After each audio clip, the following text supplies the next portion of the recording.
Welcome to the show. How are you doing? I'm doing good. Doing good. How are Yeah, you? good. Thank you so much for coming on. I mean, you guys are absolutely powering through this main event, all focus purely on this upper bracket. Another wonderful performance yesterday against 10 Star. What's the mood like currently in the camp? Oh, it's good. We love playing these games. We really want to get to the EMEA stages and then obviously qualify for Berlin. Because if we qualify for Berlin, we have a good chance of making it to the Champions final at the end of the year. So we're really focusing to get that goal. Yeah, it's obvious that you guys are very driven and determined with your recent displays. I mean, yesterday you put up 42 kills across 2 maps. Seems like that wrist is well and truly on the mend. How's it all feeling? Yeah, no, it's feeling better day by day. Like a week ago, I was feeling quite bad. I was kind of worried that it would just, be like maybe permanent damage, or I wouldn't be able to get back to my old form. But it managed to recover quite quick. It's still there's some like stiffness and a bit of achy, but like it's definitely a lot better since last time. How much of an impact has it had on the way you play, and like how have you been dealing with it day by day?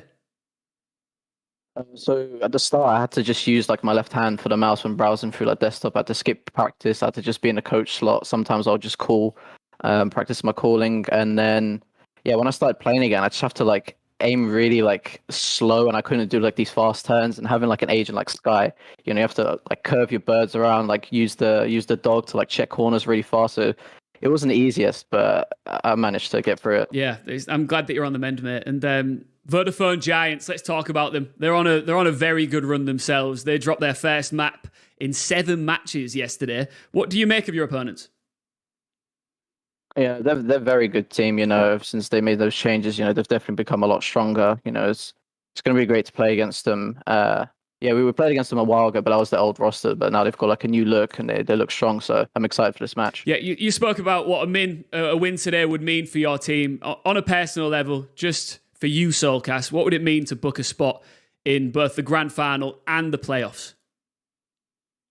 Oh, it'd be amazing. Like I don't want to like work all this hard to like lose or be upsetting to lose. We're working really hard to get this win, and me personally, I overworked potentially, so that's why I messed up my wrist a bit. But it just shows how much like I really want this win, qualify to Berlin.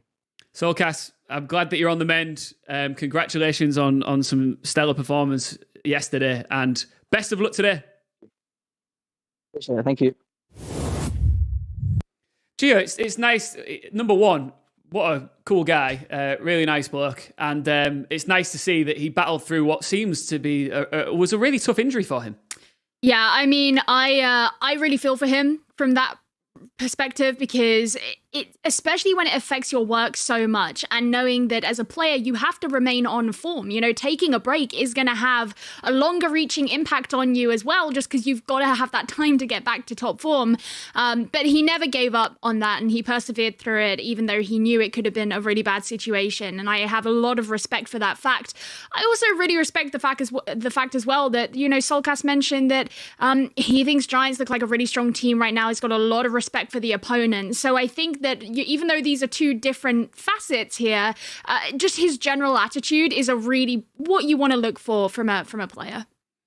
Yeah, for sure. Lothar, let's start to dig into the nitty-gritty of all this in regards to how this team will set up. Do you think that we will see Yampi have to duel Ambi and Fatinho today? That's a very interesting topic because, we have seen in Liquid Yampi being the main operator, but we have seen Scream sometimes operate as well in the past. Not really that often lately, right? But when it comes to Giants, they have 2 operator players, and Fatinho was a force to be reckoned with yesterday on Ascent. Like, he was really going nuts, and not only with the operator, but also with the Blaze Stone, right, when he was playing on Jet. But there's a second player, Ambi, who is playing Jet on 1 map. Now the question is, what is the map pool gonna be like when we're gonna go to this match? Because Giants, they don't really have a wide map pool, right? They only play Bind, Ascent, Split, and Icebox. They don't really play Breeze, they don't really play Haven, right? And those 2 maps, Breeze and Haven, are, I would say, home grounds to Liquid's map pool. And the question is, what are gonna be the bans, right? Gia, is it a fair argument to say that KO maybe is perhaps not the best pick against a team that relies on its opper to a certain extent? I mean, it could be. I always have like funny opinions when it comes to wondering if this and that isn't the correct agent, because especially when we consider the interview that we had with Sliggy just a couple of days ago, he made it very clear that they see KO as being a very strong agent, and that's something that they would like to lean into. And I'm always very reluctant to go against what a coach says. Liquid haven't played KO on every single map that they've played over the last few days. So we have no guarantees that we're even going to see KO today. That just might not be what it is. And we could find that that Scream has put on a kind of a more aggressive role, not one that requires as much, support from everybody else. So you never know. I guess we'll just have to see if it's even going to be played to begin with. For sure. Right, let's move on and talk about their opponents, Giants. I'm going to come to you here, Lurther. This roster is just so impressive right now. Look, this roster is actually 2 players that are being substitute players as well, which is even more impressive. And David P is the shining star right now of what was happening in the past days. He's the IGL of the team. Of course, there's also Pipson, who's coaching the team to play that well in the first place. But all that praise comes down to David P, especially yesterday. He was going nuts as an IGL player, getting so many kills, so many clutches, so many impactful rounds. And it's even more impressive when a player tries to direct the entire team. You don't really have typically that amount of focus to do both at the same time, and that player did, right? So David P is I would say it's even like a redemption arc, because in G2 he was getting a lot of flack from the fan base. He was being known for a little bit too aggressive playstyle as well, which was maybe a little bit of an inting machine as well, because there was a lot of rounds being lost by being too aggressive. Right now in Giants, I feel like there's a huge redemption for him. Yeah, I mean, a tweet that caught my eye last night from him was this. It was very heartwarming stuff, if you ask me. He said that people just didn't believe in him a few months ago. And now he's saying how lucky he is to get 4 insane teammates that fully trust him. He says he's very grateful for that. Happiest man in the world right now, but the job is not done yet. We have to win one more best of 3 to qualify for EMEA. It is a really nice turnaround for this player, Gia. Oh, I love it. I mean, I'm such a sucker for, these redemption arcs anyway. But as soon as I saw that tweet last night, I was so happy for the guy. And, Lothar mentioned his time on G2. He got criticism for it. They had a good run when he was on the team, but he hasn't really found a home since then.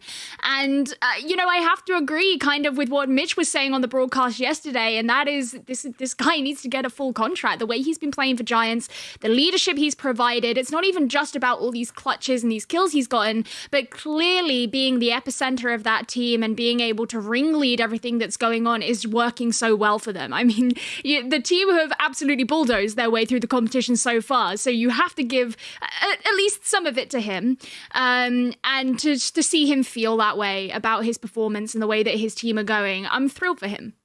Yeah, Gia. Sorry, Lothar, go on. What's funny is that since he doesn't have a contract right now, I think there's a lot of leverage on his hand, right? Because he did perform so well. I don't know. It feels like it's kind of. I'm feeling happy for David, because he didn't have a happy time lately, and this is like a huge just a boost up in his own confidence as well, right? And there's a lot of talk when it comes to players' performance when they are confident. When they're confident, they're just winning every single duel just by being that confident. It kind of sounds stupid, but when you say it out loud, but it is what it is, there's a lot of let's say efficiency coming from the way you believe you should play. Yeah, absolutely. Listen, Giants had a fantastic run to get to this point. You touched on it there, and we will expand on that a little bit later on. But let's talk about maps right now. Where do you expect these teams to want to go? Let's talk about that. And also, Lothar, where would you like personally to see them battle this out here? This is such an odd map pool for both teams, right? We have never seen Icebox being played by Team Liquid, and that's their permanent ban. But at the same time, Giants only played 4 maps in the past 20 maps, and that's Bind, Ascent, Split, and Icebox. They are very efficient on Bind, 7-0. So I wouldn't be surprised if Liquid would even not ban Icebox anymore and just want to get out that Bind out of their system, because they didn't play well so good on Bind themselves. If I remember correctly, it was 1-2. Yeah, it was 1-2 with red performance and attack, which is a big problem. Bind is such a defense-based map. You need to be very efficient in attack. Now the problem is, if you ban Bind, how do you even play on on Icebox, right? We've never seen Liquid playing on Icebox. We don't know what kind of composition they play. So I don't think that will happen, but then that leaves the bind for Giants, who is the strongest asset, right? And then Ascent is also 4-0 for Giants. So there's a big problem for Giants if their two most efficient maps will get banned, while Liquid is very efficient on both bans that Giants are not playing, which is Breeze and Haven. I mean, sorry. I'm really looking forward to seeing like where it is they're going to be going, because the thing, just to kind of spring off of what it was that Lothar was saying, is that even if Liquid do decide that they're going to ban Bind instead of Icebox, you're still removing one of those maps, regardless, that Giants feel comfortable on going to. So it further reduces their map pool, I suppose. But the other thing is, you know, Giants on Icebox yesterday against FNATIC didn't actually do so great. They had some nice plays, but it wasn't the best. And I think that's something that Liquid could have looked at, learned a lot from that VOD, and still come in pretty prepared, even though they don't oftentimes play Icebox. Yeah. All right. Should we speculate, Lothar, or should we just bring it up and find out where we're going? What do you think? I mean, if we can, we should bring up the bans for sure. Let's do that. Let's see. Let's see where we're going. I mean, I love the speculation. I love the hype ahead of it. But look where we're going, Lothar. Oh, we're going to Bind. Oh my god. And Giants. Okay, you know, maybe a little bit understand both the perspective, right? You don't want to play on the map that you always ban, but at the same time, Giants might be a little bit easy to read on the map, because they are just so stoic on the defense on Bind. So you know that they're typically not really doing anything crazy on that defense. They're not really pushing any angles. So maybe a Liquid have an upper hand at that. And also on the attack, they're very aggressive. They, in the first 20 seconds, they are almost every single time on the side already, which gives a lot of informations for Liquid to play off. So maybe they just studied Giants very well in those past times on Bind. Yeah, Gia, do you agree with Lothar here? Yeah, I mean, this is going to be one that I'm really intrigued to see about, because Bind was actually the map where I had a lot of questions in the way that Scream was playing the KO. So if Team Liquid do decide to bring KO back, I would like to see improvement on how they were playing it compared to when they went against Vitality, which admittedly was their first map of the main event here in Challengers 2, so they've had plenty of time to go back and review that. But if they do play it similarly, very passively, and not with a ton of support like they did against Vitality, that could absolutely be something that Giants can take advantage of, especially if they're going to be playing aggressively. And you know what's even more interesting is that Giants played 7 times with the same lineup.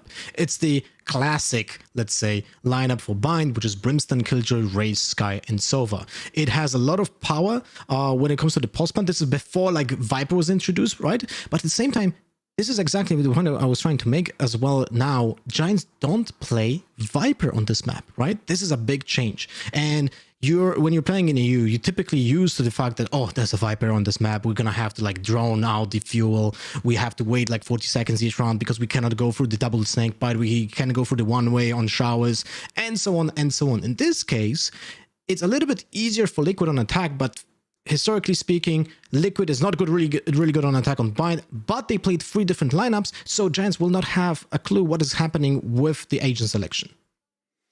Well, when it comes to lineup, it's time now to get stuck into our agent select. We are edging ever closer to our first map of this best of 3. This is so important. Lothar, talk us through what we are witnessing here. All right, so what do we have? We have the KO on Scream, as Gio mentioned, and we're not surprised, but I hope that we're going to see a very aggressive Scream, kind of like he played on Phoenix, because the character is so similar, but yet so different, but it requires that brutality coming from Scream. Right? When it comes to Giants, I don't think we're going to see any surprises, so there will be a Sova and a Brimstone pick coming from David P. And in general, this is very classic. I think everyone was expecting this. I guess the combination of a Skye with Viper is very powerful on Bind. Like the defense is just so hard to go through, and the pop flashes coming through Viper's utility, it's just, I would say, frustrating to play against. And that's something that currently VGA will also be able to do, but they will have to exploit the Viper walls from their opponents and not their own. They can still use the Brimstone utility for that, but it's gonna be a old meta versus new meta, essentially. A matchup that we don't typically see in the VCT circuit. Giolurtha used the words classic and unexpected there. Are you feeling a similar way here? Yeah, I mean, I don't think any of this has taken us by surprise, what these two teams have picked. Again, as Lothar says, Giants have played this same composition a lot recently here on Bind. Obviously, Team Liquid, this is a relatively new composition for them. We've seen some of it before, and really all we can say about that is they need to improve upon the way that they played it last time, because it wasn't quite enough, but hopefully after having the last couple of days of gameplay, they'll, have a better idea of how to execute that. Lothar, Giants are very consistent with their composition on this map. They're also just very consistent in general. Like I keep alluding to, they've only dropped one map in the last 7 matches. Who do you think is going to come out on top of this one? I would say on paper, Liquid takes it because the composition seem to be just better when it comes to the potential in it. Also, the fact that they don't run any duelist is not something that it's a negative. KO is basically a duelist by the way you play him, so there's no deficit in that area. While it gives the entire team so much more power when it comes to the utility. So I feel like Liquid should probably take it, but at the same time, the stats on the map are suggesting Giants. So I would just hope for a very, very close match from those two teams. Ooh, I love a prediction. What do you think, Gia? I really, really want it to be a close game. I think I'm maybe kind of inclined to lean it towards Giants, which I don't know, there'll be people out there who really disagree with me and Team Liquid trying to bribe me on Twitter. But, just judging by what we've seen of the two teams over the last couple of days, I feel like I have a bit more faith in Giants. I want to see their aggression. I want to see them make it quite difficult for Liquid. And Lothar, just a reminder, and to everybody watching actually, whoever loses this isn't necessarily out of it. You drop down into our lower bracket, but it is now time to get into this. Who is going to take the first map?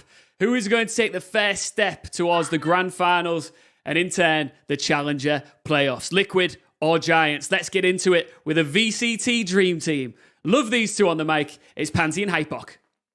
What a treat. Much nicer than Yinzu. Oh. Much, much nicer. Ian, absolute pleasure. Thank you. And not only a wonderful desk host, clearly, but also he kind of reminds you of Big Brother, dear one in the Big Brother house. I hope we can get you to do better impressions than me, because I'll only butcher it. So, if you don't mind.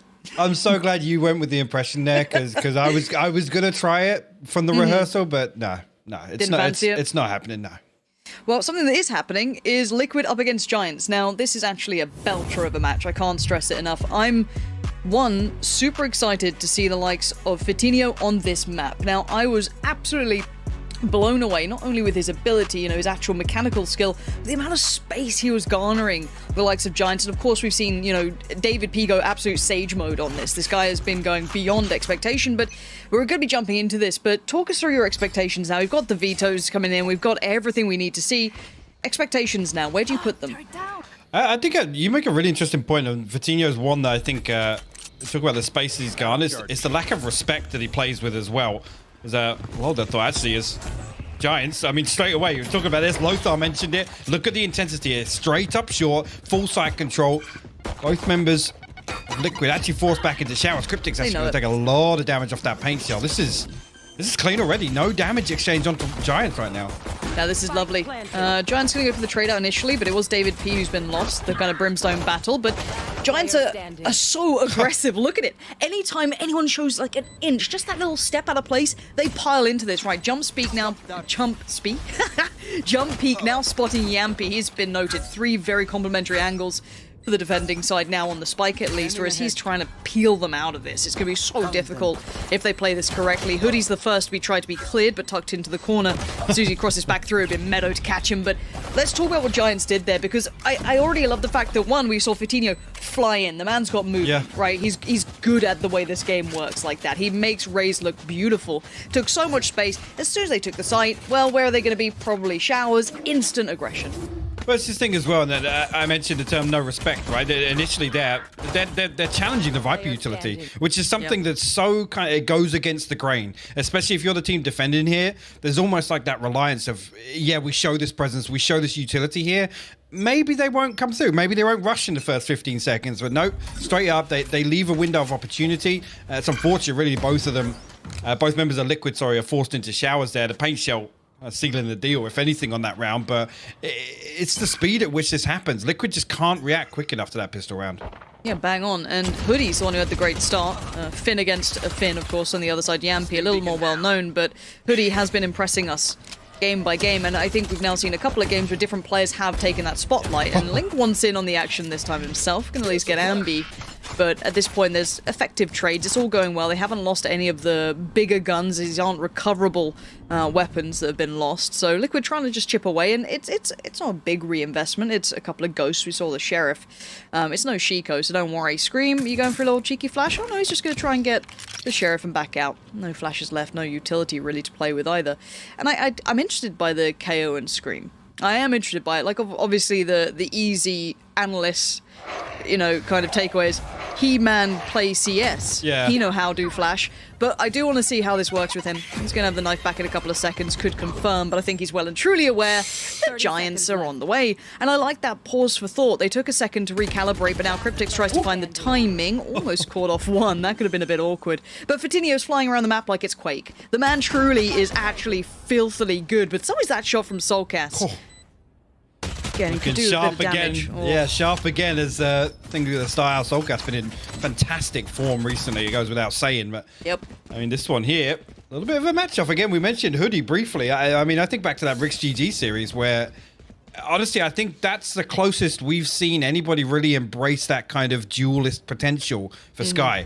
Right? That performance was like 26th for 13 or something like that, and it was like 2 assists as well with 7 first bloods. Like those are duelist stats on Absolutely. the Sky. I mean, he was one of the early players to adopt it. Now, we do have the bonus round, but it is actually a pretty beefy one. Bear in mind, it's got 3 rifles to it, so this isn't a light round from, the Giants. This is still going to be quite tricky for Liquid to face, even though they do have the 5 rifles.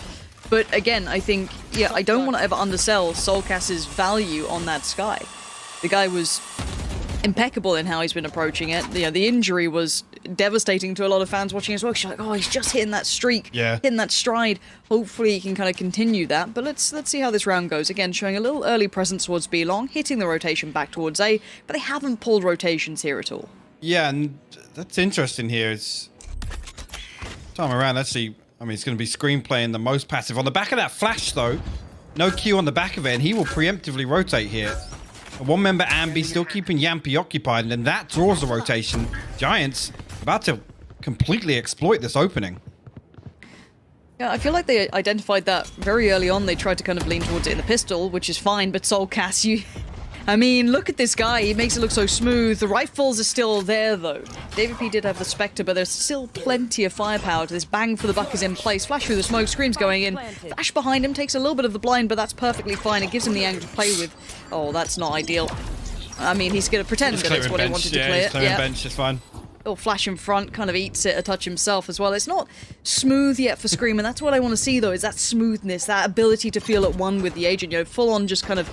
when the game just feels so easy to you almost, like everything's hitting, your utility feels so just fluid to you. Don't see that just yet, but they're trying to keep them locked towards the site, but they've now managed to make a way out. Scream's really cost David P a little bit, but bear in mind this was the bonus to an extent.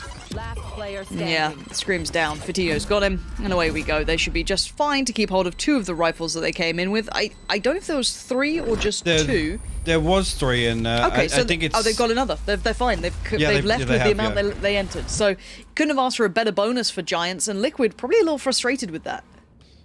Yeah, it's going to... that's pretty much a hard reset for them here. And again, a further bonus opportunity for Giants in terms of the economy to build up even more of a buffer. Now, ultimate progress is where I look towards, actually, with 2 players on 4 kills already. It's going to look pretty healthy. Yeah, Hoodie 1 away from the Seekers. David P 1 off the orbital strike. It's a really good progress here for even if they do get knocked down. A couple of opportunities to bounce back. Soulcast and Link, actually, respectively, on the other side of it. I'm surprised by that with it. The scoreline we're looking at. Seekers online and orbital strike 1 away on the side of Liquid too. Double swing. Scream's always going to get you one, it feels like. You give him something like that, but Link pushing up as well. Going to fall off the back of the flash. Actually ate a little too much of that. Didn't turn well enough. Caught a bit of damage, but Cryptic's good work. Keep in mind, this is Sheriffs. This is bits and bobs. This is odds and ends. This is a Shiko and a little bit. But that's a rifle recovered for Cryptics, and that's a big takeaway here. There's still potential in this. Now, Yampy does not have a Sheriff. he has a different weapon. Now, he is a bit of a shotgun master. We saw that. Now, this one's not quite the same. No. Now, the steps have been heard. They know what's going on here. Yampy is nowhere near in range to be able to make this work. At least yet. Angle being watched here. Ambi could lose life. Soulcast couldn't quite get that. There was the attempt from Yampy. It was a valiant attempt, but it didn't quite work out. Fakes the flash to give him the angle. Ambi has to respect it. It's be blind or back away. And Cryptix is en route, but how much do they commit to this if Soulcast can't find one here? Aim of the game probably going to be damage, if anything, here. Expect Giants remain disciplined. Really want to take any of these points of contact. Going to wait for Soulcast and Cryptix to maybe swing out. There you go. Meadow finds one. Soulcast down to 26 HP. Just a matter of time here. Ensure there's no possibility of him holding onto a rifle at all. And again, 3 survive. That is a massive cushion now provided. Yep. For the economy. Meadow actually leading the charge, 6-0 right now. Lockdown available. Liquid back on a purchase. We know previously I think did Link actually carry that rifle in? I saw him hovering a Vandal over in the buy phase, but actually keep an eye on him in the round. So yeah, he actually did. Yeah, he's down to 3,200 now with the light armor. Again, decent utility available already, and he does actually. I'm surprised by that. He does actually got enough for a repurchase. Okay, Yampy with the op. This is the difference here. Light armor too, not just a pure glass cannon. And a default approach coming out, kind of spreading the wealth here. Everyone holding the various pushes. We have seen a lot of attention from Liquid to take in towards Shower. You know, they have been trying to take at least some of the extremities, leaving Soulcast back to the classic, playing over towards B Long, somewhere we really started to notice how good he was on that Sky. And at this point, it looks like a 3-2 split towards A. Nothing too complicated about it, keeping it simple. May just work out. Big information found there. That's a lot of info just off the back of that. And already Seeker's going to be put down as well, leading the way through, and away we go. Yampy has to keep himself on his toes, but a little bit of a counter ult coming in to slow down the push, but David P already found space through Shower. Him fighting that towards Scream is a problem. They still know that Cryptix is around somewhere, probably not knowing exactly as to where now, and it's also that lingering op that's in the hands of Yampy that could pose a problem. It's interesting to see Yampy be the one to challenge the drone there. I don't know if they didn't want to reveal the stack, but typically when we've seen him flex onto this operator on unorthodox agents, he's usually playing backline. So really surprised by that, and it's going to force the rotation out from Giants. David P still over here trying to bait some presence. Soulcast though. Good for one. No, Meadow actually hard clears him. Well, this is the problem, right? You disengage for a second, you re-aggress. 11 seconds, though. There is actually a bit of a problem here. They might be able to get to the site in time if Yampy is going to be waiting patiently. 5 seconds. Timing is of the essence. And I don't know if they can get this down in time. Apparently they can. No way. Apparently they can. Link was like, I thought I had it all, and it falls to pieces.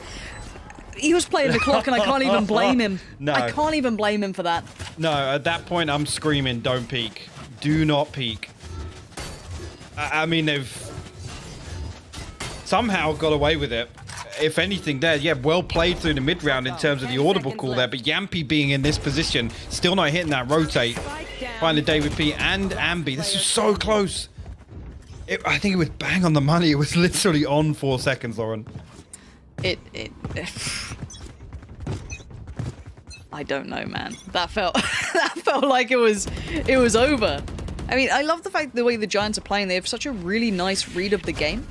And the kind of, pausing, allowing that little bit of paranoia to build up, that re-aggress in, playing it super late on time, but still finding these picks here. I mean, I feel like when I watch David P at the moment, he is the perfect read on opponents as to how they're wanting to play. He's punishing all these positions. Great to see us. There we go. Being the one to lead the charge here for Giants, but Scream actually with a Guardian on backside.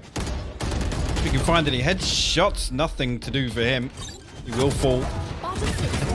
Yampy again with the shorty. Soulcast finally trades him out, but just coming back to that point, Tom Biz actually made a really, really good point yesterday about surprising position. I know, crazy. Positionally, how on point David P's been, and it's these kind of weird, not even rat spots, right? Just unexpected. Like you wouldn't. It's so offbeat, off tempo, just kind of defying logic almost, and he's been punishing teams with it.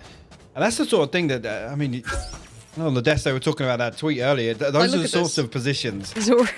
Yeah. I mean, just in every facet of the game right now. Soulcast again, fake flashing, but then popping deep, giving himself a second or two, but it will be Fatinho to find it. And I think with the combination of, I look at right now, David P is kind of the perfect example of a rock in a game, right? He's not the one who's expected to constantly pop off necessarily, but he's able to provide that. He's able to find the space. And when we talk about space, it's a unique one, but he's also kind of playing those threads so well.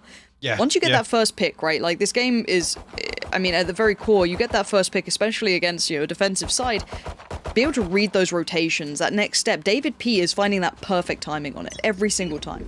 Again, that playthrough Shao is able to punish. It was Scream before. He's had so many moments like it. Couple that then with the likes of, Fatinho, who's been just gorgeous at taking that room, then causing those problems for Liquid, who so far haven't found an answer. It's 6-0. We've got another buy round coming in. Scream this time needs a bit more. He's got all the goodies. Nade goes in, flash comes out, ult gets popped, and now it's going to be Cryptix by his side, just lingering in his own ult, just going, I'll just hold showers, mate. You get the rest. Yampy tries to isolate one, but Link's going to find David P. That's the punish. And now this is great from Cryptix if he was able to get more, because there's the fight back. Hoodie and Fatinho play it out just so well. They do not sit passive, they get proactive. David P actually had the spike. He was the one that hit that rotate through the TP, Lauren. So Liquid actually going to flip this round on his head. Okay, maybe this could be the first one on the board. They need it. Fatinho, they're going to clear close. Gets down Link. No way! The follow-up is sublime! Fatinho has made this more than possible. Yampy's position was noted before. I mean, that op ain't so subtle. 42 seconds. And this is what we mean about Fatinho. This is the guy who stood out to us constantly. The way he was playing when we got to see him was unbelievable. Back up to 100. Yampy is sat there like, what am I meant to do? What am I meant to do? I think with him sitting all the way towards elbow, considering the save, no, he's going to head over towards A site, see what he can get done. I mean, at this point with this round deficit, it's you just got to assume that you ride with the economy as it happens. There's no real point saving weapons when you're this far down. We'll get something done here. Hoodie creeping closer and closer. We'll catch him. That's the 7th on the board. This is absolutely clinical from Giants. Right there, like I said, it's a, dare I say it, an absolute blunder for David P to hit that rotate through the TP. Made a mistake.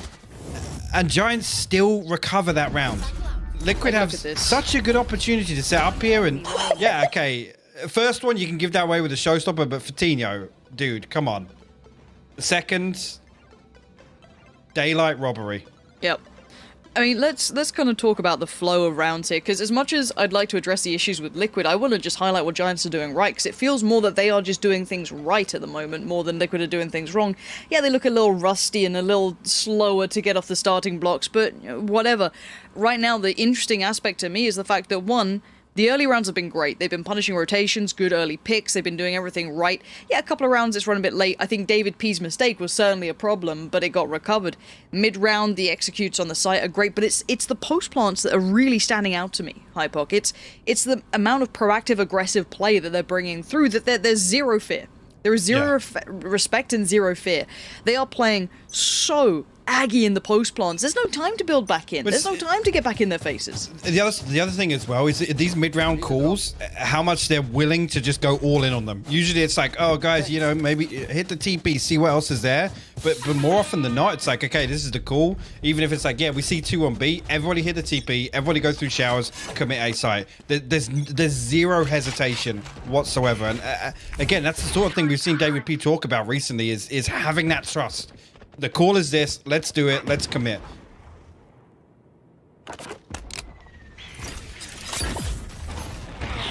Now, what on earth are they going to do here? I want to see what their anti-ecos look like again. Let's just kind of go through the list of things that makes a team good. Clean anti-ecos. So far, not so clean. There has been a couple of these rounds that got a little dangerous. I think it got down to like a 2v1 at one point, but Giants are still winning them out, so I'm not too worried necessarily. But these mid-round calls, you highlighted it, have been quite solid, but leaning back towards showers now. No aggression this time, and look how deep Liquid are having to sit on these sides. They don't have much to play with. They have recovered the rifle, though. Scream's got himself that bit of light armor. That's pretty big. So I think Giants were trying to reset in here to protect the weapon. Yampy going to take first contact drifting through. I guess just rechecking showers once again. Should give a bit of information over. Orbital strike going to be invested onto Lamps here. It's going to force Cryptix out. He's actually going to fall to it. Screen responds onto Vitinho, but a really tricky situation now. He's got to dig himself out of this corner. He can't do it. Scream. I mean, if you'd showed me that clip without the name, I wouldn't have said that was Scream. I think he looks a little cold at the start of the day. Maybe going to warm up a bit. We'll start to see that aim come in. Now the 2v2 post plant, and we've said it. They get aggressive in scenarios where they don't expect. This is so weird. I mean, they are hyper pushed in. Meadow here is sitting deep towards CT, or pipes, however you like to call it. Flash, he does have to respect it, and he catches the follow-up. That's great information. David has... Ooh, Soulcast, well played in the end. That flash was absolutely critical. It gave that first step towards Meadow. The pop indicated there was probably another player there. And now Soulcast does get the defuse. First on the board. And we said, look, let's judge him by those anti-ecos too. Hey. Didn't look so good. I mean, the flash placement there is crucial in terms of Liquid closing it out. Well played to Soulcast as well. I mean, they easily could have misread that as well with Meadow falling when he did. Yep. Well handled by Liquid nonetheless. They're first on the board. Again, there, it's just, I want to know what's changed, what information's been gathered for Yampy to want to swing back into showers there. I mean, the big win condition on a round like that is getting first blood, right? And retrieving the weapon as well.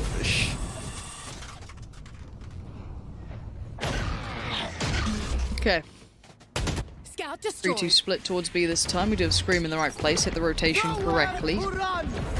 Ult comes in. Let's see what they get here. Vitinho going to try and lead the way through. Link does not give away the game, but he gets noted. Look at these kills. God. Look how systematically incredible that just was. Every single player just back to back. I can't stress it enough how good these side takes are. Whoever's been doing their prep work, their homework, whatever it is, it's gorgeous and it's shut down. That is the perfect side take. Perfect.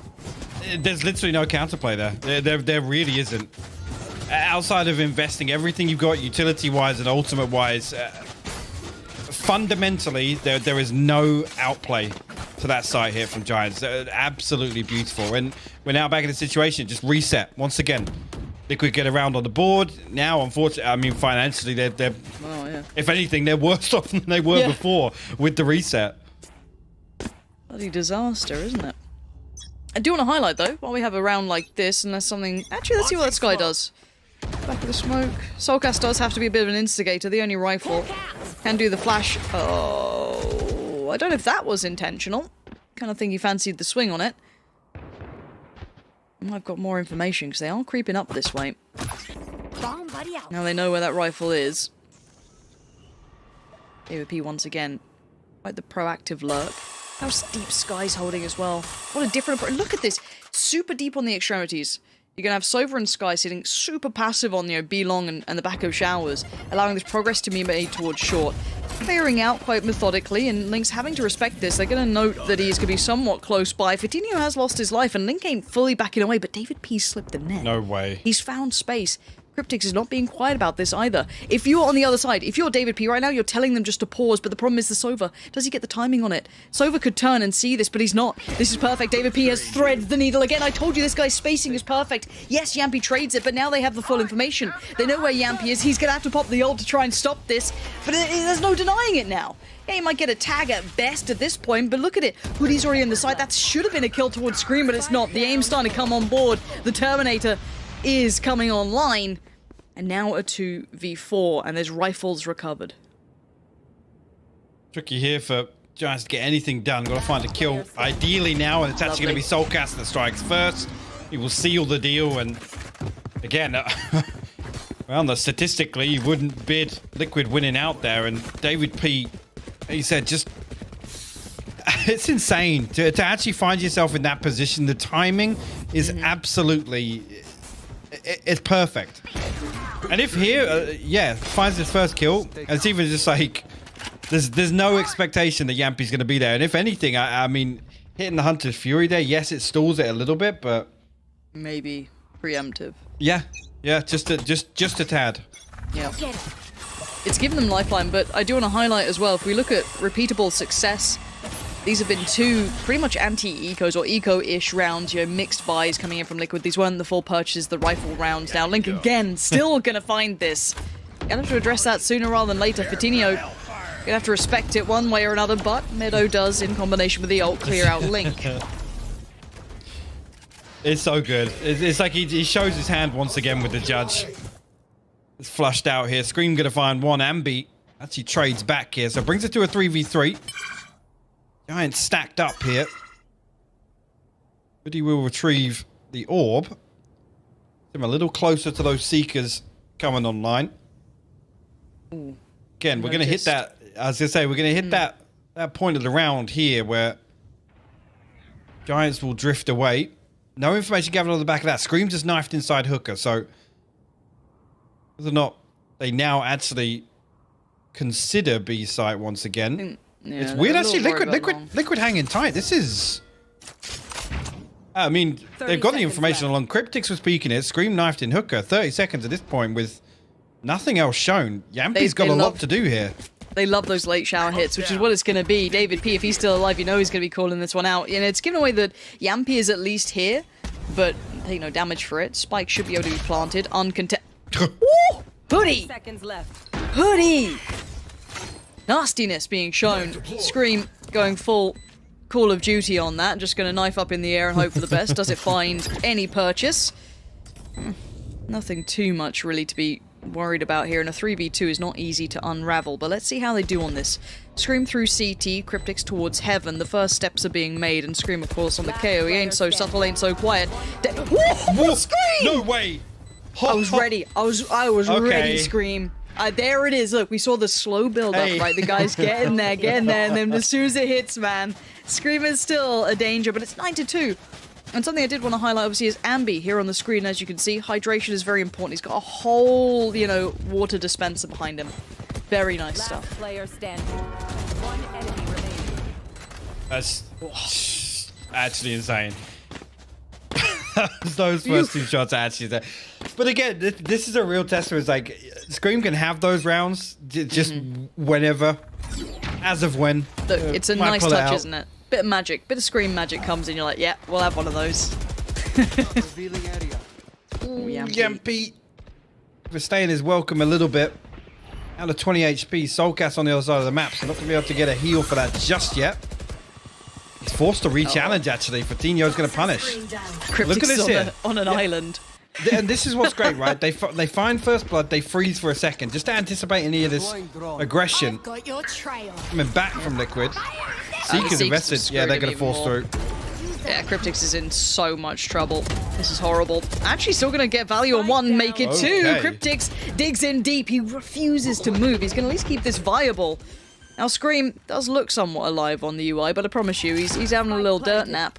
So it is pretty much a 3v2. Make it a 2v2 as Soulcast is still very much doing the work he can, and he's been invaluable in these scenarios. The clear off the back, especially with Link with the judge, could have been something, but Hoodie this time more than aware after those plays through Hookah in the past. Has to respect the ult. Could catch him on the cross. Let's have a bit of it. Let's see what Soulcast has in the tank. One flash remains. You can still very much do this. Ugh, not gonna happen. Maybe predicting the flash was up earlier. Yeah, I think just overthought it a little bit. Hoodie's reposition, I guess, unnoted. And Soulcast desperately trying to play anti-flash there.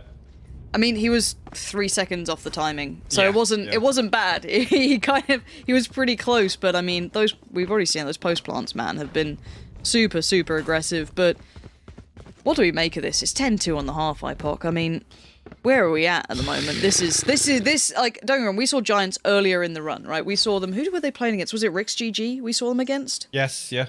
And it was good. We were like, oh, you know, Rick's put them, you know, some decent rounds on the board. We were like, oh, if they can replicate this against the big teams, that's exciting for Giants. And I mean, now here we are. If anything, that win yesterday versus FNATIC is kind of what validates their entire run. I'll be honest. This is just another test. They've already had so many. Further validation on the cards here. Ambi actually going to get caught up here. Luckily, slips away, but we're going to try and capitalize on this pressure right now, and Ambi will actually get caught out. Okay. Keep going. Now, Link did find Hoodie, so that's removed a problem. This is gorgeous work from Liquid. Very clean. David P. Not enough of him to go around. Tactical crouching. Ooh. And a... Ooh, it did more than a double tap. Still making Yampy the raid boss as well. Yeah. The front line Sova. Love to see that. I mean, whatever agent he's on, he's still capable of replicating the same thing, right? Which is W and mouse 1. Right And, here, yes. more often than not, will work for him. I will open up the conversation to, is this the dream run? Is this the, I hate saying Cinderella story. I don't think that quite applies here. These guys aren't underdogs. They are an incredibly talented mixture of players, and a unique one at that. I feel like a lot of these names were kind of floating around the scene, especially, the likes of David P out there. Fatinho's definitely caught eye. Meadow. A lot of these names, early on in Valorant were like, these guys are the big dogs. And they kind of shied away a little bit. So this is the resurgence, right? This is the kind of, I guess, comeback tour for a couple of these players, and it's looking very nice in this collective. However, of course, Liquid powered through as far as to Iceland. And now Giants, not much to play with here. I mean, David and Hoodie could do a bit of work, but other than that, they should be clean again. Anti-ecos do matter.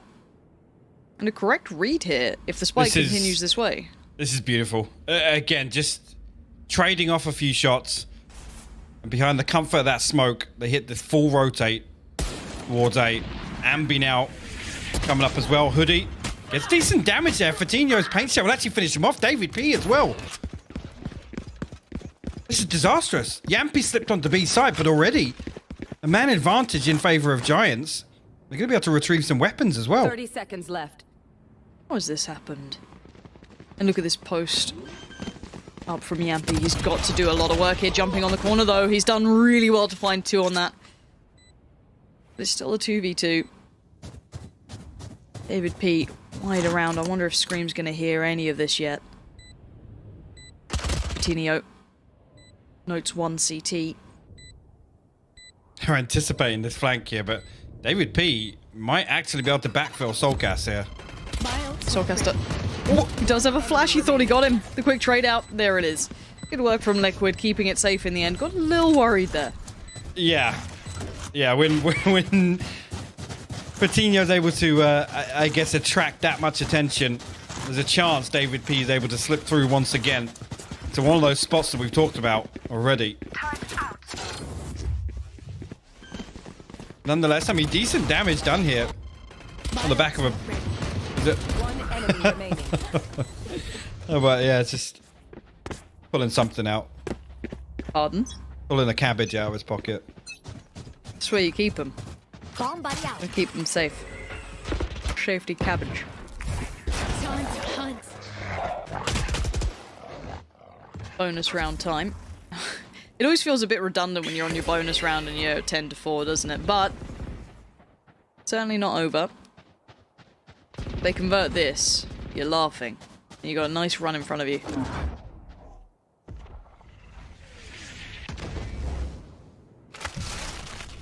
Lean back towards A. Found them. The amount of KJ utility here is going to at least make it a bit of a problem to have these clean sight hits. So the knife's going to at least take out part of it, but there's still a bit of a problem isolating 2 from the others. And you can see David P wants to capitalize, but he couldn't. Cryptic's 2 aware, but Hoodie! Good for 2 somehow. I do not know how he got both of those without a trade coming in. Meadow wants to do the same, expecting the play through the smoke, but he doesn't quite get taken down. Chipped away at to 82. Turns the flash easily, sees the barrel from Scream. There's the second coming in, no problem. Expecting aggression, but there was none. And Scream's pinned to this site. Yeah, this is really awkward for Liquid here. Scream gonna get forced out now by the paint shells. Nice Kind of back in split. 3. Yeah. I think got to do something to counter this pressure. Fatinho actually going to deal with him. Meadow follows through. Giants. See, pull out the round win there.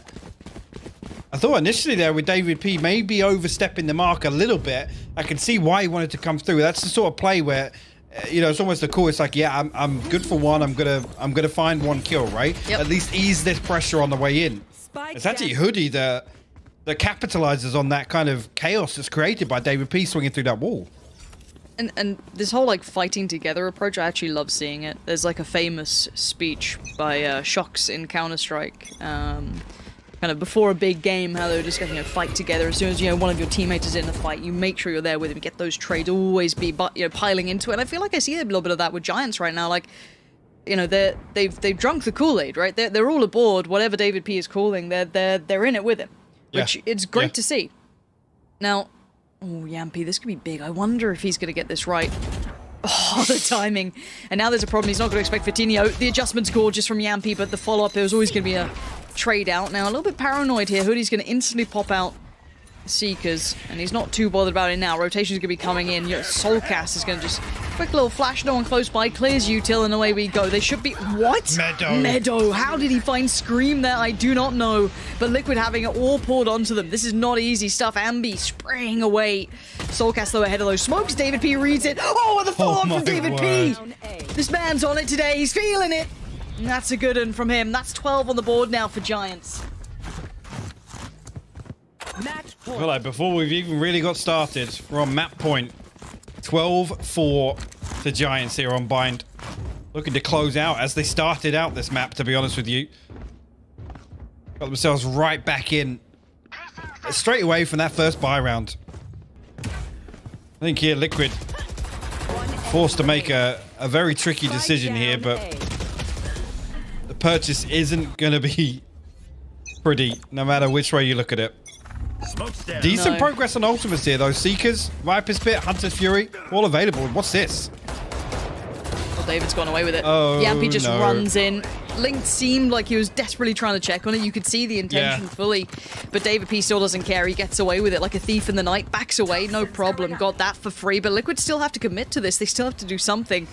Cryptic's offering himself up as the first man forward, but the flash comes in well timed. David P again adjusting through towards U-Haul. You're going to have the ultimate coming in. Hoodie there. Work up the back of the flash. You want some more. They're going to dip in towards the TP. They've got to get out, but the spike, it gets left down. And Liquid now split. The last two so far away. They have to respect the ult, and the timing for Link could just fall off here. I think he caught a glimpse, and he does. He even catches the head of Meadow.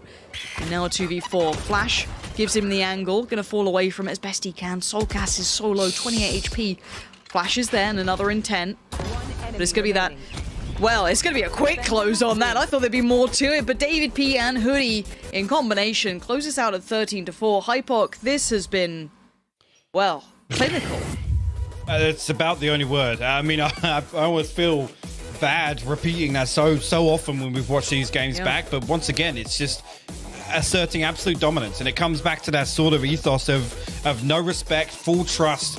You know, we go with the call. We do what's necessary. And like you said, it's that tendency to throw bodies on the line and just constantly play these trades. And no matter you know, kind of the tempo, the rhythm of the round, Giants seem to just find a way to establish that play style. And it's honestly, it's great to watch.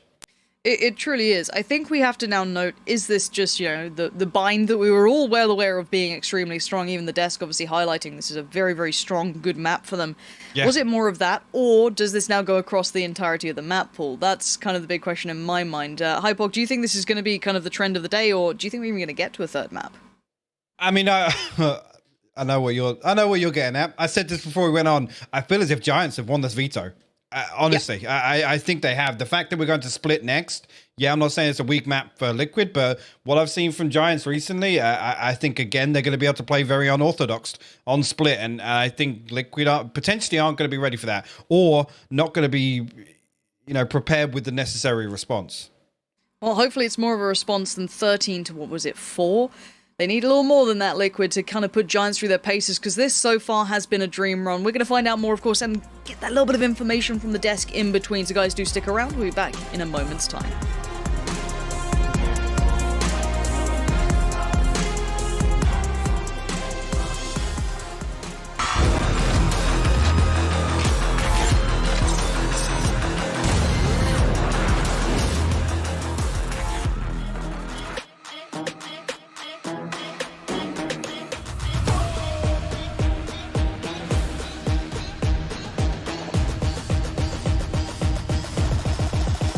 The money in the bank.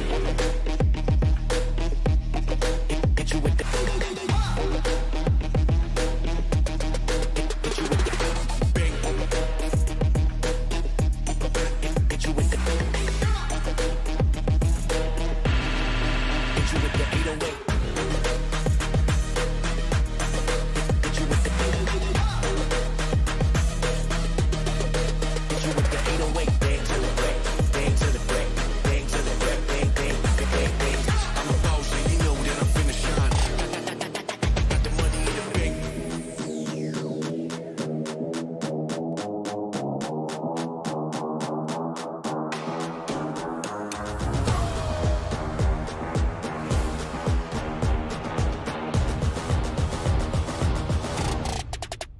the money in the bank.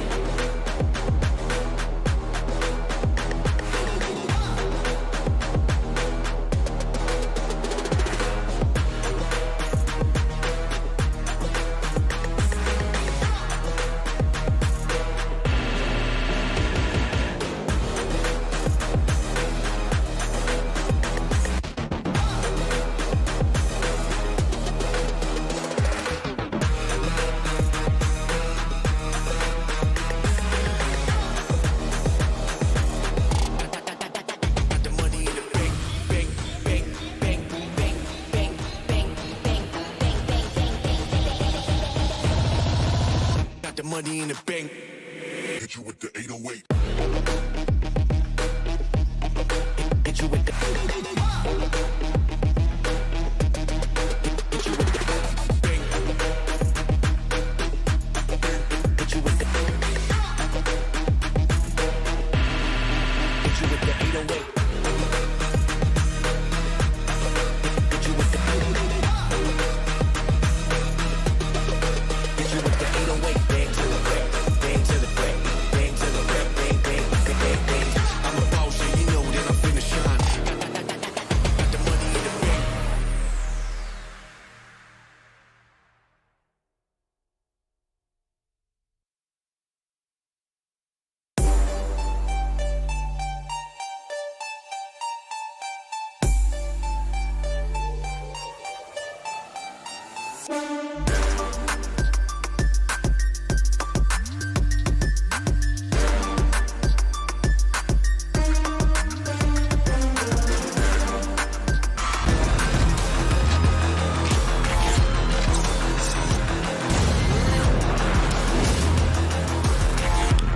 Well, welcome back to the VCT EU Challengers 2 main event. That map seemed to whistle past us. Giants take the first one of this best of 3 in this upper bracket final against Liquid. My name's Ian Chambers. I am now rejoined by the wonderful Gio and Lothar to talk through this and pick it apart. I don't know if we'd say it was expected, but Lothar, I'm going to come to you first. I know you've got a lot to say, especially when it comes to Giants hitting those simple but effective executes. It was brutal stuff, really, not too complicated. Yeah, it's actually very nice to see from Giants the absolute confidence in their fundamentals, because that's what it came down to. Like the way they played on attack was just so brutal to stop, right? They do play Fitinho on Race instead of Jet because, on this map you kind of like to use the boom bot for hookah and showers control, right? And then we've seen also Giants exploit the Viper wall with the flashes and the boom bot. There were so many peaks, like double peaks essentially by Fitinho alone. It was nuts. But one of his most impact was by just compensating the lack of the Jet dash, right? He was using the satchels in a fantastic way to open up B side when he just jumps on site, and then there's the follow-up. People cannot shoot him out of the air, right? And then just everyone else. This is why David P plays Brimstone. He's just more with the boots on the ground. He can follow up as a secondary entry after the race gets info who is standing where, and he just kills the player that is incapable of stopping the race. It's beautiful to watch, terrifying to play against, because you need to be very fast in your decision making. Do I just shoot the race and just make sure that they know where I'm at, or do I try to use some utility to stop players from following up the race? And it's not always enough time to make that decision just on the fly. Terrifying to play against, as I said, and I feel like Team Liquid just got caught out in the open where they defensive have just a massive gap. Gio, you saw the scoreline there. It's very pretty if you're a Giants fan. There were a couple of times in rounds, though, where it looked like it wasn't necessarily going to plan for them, but they figured it out. Yeah, and I mean, this is one of the big things with Giants as well, is just their ability to bring things back in their favor. The round I wanted to look at was round number 7, because this was a round that I think a lot of people are going to recognize. I don't know if we're going to get the clip, but it's it's the round where we saw both the Viper's Pit and the Null Command be used by Team Liquid to try and cut off the A site, and then the spike gets dropped over in mid because they haven't Giants haven't cleared out hookah. Everything looks like it should be working against them, and yet you have Fatinho who pushes his way in through the teleporter, uses the showstopper to actually clear out mid, picks the spike back up while his teammates are finishing clearing up the A side. And by that point, there's only one player left on Team Liquid, and they can rotate round to B and actually make the plant. And through so much of that round, I was looking at it and I was thinking, this should not work for Giants, especially if you are using two such space controlling ultimates like the Viper's Pit and like the Null Command. There's no way that they should be able to push through and take that same control of the A side, and yet they did so. And for me, that is a round that I looked at and I just thought Team Liquid shouldn't have lost that. That was not a round they should have lost. Mm-hmm. And the thing is, you mentioned actually KO so much on Scream, right? And I was hoping we were gonna see a little bit of a different performance coming from him when it comes to utility usage on that agent, because in the matches before, when I was watching him, as I said before in the pre-show, there was lack of intent behind the utility. And again, we have seen this on Bind. The flashes were really lackluster. They were used almost always with the left click, just to throw them super far away when there was no follow-up, right? And KO's strength also comes from the pop flashes, who are just so hard to stop, especially if you do it from a smoke and or from, behind a corner, and opponents have just no way of answering to it unless they do a 180, but it's so hard to stop because your opponent is already next to you, right? So it's for me, it's a big question. What is the overall assessment of how do we utilize KO as a team? Because Liquid right now, I cannot just judge it by just seeing how they play. It seems like it's a little bit disconnected, and that Scream is not being utilized in the KO in a way to benefit the team the most. Were you frustrated to see Liquid's performance there, Gio? Because I know that, this is a bind that we expected from Giants. We all predicted it going in, but do you think it was the map, or are Giants just looking like the better team here?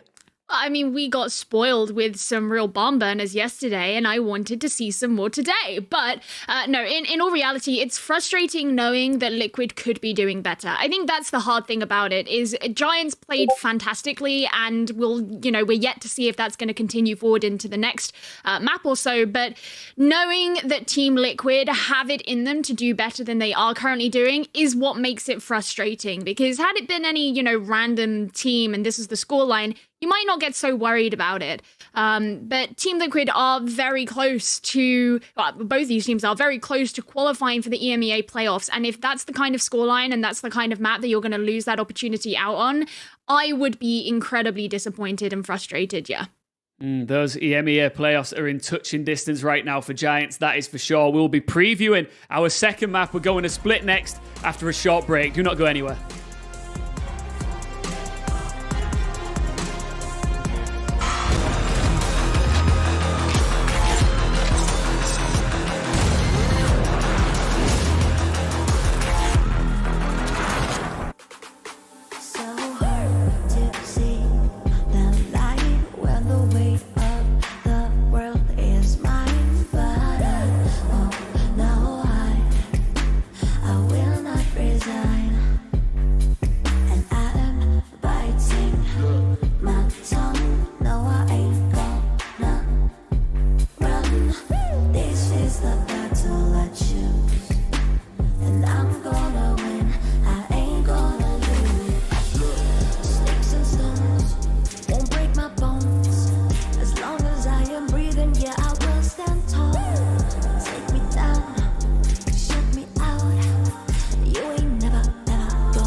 stop to see me fall.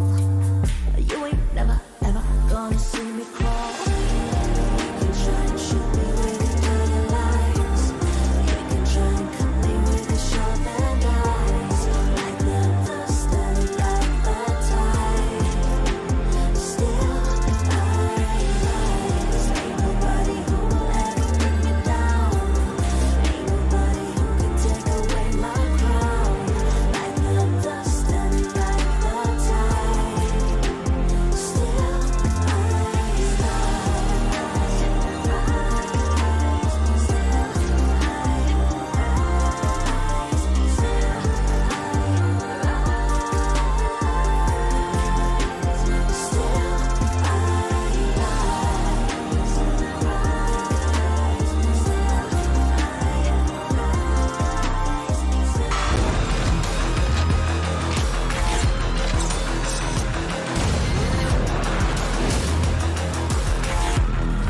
Welcome back to VCT EU Challenger 2 main event. You join us as Giants lead 1-0 over Liquid in our upper bracket final, which means there is also a spot in our grand final and in turn our EMEA playoffs. Just 2 spots remain from our final 4 teams here, looming in the distance. It is all to play for. My name is Ian Chambers alongside Gia and Lothar. Lothar, I just want to talk to you a little bit more about Liquid.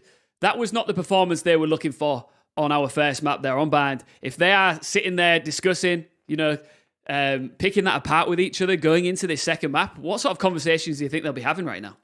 Well, the thing is, I'm not sitting in that room, right? So I cannot know with confidence. But the thing is, I feel like they just have to discuss the fact that their fundamentals are not in place. They are not playing off each other well. And that's a big problem when you play with characters that feed off that synergy, right? They like to play KO, they like to play Sky, and Viper as well. All of those characters thrive when the team plays in unison. And that's something that we're currently not seeing. And hopefully we're going to see that on Split. They played it so far in past 20 maps only twice, but the last time they played on Split, it was against Vitality and they won 13-3. That was one of the only maps so far in the VCT latest tournaments when there was actually a blowout, right? So this is, I would say that there's a hope at the end of the tunnel, a light at the end of the tunnel for Liquid, because they played with KO here very well. And hopefully we're going to see that again. I do want to add to that because I agree with Lothar, and I think that they did play KO very well. And one of the things that I remember noticing about Scream's KO on Split was the way he used his daggers was so much better. They were really good at cutting off multiple avenues of ingress at once. So a really good example would be cutting off both A Heaven and screens at the same time, or cutting off screens and elbow at the same time, for example. But one of the things that we have to remember about that map is part of the thing that hurt Vitality was their insistence on not bringing flashes, and we don't know if that's going to be the case here with Vodafone Giants, and I think that helped Team Liquid a lot more than we've necessarily given credit for on their Split victory. And when it comes to Giants on this map, they actually played it the most amount of times after Bind. So it's 6 maps, and they play Savage at Omen, Ray, Sage typically. Let's see if that's going to be the same. And it is 2 duelists here. Any surprises here? I mean, what do you think about 2 duelists, Gia? I mean, I don't have a huge problem with it. Like, in general, I'm someone who I'm a big fan of leaning into controllers and things like that over duelists. I find that more exciting, but I don't really have an issue with it. I mean, again, this is something that that Giants have played for the last 6 times, I think it is, that they've played Split. They've gone for this kind of composition. One of the conversations that we had before was about Ambi and Fatinho and who was going to be opping and whatever. This is one of those maps that Ambi does, of course, play Jet. So maybe that's something that we're going to be looking at. But we've already seen Fatinho playing Raze today, and we saw how well that did. I think if you combine both of them and you have them both on point, then that kind of aggression could overwhelm Liquid if they fail to deal with it in a similar way to how they did on Bind. Lothar, what do you want to see from Scream here? Because I know that you were vocal just right after the post-match there about how disappointed you were in his performance. What do you want to see more from him going forward now? It's not even just him. The entire Liquid now plays with so many flashes is actually insane. They have Sky, they have Breach, they have KO. they just have to brute force themselves on sites with the amount of flashes that they have. Like that's the main reason you play this composition. They played it also on Ascent before with Breach and Sky, and they were just trying to push forward on one side, on one lane, use the flashes, cut off the players with the operator to not be able to like stop them from that push, and that's basically it. So it's gonna be the question will be, is Liquid let's say personally equipped to play the fundamentals well of them, right? Because if you don't use those flashes to push and make sure that there are trades available, then all falls down flat. And because they don't really have a secondary utility that will make them, let's say, efficient of the attack. And Gio, let's not forget here, the loser of this upper bracket final isn't out of VCT. They dropped down into our lower bracket, but Liquid aren't going to want to drop down there and face potentially Fnatic or 10-Star. We'll find that out a little bit later on. You want to take the easiest route to the grand final as possible. Yeah, of course. And I mean, it is one of those situations right now where, especially considering the games we had yesterday, everything was so close and so competitive that you can't even really look at that lower bracket drop and say, oh, well, you know, it's Team Liquid and of course they're going to win. Because I don't think that really is the case. That's not to say they wouldn't win. It's just to say it's not as cut and dry as that. And of course, you know, knowing that all it takes is a win on this best of 3 to guarantee yourself a spot in the EMEA playoffs. That's pretty crazy. And the other thing about it as well is just, and there's also a weird thing to think about. If Liquid lose, they go into the lower bracket. That means that only one of Liquid and Fnatic could possibly go into the EMEA playoffs and therefore have a chance of going to Berlin. Which, if you said that last stage, you'd be like, excuse me? What? Yeah, Luther, I can see in your eyes. It's quite an unbelievable statement to make, isn't it? It is. Like, it's kind of heartbreaking to also like think about that, right? So, but at the same time, it will be very uplifting to know that a team like Giants just made such a huge splash in the European scene. Something that a lot of people like about the European scene and hate at the same time is the surprise factor. You have so many good teams, right? You have so many big names as well, and teams that have made the name of themselves in the past because of their tournament appearances, and then something out of the blue appears, a new team, and they are just wrecking havoc, right? So you go to watch in the European tournament, and you never know what to expect, which is a beauty and a thing to, like, you know, if you have a favorite team and you root for them, you might be in for a hard time, especially now for Liquid and Fnatic fans, because it's very shaky for those two teams. Yeah, and Gio, you can never underestimate the power and the confidence map 1 in a best of 3 situation like this can breed. And Giants are going into this feeling, you know, they've got wind beneath their wings, whereas Liquid are feeling the pressure right now. Yeah, and I agree. I think having that early motivation really helps. Although that said, there have been a lot of cases in this challenges so far where we've had many best of 3s where each team has taken each other's map for the first 2 and then gone on to the third map and you have no idea who's going to win. So maybe we're just in this strange kind of puberty here in EU where everyone's like figuring themselves out and, you know, growing into something new. But it definitely is true that I think for Giants, they're going to be feeling relatively unperturbed, if I'm totally honest. After that performance they had on Bind, coming in again to a map that they like quite a lot. Yeah, sure, I think the likelihood of Liquid playing better on Split is higher than it would be on Bind, but I can't foresee Giants really having a dent in their mental right now. All right. Ooh, that sounds like a prediction. What, you saying Giants taking this map? Just in a word, yes or no? Just putting words in my mouth. Probably. That first map was not just, yeah. All right. Well, let's find out. It is time to see if Giants are about to book their place in the EMEA playoffs. Let's find out once again with the duo who seemingly love my accent. It's Pansy and Hypok. Don't be acting surprised. Coming in here with a slightly varied accent, of course we're going to love a bit of it. What do you think's going to happen? I have to put up with generic kind of, you know, accents normally.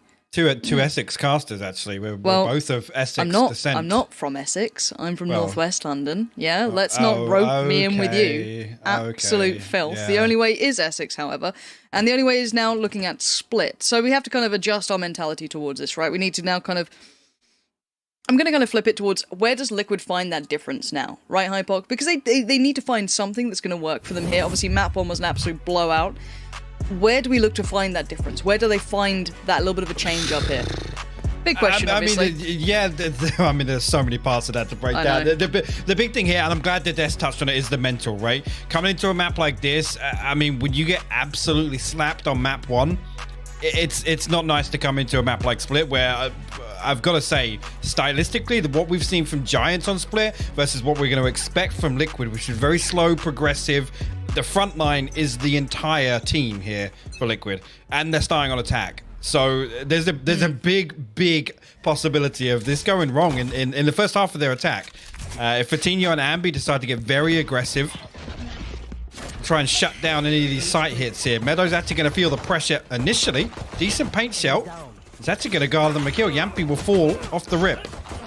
Couldn't quite control himself for a follow-up on that. Fatinho's still done a bit of damage, but Liquid overall has come out at least with the advantage here. A 3v2, a little damaged up, sure, but the Ambi-David P combo has been pretty deadly, but as is Scream's aim, of course, historically this man will always be noted as a god, but Ambi looking like a non-believer. Low HP players. He's got every right to be doing this. And now Scream, you've got to be on today. Ambi respecting the aim, but still takes the fight and wins it. Ambi with a gorgeous clutch. No. The man is looking sharp today. And this is a player I wanted to highlight right now. I'd say on Bind, yeah, it was the Fatinho show, kind of a little bit of David P in there, Hoodie, Meadow Shaw, all of those players do really well. Ambi's finally fills the gap. But a map like this with him on Jet, I feel as you start to see so much difference in him. This is the problem, right? Just coming back to that composition discussion, the best thing to play against this kind of death ball composition we see from Liquid here is double duelists. You want the sort of agents that can dip in. Yes, they find a fight, potentially, go 1-for-1, or I mean, in some scenarios, we've seen Fatinho and Ambi pop off to the point where you can expect 2 or 3 out of them in certain rounds, certain setups. So that's my biggest concern here. Is if Liquid want to play this slow, progressive game. Giants are equipped to absolutely shut this down, absolutely dismantle it. Sorry. Oh yeah, beyond belief. Now, and if you wanted to reset the mentality, losing a 1v3 kind of sucks. It's we're talking about mental. And again, sucks to suck for Yampi there. It's just not much more to be done, is there? You're like, I'll just live in this corner of sadness. I'm dead, guys. I'm dead. Guys, there's a pain shell, guys. 2 left, Scream and Link. See if 5 alive. Ambi is trying to build up here. Link had the right read, but couldn't quite connect the shot. And Scream, done for. This is clean work. 5 alive. Yeah, and it's little things like that, again, just no respect. They want to conclude the round, they want it done. There's none of this, there's 2 bottom mid guys just leaving, like, we've got map control, like, don't worry about it. Ambi straight through sewers. He's like, right, wrap it up, round 2's done, let's go. It's things like that. So often we talk about momentum and, having the wind in your sails and all those cliches, but this really epitomizes all of it. In terms of what we see from Giants on a round-by-round basis, I said it before, it's so good to watch, and it's so good to watch them build on this momentum. Okay, this should be okay though for Liquid. The burst towards A, but 3 players waiting to greet them at the door, and David P's already connected towards Soulcast. Problems now starting to build as Fatinho can just back away, and look at the HP. They're chipped. Oh, David P's walking this. He's walking this. He's absolutely walking this. David P reads the timing so right, and he can kind of almost be expendable to an extent. He did just have the Spectre. They all do. If they do damage, if they make it unrecoverable, they can't bring these guns back with them. This is still good work. This is a bonus for Giants. And Liquid now just being melted as soon as they went to try and do something towards A. But the rest of the map is open, but it's a long rotation now. I'd say the problem is they need to invest somebody to keep an eye on these weapons. Because the worst thing here is a 3v3, health advantage heavily in favor of Giants. If they upgrade to 2 rifles, even if they get the plant on B here, like the retake, you've got to say it stacks in Giants' favor. Which is why we're seeing Scream stay so late here over towards A main. Eventually now, they're drifting towards sewers. But again, Giants can give up the plant. Like it doesn't matter. With this much of an advantage, and you got to argue as well. Utility-wise, what have we got left on the side of Liquid? We've still got flashes on Link. No paranoia left. We're going to get the second smoke back online. I think it actually just has come back online, but everything's still in place. Meadow's going to get this information nice and early on B site. Should be about Now, if that camera check in, there it was, now knows what's up. So they can hit that rotation. 10 seconds They'll be left. playing for the post plant rather than denial of the spike plant itself. That's fine. Yeah, full information now Oh. garnered. And Spike planted. now let's have a look as to what we get. Post plants are all tucked on the site. There's no ground beyond that. Camera wasn't taken away. Did actually get the ping towards Link, but it's Fatinho to lean in through towards off the back of the rafters. Meadow sprays in. It's Fatinho to find Scream. Looks for Link. Notes him on the side. Fatinho's found him, and there it is. This is going to be such a problem for Link now. That pillar, maybe the death of me can't connect it, and Giants Oh, stomp my through them. word. This is gutting stuff for Liquid. This was the buy round. This is the gun round, and it wasn't like it was.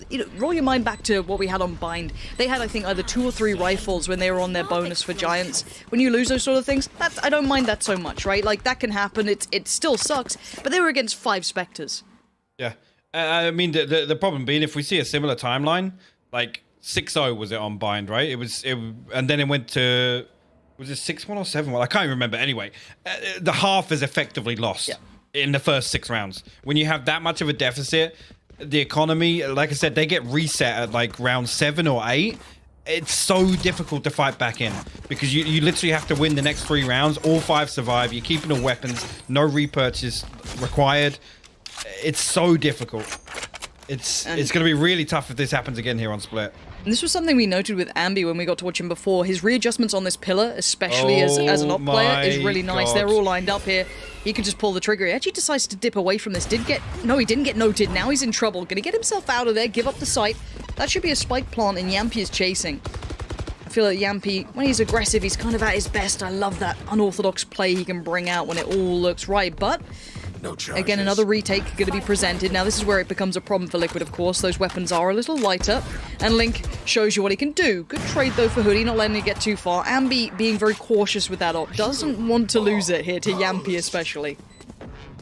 The Scream actually pops the ult here to maybe slow down this retake a little bit. Soulcast will trade out 1 kill, so brings it to a 3v3, but Last 2 on pillar. Okay, the first tap's good for Scream. The second will evade him, but Cryptix responds now. Ambi last man with the operator. Difficult to get anything done there, and Liquid, Beautiful. they hold strong. That's a very, very important round. Again, it's the thrifty round, so it's one that potentially leans heavier in Liquid's favor in terms of the bigger picture, but They needed this, though. This is a huge round for them.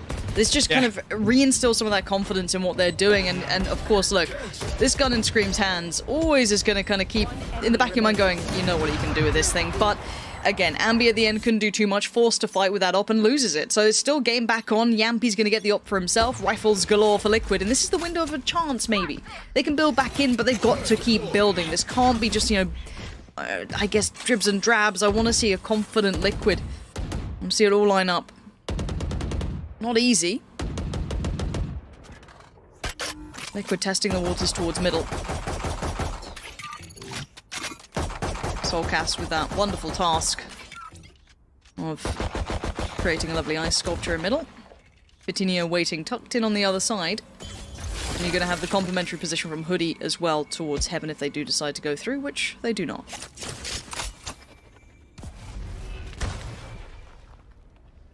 interesting here. We're only round 5, but I gotta say, ultimate progress-wise, in terms of the playmakers, I'll say Liquid kind of have the edge on that. Seeker's online, one away from the Rolling Thunder as well. You get detected in mail here. You can see the pings coming out already. The Soulcast actually Seekers on the too. back of that. Seeker's invested. Oh no, with all of that, he still got found by Fatinho, just bailing out his buddy, which is Hoodie, and he's actually made it out of there. I do not understand how he's gone away with it. That was Seekers, Flash, 2 players facing, but now it's going to be this B piece coming out. They still need to stick the landing here for Liquid. Hoodie's been able to kind of come back around, find a bit of room to play off the back of sight, and Meadow waiting to swing, doesn't need it. It's just Hoodie and Fatinho from Heaven being such a nuisance as Link tries to make the cross. Not going to happen, and Yampy was meant to be maybe backline, maybe seeing post plant, but now he's surrounded. He's got Ambi mid-air, still hits that, of course. But the round, regardless, goes to the Giants, and they recover that off that did get taken away from them, and it's now 4-1. Liquid just getting blended up between Fatinho and Hoodie, and again, I'm amazed that Soulcast didn't get that pick towards middle. He put everything into it. Such a heavy investment. And I think I saw a fault line just catch Soulcast, just a little ahead of time, which would have been lined up for, I think Link would have been in Garage or potentially down to Sushi, but that's really unfortunate. Again, such a massive investment on the back of, obviously, Barrier created. Coutinho getting suppressed. That information was garnered, and they decided to try and follow up on it. Here, 2 rifles, a couple of sheriffs for Liquid. What they can get done in this round here. Spread pretty thin initially. Well, I would like to remind you as well, 2 of the, I think it was like 4 rounds they got on map 1 were on their kind of force buy / ecos. Ambi this time though, fine for the first, falls away, does not want to get traded in on, gonna fall himself right back towards kind of almost, gets frontside a pillar. Soulcast carefully peels away after showing presence, but David P is trying to again find that timing. Now he could get undone, yeah. Ooh, what? Cover going out. How did Jampy not win that? David P on the look back still catches him. And now that gives away the game. It's surely this B piece, and there it is. Knife over the top. We'll identify Fitinio's position. Like that. Nice work, Zilv. And just Yeah. a note, Zilv is the observer today. Shout out to him. And the cross is being watched. Hoodie gets away with it ahead of the flashes, ahead of everything. Just gets a clean shot towards Scream, and now they're tucked Spike. away with 2. And yeah, the slow orb gonna come out as well. 20 seconds left. They have to recover this. One down. The spike here. Soulcast will find Hoodie behind wood. Walk out. Again, the paranoia goes through just to slow things down even further. 10 seconds left. One enemy remaining. This one dwindling away. Meadow finds a headshot through the smoke, and Soulcast forced to hold on to this Phantom. And another round will go the way of Giants. Again, the problem with this composition, I feel like, you know, that kind of mid to late round swing goes so heavily in favor of Giants, because they can put either Fitinho or Ambi in one of those positions where ultimately, you know, if anybody does kind of hard swing or dry peek from Liquid, they can dip in and out. They can literally find that opening kill and potentially get away unscathed.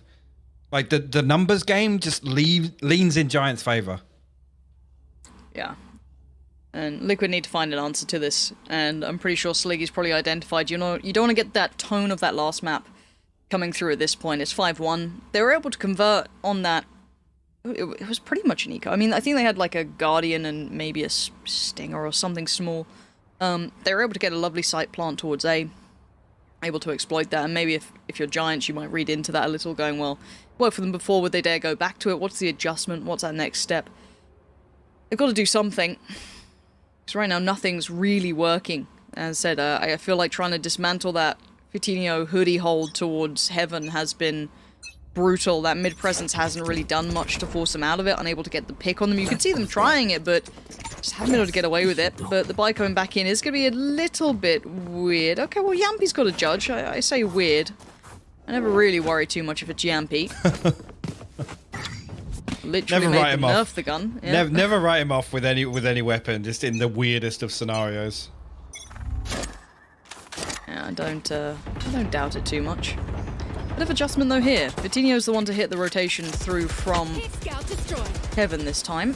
So this could maybe help them out, make that mid-piece actually work out finally. Soulcast showing a lot of presence here. Not subtle in it.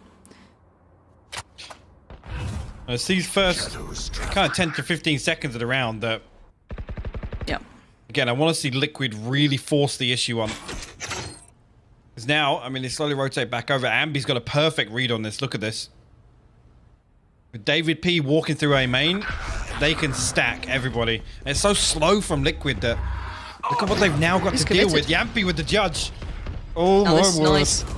Oh my god, all three of them stacked there, fall away from the site, instantly kind of posture into a retake. They've gone, well, we don't need to fight this now. We've at least gotten one pick. Fitinho, Oh, careful now, Fitinho. careful. Could have been much worse, but actually it's Hoodie who caught off Link there, surprisingly, and now they hit the brakes for a second. The spike is still within the hands of Cryptix, looking for that pick towards Heaven, but now losing vision, losing sight, and David P makes his grand appearance. A scream, backside put down. It's just- Giants. The pacing is perfect, Hyper. It is. It is. And the problem comes back. They're just Liquid have no sustain. If they don't find that opening, if they find themselves on site without finding the necessary kills or the necessary control, as soon as the smokes drop, as soon as the flashes are invested, there's no sustain. There's nothing for them to hold on to this control. And even something simple, like, again, the difference of having a Sage here, having something to kind of slow down that 3 to 5 second trade-off of utility. Yeah. It's crazy the impact that this is having already.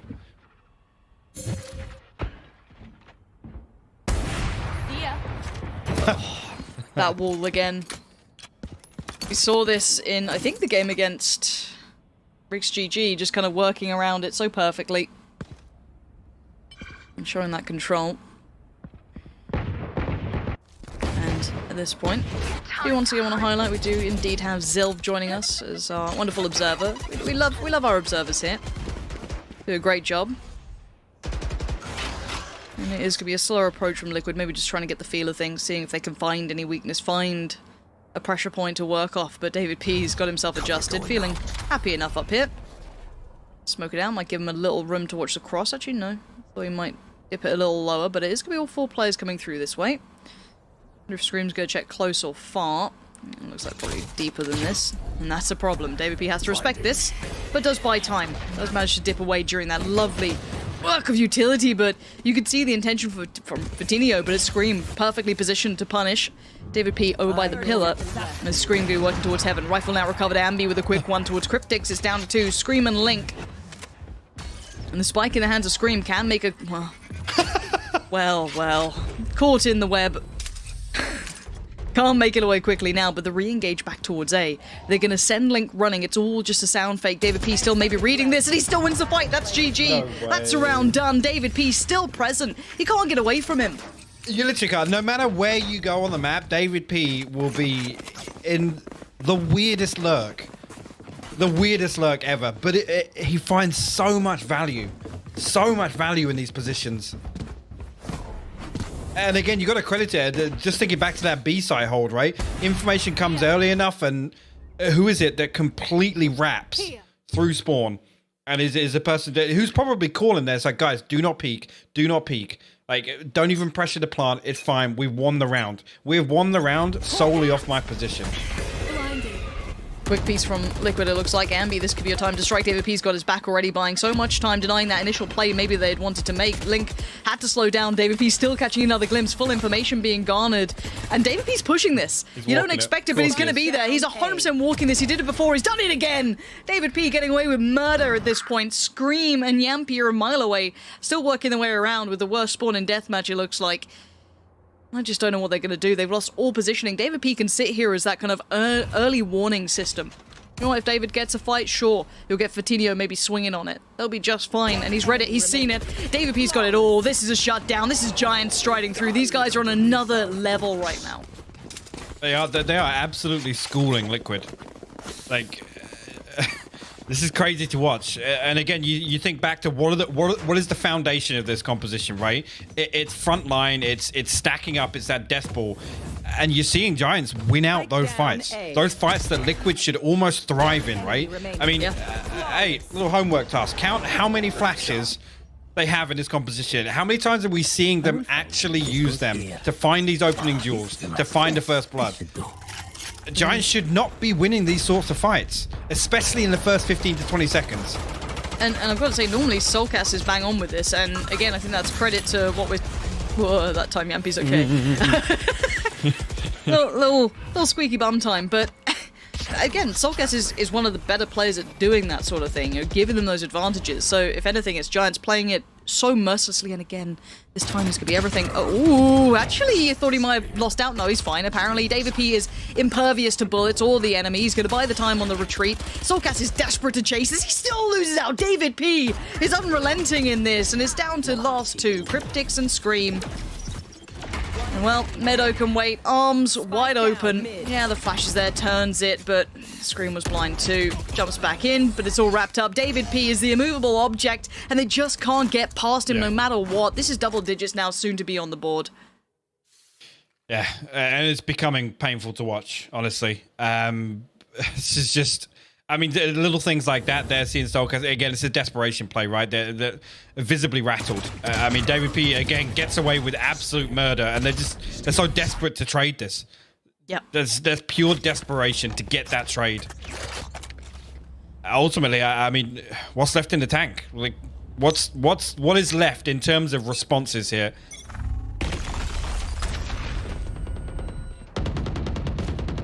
Well, they've at least denied Ambi that initial pick.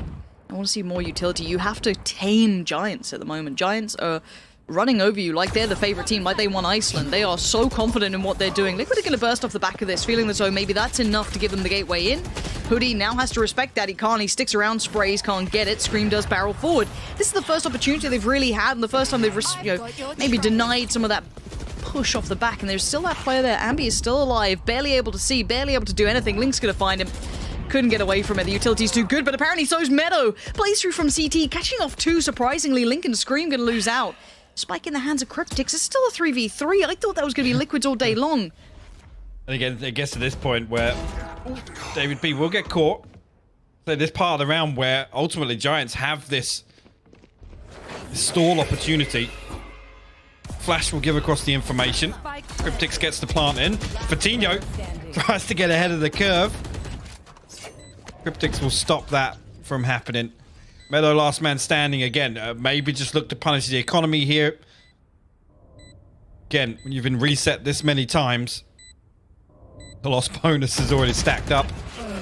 Doesn't find that one. Liquid, I gotta say, the first time we've really seen them embrace what I feel they should be doing, right? It's moving with intent. The utility's invested, and even there, I mean, Ambi creeps back through, finds a wallbang onto SoulCast. It's almost like in that scenario, Giants almost still nearly get the first blood, which is just crazy to consider. The fault line comes through. Again, a couple of players stack up in towards Garage, and I think they're looking to kind of stack up behind that execution. But finally, we see them move with intent, right? And actually utilize what's invested. Yeah, good to see that early investment of utility paying off. Pushing back Ambi, pressuring him instantly, but David P wants an aggressive response at the very start. Showing a lot of deep presence towards that A side, may, if anything, spur on this mid piece coming out from Liquid trying to take that room. And Scream's going to get in towards ropes, and up above is David P. Now he knows there's a player down there. This time Scream's going to back away from this, but David P is going to fill that gap. Maybe Scream's thinking he won't repush that for another couple of seconds, maybe 5 more seconds until he worries, but he's clearing this. He can call this clear. He can set up Ambi to still keep his eyes on. Spots out 2 on the retreat. Did not get the connection he wanted. Now it's time to re-aggress. There could be some really good pieces coming out of this from Liquid. They still have a great deal of opportunity. Liquid taking down mid. And now we wait and see what this site hit finally looks like. 3 players tucked here, though, and you're not going to be able to see. Fatinho finally reveals himself. And look at this denial. It's just crazy. Scream now, last man standing. Bladestorm got Ambi.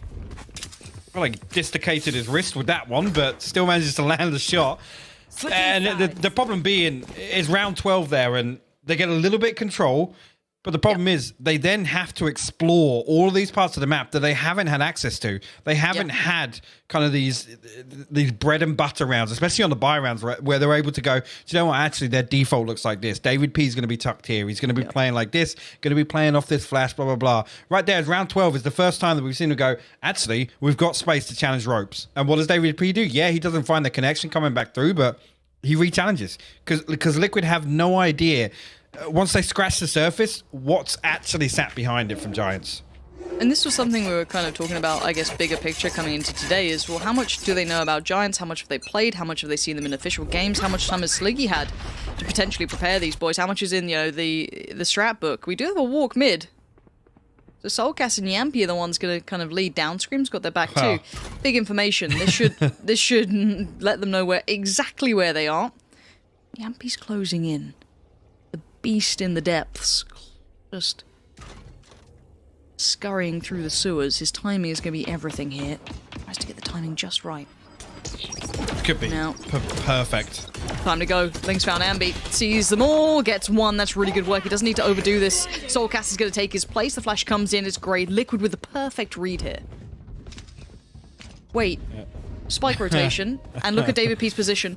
Don't. David P, if he gets two don't. here, Player oh, he standing. doesn't. That would have Okay. been, I would say, the gateway. If he was able to get two, I would still see this being somewhat feasible. Think for Hoodie, kill for Yampy. No worries there. Lovely work. Seriously. That mid-walk worked. Thank God. I mean, again, with a scoreline like this, you look towards Liquid to be proactive, right? So starting as they mean to go on here with the pistol round, it's perfect. It's decisive. There's no hesitation there. 15, 20 seconds in. It's not like they sit and go, let's see if they push A, right? Yeah. This is the perfect start. This is what you want to see if there's any possibility of Liquid building back into this.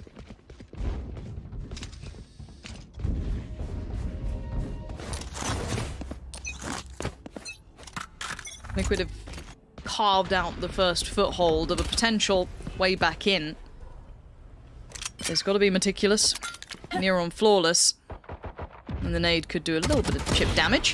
Yampy's going to catch one in the smoke. Ooh, couldn't be clean enough towards Ambi, so that's a gateway open towards heaven. Blocking sight. Smoke goes in, but the two players pushed in towards B main, which was noted by the Cypher. Meadow was somewhat aware, and I think Fatinho was as well, so they should be somewhat knowledgeable of this. Cryptic's still going to catch one on the cross. That spike now left loose. Ambi still doing pretty well here. That's now a 1v2. Now the spike, luckily for Liquid, was left up at the top side of heaven. Scream.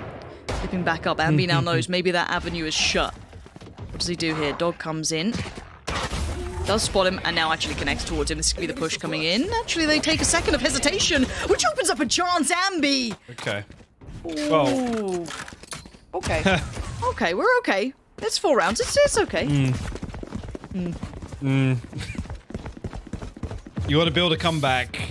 We talk about those flawless rounds, right? We talk about keeping three alive, you know, minimizing the repurchase. Because again, there's no raise, there's no jet in this composition. There's none of those kind of freebies on those eco rounds. That's, I mean, probably why we're seeing Yampy on what you could say a buy round for Liquid on a judge. Yampy buy. Ooh, Cryptics. Amazed you can be so mobile with balls that big, but look at what he's gone away with. At least one. Finding Fatinho, quick flash to follow. No one to push on that, however. Early info, sure, but at what cost? Is that worth it to you?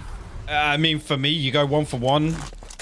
Giants take this in the mid to late round transition. Especially with it being Cryptics on that Cypher. Takes away a massive crutch in terms of the information they can garner passively based on his utility. Giants will actually now lean back towards mid. I mean, the other thing to consider as well now, Liquid at 4 and one of them doesn't have a rifle. So, in terms of ranged engagements, this could get tricky. Good. But I believe in the Yampy supremacy. Oh, the timing, Yampy. Oh, here they come. They've got to know he's close by. They don't expect the judge, though. 30 seconds left. Gonna get 2 for all of that work, and they're probably feeling a little frustrated with that, but that is the value of Yampy. David P, though, has man. again found the timing. This is terrifying to me. Link seems aware that someone could be here. There it is. Great shot from David P in the end. Took his time on that. The cross is being watched, though. Scream lets him get past. So Spike Plant can now come in, and David P has taken space. This guy's a monster. He's running them absolutely ragged. And Scream's now had to find his way back into a 1v2. Position noted. Finds David P. That's a big scalp to be claiming. Sees the brim of the hat. Wait, he didn't? Meadow. He did. Oh, now he did. Meadow might have just given him a window. No, huge work there. Good work from Meadow in the end, but I want to credit again to David P. Dude. He keeps finding this space, Hypoc.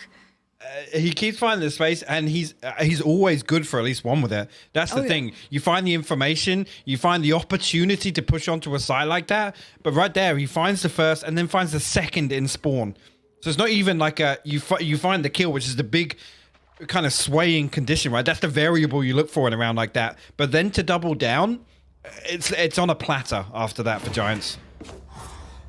Honestly, you cannot give him enough credit. The last couple of weeks, David P has been absolutely crucial to Giants' success. Hands down. Cannot disagree. The other players are great. They're all doing as they should, but I feel like he's finding that I don't know, additional 20% somehow. You don't see many people able to find this room. And again, you might play your games, you might play your matchmaking, your bits and pieces, and sit in ranked, and you're like, well, I've done this before, yeah, but you're not against people who are so well refined, so noticeable to how hyper aware they are of the timings and the possibilities. But once again, it looks like there has been space found here, but this is a bit of a shoddy buy from Liquid. It's not perfect. There is one rifle on Scream, so still a bit of leg to it. Deep ball goes in, Soulcast backside, has to find it, does great stuff from Soulcast, exactly what they needed. Yampy dives in on it, puts his body on the line, loses, but now Soulcast gets teed up, gets another, dips away into the smoke. He's doing everything he can. Soulcast just clawing onto this, but Hoodie still... No, Hoodie, no way do you do any more. There we go, recovery for Liquid, and again, tooth and nail stuff here. Hanging by a thread is is the only appropriate summary here. Liquid will strike back. They're 5th on the round now and still 6 to make up on the back of, I'm going to say, making a couple of unorthodox plays, right? Wanting to dance with Giants the way they like to play these rounds. Just trading blow for blow. This goes here. Now, Giants coming back in. See, a little bit of reinvestment here as well, all things considered. Which potentially Liquid aren't anticipating. I'll be honest, you look at the economy here, you wouldn't expect what Giants are throwing into this. Kind of like it. I kind of like it. Yeah. I mean, you're 11 to 5, you've got a little bit of wiggle room. You can throw a Why couple not of go these for it? away. Yeah, If you I wanted actually to. don't mind it. I mean, you look at it this way, Liquid have a lot more to lose, right? Yeah, So it's yeah. like, I'll let you have 1 or 2 of these. I don't love the force buy wars, obviously, but there is like a fine balance, right? And I think this is perfectly fine. Soulcast just showing off the guns. Having a little inspect. It's like a play back towards the A site. Do have obviously Soulcast by pillar, and then Cryptic's up towards heaven. We'll wait on that second smoke though. I think that's why we're seeing this pause initially here, but actually There we go. could get ahead of it. Turned the flash well enough, already some of them did. It's a 1-for-1 trade, make it a 2-for-1 trade. There it is, there's the site now open and ready for the taking. Guns galore as well. They get the upgrades they need in a 4v3 post plant, but there's still stingers in this, still specters here. David P being one of the players and Meadow with the other, slightly weaker weapon. But again, all 3 players for Liquid right now in CT. This could be quite nasty, not quite a full TikTok wall, but close enough. It looks like it's go time. Ambi waiting. And there's going to be a pixel out of place and it's going to be found. Yampy's going to punish Ambi this time. 3v2 players still advantageous towards the Giants. And it looked like Hoodie wanted to do it all, but now the post plant's become a problem for Link, but he's been able to find David P. Meadows probably left scratching that, now looking quite bald head. He comes around just fine. The Stinger will actually be okay, at least with that low HP on Link. And that's 12 on the board for Giants. This is do or die time. We said, look, risk reward, right? The risk and reward for Giants in that round was perfectly manageable. That was a reasonable investment. I didn't mind that at all. I actually really liked that choice to be having there. Whereas Liquid now, look at what they're left with. They are in the absolute bin. They have now got match point against them. Not just map point, match point. And the buy's hot garbage. Yeah, Yampy can't even afford a judge. Put it that way. That's You know how it's bad bad. it is. That's how bad it is. Cover going out. See here what the play is. Early fault line coming out. No follow-up. A sip typically a little deeper than we've seen them in previous rounds, so see what happens here. It's going to be a fast piece from Giants here, Lauren. Oh, Fitinho wanted to be the space taker and playmaker, but not going to get it this time. Yampy waiting very patiently here. How much does he see Ambi trying to keep himself safe? And the Giants do get dissuaded this time. They cannot make that same sight hit. And the 4 now have to wait patiently and respect this somewhat. Meadow feeling a little disrespectful, wants to try and make the play towards Yampy. Gets him no trade. Not even a repeat. And Cryptic's only really got the Spectre, so he's playing True, that's right. passively off this. But they've now brought it already back down to a 4v4.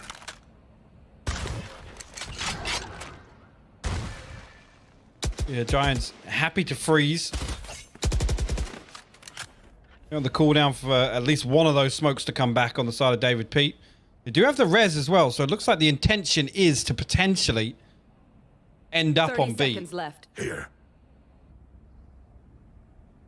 See if they can get back to full strength. paranoia building now for Liquid, but they are holding strong. Yeah, committed to this. Cryptic still needs a fair bit of work off the back of it. Waiting to see who comes through first. It'll be David P on the crossing. He's actually found Cryptics. Good work from Scream. He needs another. Couldn't quite tame the recoil then hitting as Ling gets just drive-by by Meadow. It's looking like this is over. Soulcast, your last man standing in a 1v3. Sheriff and a Flash. Full-on armor, but it's that first kill that might be the hardest. And yeah, Hoodie's already found him. They all peek together. Giants have done the unbelievable. And they've absolutely destroyed Liquid 13-5. That's a commanding score to be doing it at. Yeah, just absolutely schooling them. Like I said, this is the form right now, the confidence, and I said the absolute lack of respect, right? And compositionally, there's some major concerns coming into that, especially as map 2, when you've got to expect Liquid to bounce back. You've got to expect them to really take control of that game.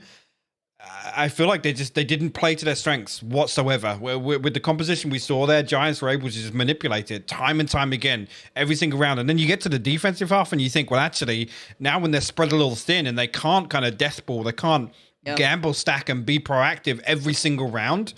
At that point, you got to just be thinking it's a matter of when, not if, for Giants. Well, and with all that in mind, obviously, we do need to now kind of look towards who you think was the player of the match in this. You guys at home, of course, you know where to go on the socials. Get on over there and give us your thoughts. We have the likes of Fitinho, Hoodie, and David P as your options, and let us know who you think was the better of them. I mean, I find it hard to take away from David P, but then, you know, Fitinho was glorious in moments. Every single one of those players had moments there. Hypoc, who would get your vote? It's got to be David P for me, honestly. Again, it's easy to always vote the highlight plays and stuff, but his impact, I want to go back and just watch the minimap. I want to do a day in the life of Lothar and just watch David P on the minimap, seriously. Yeah, he was truly able to kind of find, as I said, those threads of timing so perfectly. It was actually stunning to watch. However, we do have a little bit of a treat from you, which, well, for you, not from you. We love your company, obviously, people at home, but it is a treat for you guys, which is going to be our featured song, which is Ride With Me by Tungam Vag featuring Kid Ink. And for all you old people, enjoy Alice DJ.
Time, I just need my sidekick. Sexy in that leather with the tight fit. Try to get between us, I'ma start a riot.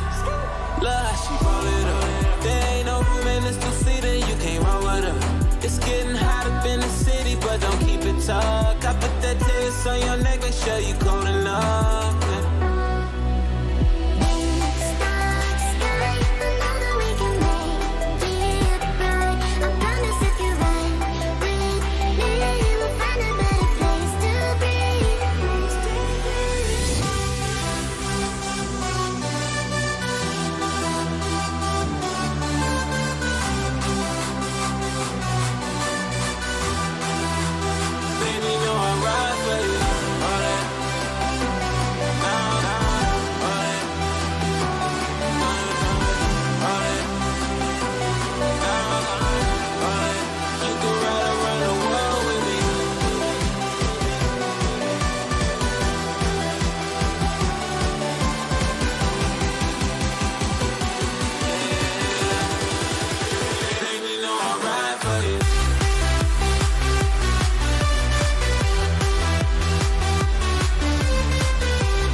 Welcome back to the VCT EU Challengers 2 main event. We knew we were going to see some groundbreaking stuff go down here today, and Giants have just booked their place in the grand finals. And of course, that means as well that they have booked our first place, our first of our 2 spots in the EMEA playoffs. Exciting stuff for these guys. I am now joined by their coach, Pipson. Pipson, welcome to the show. You made easy work of Liquid there. You were just the better side, but did you expect a little bit more of a fight from them? Actually, it was a tough match, even if on the score it doesn't look like that. But there were a lot of close rounds, like for example, pistol round on split 1v1v3 clutch and the stuff like that, which were in our favor, and that's why on the score it looks like that. But for real, it was a tough match. Yeah, I mean, you guys are fighting hard in every single series you step into at the minute. Your team seems to be in complete unison right now, just taking everything in your stride. That, as a coach, that must just fill you with absolute joy. Yeah, it's actually feeling insane. But like the most important is that the guys are performing. They are feeling the game.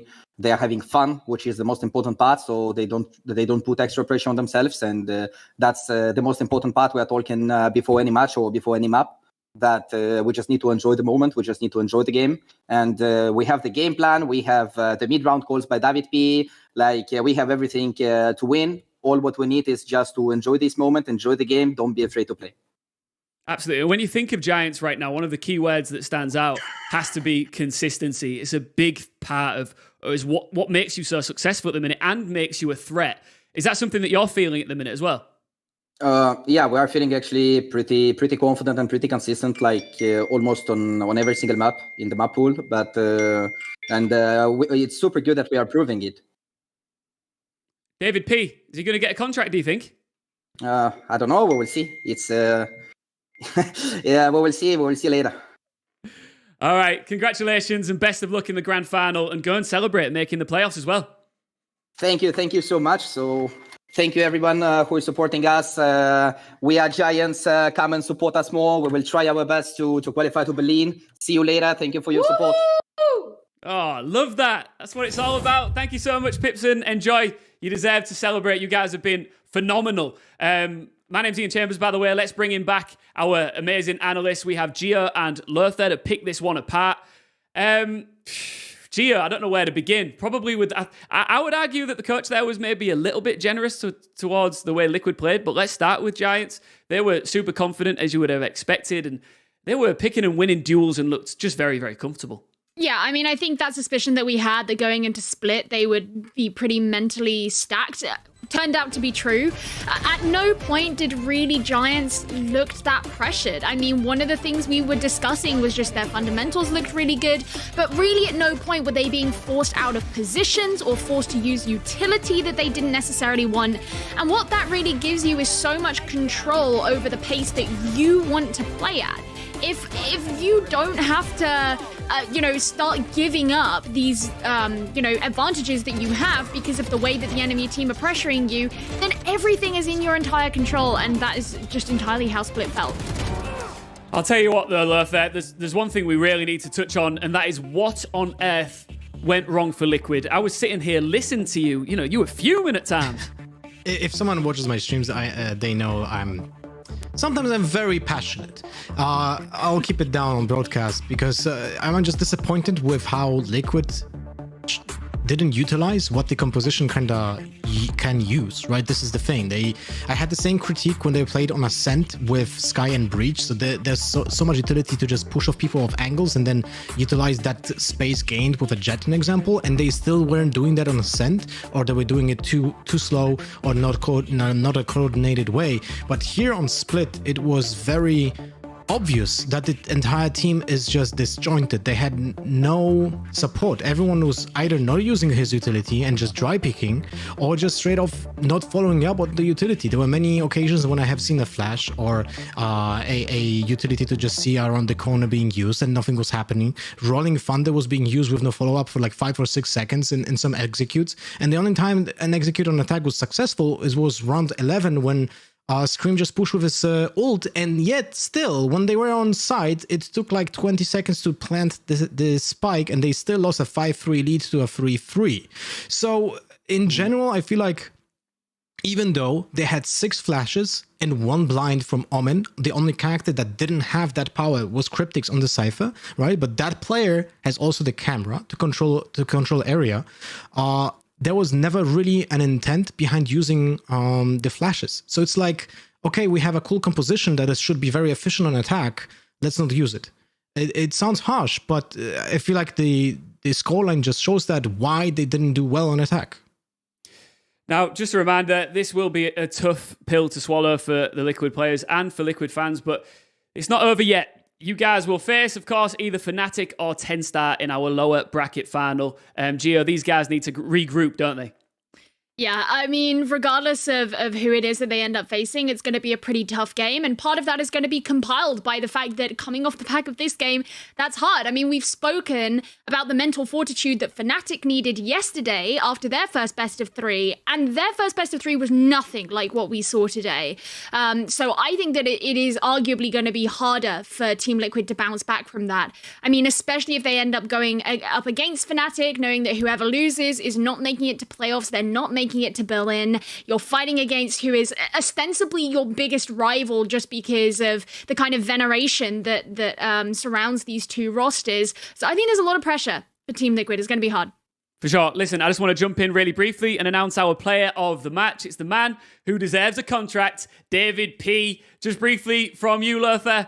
Well deserved, right? Well deserved for sure. David P has a lot of confidence right now. I saw his tweets during this one. He's all capsing on Twitter, you know? Yeah, he so is. He's very excited and for sure truly deserved. He's a good IGL that right now is pushing with Giants into the deeper bracket, I would say. They're already qualified, right? So they have to be happy and they're going to be trying in the next stage of the tournament. So I'm very happy with how they presented themselves, and it looked like they just breezed over Liquid.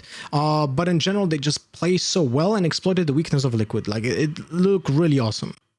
All right, well, congratulations once again to Giants. They are in our grand final and, of course, have booked their spot in our EMEA playoffs. We'll be back after a short break with Fnatic versus TenStar.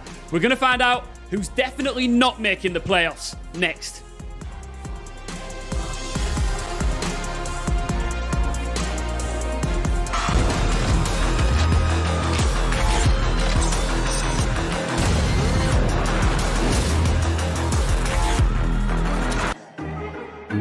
Must have been a dream last night, but I can hear what you're saying.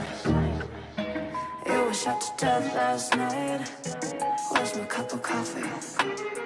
I was dreaming something bad last night. Can't you hear what I'm saying? One gunshot, and I forgot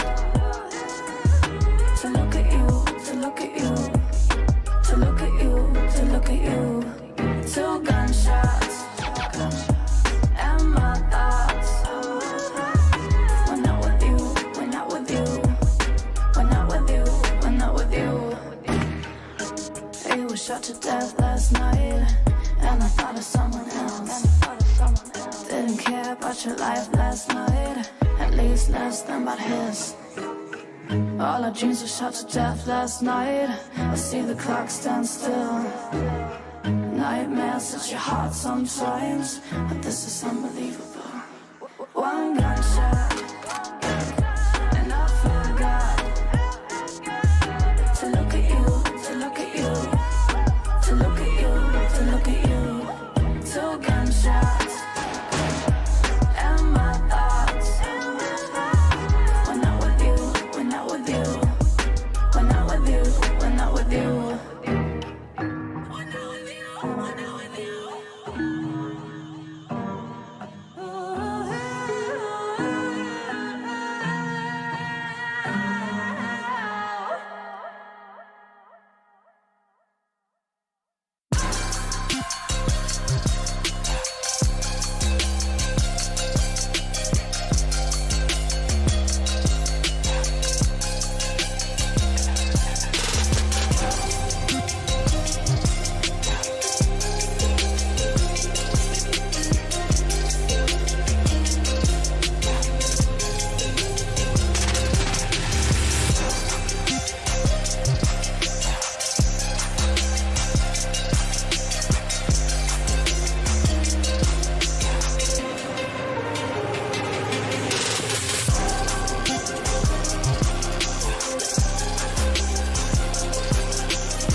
going, it never stops. Welcome back to the VCT EU Challengers 2 main event. We know that Giants have just made it to our grand final today, which of course means they are also in the EMEA playoffs. Who is going to take the necessary steps to get towards them, and who drops out here and now? My name's Ian Chambers. I am joined by two incredible casters and analysts, actually. I'm going to call them analysts, of course. That's what they are today. We've got Gia and Lothar. Guys, welcome back. You're having fun so far, Lothar, yeah? Yeah, I mean, for sure. I'm just excited to be here. And the fact that either Liquid or FNATIC, or maybe even both, don't make it to the next stage is absolutely insane. It's crazy. We can now focus our attention on our lower bracket, round 3. It is FNATIC versus TenStar. Let's kick things off with this FNATIC roster. What a day these guys had yesterday. 2 long, epic series, and they live to fight another day. It's a case of fresh out of the frying pan and into the fire, Gia. Yeah, it feels like if what Team Liquid just experienced was as a 100-meter sprint, what FNATIC had yesterday was like a marathon. You know, they played the most insane games, and even though they dropped down into the lower bracket and then of course beat BDS in that lower bracket game, there were these overtimes, there were these clutch rounds, it went on for so long, and seriously, how they got through that day and walked away with a win, I commend them so much, but they're probably going to be permanently exhausted after it. Yeah, they'll be backing themselves, though. Right here, right now, they've got nothing but confidence coming into this one, Lothar. Yeah, I mean, for sure. The thing is, both of those teams have like a rough path behind them, right? And when it comes to TenStar, it's like this team is performing really well on defense. So I kind of struggle to have, let's say, a consistent plan for FNATIC how to play against this team. TenStar, an example, on Breeze, on the most played map, are playing with both Cypher and Killjoy. And every single one of those players here, like, I don't feel like there's one player that just shines the most. They play well as a unit, which is great because that's how you build up that, let's say, strength, right? That's how you want to progress. You don't want to have star players. You want to have a team that plays just like a unit, one unit. And this is currently how TenStar is looking. And they have great approach to the game, and I feel like even on Breeze, people are picking attack against them when they're playing against 2 Sentinels and such a weird strategy that no one else currently is playing, that they are getting caught off guard. But you don't want to allow your opponents to play attack on Breeze first because it's a attack-based map. It's a really interesting team that I feel like when I did cast them first time during the open qualifiers, a lot of people were like saying, wait, what is happening? Yeah, then that's the thing. I'm fascinated that these guys came through the qualifiers. They've blown us away to get here. They are the underdogs. I think it was only Twiggy is the only one of our members of the broadcast team that picked them potentially win this. So well done so far, Twiggy.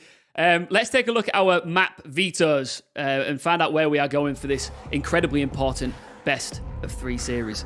I'm going to come to you for this one, Gia. We are going to Icebox first. Oh my goodness. Okay, Icebox, this is one that I almost fear for FNATIC because, and given especially the fact that the TenStar have decided to start off on the defense, FNATIC had a miserable time on Icebox yesterday against BDS, and they started on attack there too, and they just failed to put rounds on the board. It seemed like nothing they did. And actually, you know, I'm sure many people who were watching that series, the same as me, watched them come into that first map, do so terribly, and thought, yeah, this is it. This is the end of FNATIC's line. They're not going to be able to bounce back from this. Now, of course, we know now that isn't what ended up happening, but it does make me wonder and worry. I mean, especially when you consider that Breeze is the next map after that. This is also a map that FNATIC have not played in a long time. So we've got this kind of new meta coming forward on Breeze. They haven't played it in a while. Other teams have had more practice on it. I'm inclined to believe that this is a map veto that does not favor FNATIC today. Yeah, I agree with Gio completely. Like, the map pool right now does gravitate a little bit toward TenStar, you know, and of course we can't really say who's gonna win just on the map pool itself, but I would favor a little bit on TenStar, especially since both FNATIC and TenStar play Icebox well. They play even with the same composition, which in my eyes is the strongest composition right now on the map, which is Sage, Viper, Sova, Killjoy, and Jet. It has great defensive capabilities, but also great attack. And the big difference between those teams on Icebox is also the way how they execute the map. FNATIC, when it comes to their attack, they're heavy on B, heavy on A. They don't really do much on mid, while TenStar is actually the opposite. On attack, they do to gravitate towards mid control, which is a little bit more unique in the meta game, which I feel like they're trying to counter the meta, which is very cool. And they don't really do much when it comes to like controlling B long. They typically even have a player that might be just watching if someone is trying to attack, and FNATIC will, in example, push B long, then there will be a player sitting even in spawn trying to punish that lurker. So two very stark contrasting playstyles on this map, which is pretty cool to see. And both teams playing the map well leaves an impression that the next map will be the decider, essentially, for this match. It's exciting, and I think that a lot of people, despite their successes and the fact that FNATIC have shown that they have chinks in their armor, TenStar do still come into this as the underdogs, right, Gia? Yeah, I mean, I think that's fair to say, just because, I mean, FNATIC are FNATIC. They're basically a titan of the Valorant scene. They did still come in second place in Masters Reykjavik, so they are who they are. TenStar having come through the qualifiers, they're this UK-based team, and they've done pretty well in some more local tournaments, but for this to kind of be the furthest they've got, yeah, of course they're the underdog. But the fact that they've made it this far through into the main event and not too far away from figuring out if they can get all the way to the end, I would say that that's pretty impressive. And just maybe it's unfair because we've seen more of FNATIC and therefore we can more clearly see where some of their downfalls have been of late. But it does feel like, maybe TenStar are going to be feeling a bit more comfortable on their feet because they've had a more, I suppose, linear trajectory to where they are right now, whereas FNATIC's trajectory has been anything but. The thing about FNATIC is that, we're coming from tournaments when they shined. They really shined. They were the echelon of EU scene. Bosa was doing so much for the team, like reinventing the entire metagame by himself. And I feel like, I'm not sure if I'm right, and I don't sit in the room with the team, but it feels like they try to reinvent the team itself as well. They try to give a bit more freedom to the players to play on their own accord, and it doesn't pay off. Like, especially in the previous matches when the rounds were rescued by players clutching, it's not a reliable and consistent way of playing the game, right? It's not long-term. It's not a long-term plan because you can't rely on winning a 1v2, 1v3. And the problem is, how do you go from there? Do you back off from the plan? Do you go back to Boser micromanaging the team, right? Or do you try again, go to a different lineup in different compositions? Like, I still remember the bind with the triple smokers, which is a cool idea in the first place, but it wasn't really effective, right? So they backed down from that as well. Now, when it comes to Icebox, I do believe they have everything set in place, especially when it comes to defense and the way they try to delay plant on both A and B, and they have that ability to play well. But the problem is like how they will play on Breeze. If they are not able to win Icebox, which might be the case, Breeze might be the death sentence. Yeah, I mean, one of the other things as well is that everybody pretty much knows at this point that FNATIC have always been known of being a really good post-plant team. And when they were playing against Giants on Icebox, one of the problems they had is some of their post-plants just weren't super effective because Giants were countering them really well.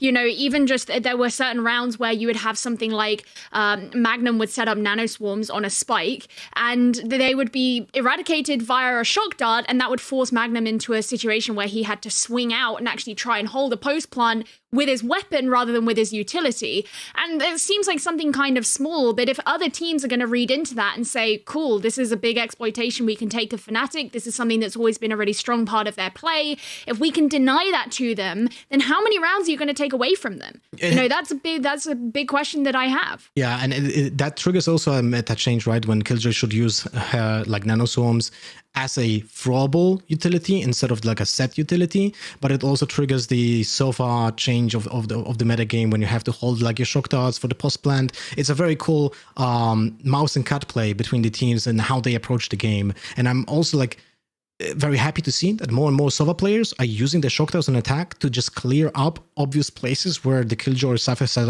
up the utility. And I see even players using the lineups from like back spawn to have that time during the round to not do that, and that saves so much space for the team on attack. It's very cool to see those small shifts in the meta. Lothar, I just want to talk about TenStar more generally for a moment here, because this would be a huge victory for them for lots of reasons. Yes, it would be another step closer to the grand finals. Yes, it would be another step closer to a potential spot in the playoffs. But to take out a team like FNATIC on a stage like this would be a huge statement win for them. You know what? You just took that out of my mouth. I don't think like it's as important to just go through this bracket, right? As in, oh, we do defeat FNATIC. Like, that's a big statement, and that's a big thing on their resume if it happens. So there's a lot of pressure on them. At the same time, there's not a lot of pressure on them because they are already here being an underdog. It's almost like it's not a nothing to lose situation, Exactly. but you could kind of say that, Gio, couldn't you? Yeah, I mean, kind of, because they don't have anything like already there that they're fighting to maintain. It's all about reaching a victory that they've never had before. So it is true, if they don't make it to the EME playoffs, it's like, well, okay, you didn't do it before, so it's not like you've fallen down from anywhere, which it would be for FNATIC. However, I think just, given the way that the life cycle of Valorant is going and how harder the competition is, it's still obviously a major, major thing. And they're going to feel disappointed if they were to fail at this hurdle, knowing that they were so close. So while technically there's nothing for them to lose if they do lose here, I don't think that's, of course, the mindset they're going to be going in with. Absolutely, we are edging closer to finally getting into this best of 3 series. But just a reminder, Lothar, FNATIC have almost been dubbed in the past as the lower bracket kings. They've been here, they've done it before. Masters finalists last time out, they went out of Challengers 1, it didn't look good, and then they qualified and looked like one of the best teams we've ever seen back then, right? Yeah, but that was a long time ago. When you consider like the cadence of Valorant esports, they kind of look like a different team. And I hate to say it, like I was a very big fan. I'm still a big fan of FNATIC when it comes to how they played the game, because it was very clean, and let's say they tried to shape how the game will look for a long time. Like their bind composition is still a metagame choice. So to see them being in a shaky spot, I think it's a very human thing, and it shows how important progress as a player is. How important is that? Because so many teams are now progressing in a faster pace than FNATIC like did in the past, because they're already there, right? So they cannot really they a little bit like a plateaued, and they need to reinvent themselves, while the other teams are just going back at them with the same progress they had in the past. All right, I think it's just about time that we can throw ourselves into Agent Select, which means we're about to, very soon, throw you watching into the action. Gio, I'm going to come to you first for this. Talk us through some of the decisions that have been made here. I mean, as we already alluded to, these two teams like to play the same composition here on Icebox. So, I mean, it looks like it's going to be that way. Just waiting for one more to go in. Again, like, I'm very interested to see how this is going to work out, because obviously if you're going head to head on the exact same compositions, in theory, you're in the same position as far as where your agent advantages are. Again, it comes down to me having a bit of concern for FNATIC on their attack, and I'm very interested to see how Polvi and Durka are going to go up against each other on these Jets, because I think that especially if Polvi can play Jet very effectively on the defense, that's certainly going to help make that attacking half even harder for FNATIC, which is something they suffered yesterday. Lothar, do you share any of Gio's concerns there? I'm more concerned about FNATIC defense because of the way that TenStar typically tries to punish mid play, and they put a lot of pressure to it. So if FNATIC will reinvent the defense and put a lot more stopping power to the mid, might be an answer on the defense. So we'll see. I mean, in general, this map is a 50-50 for both teams. They play well.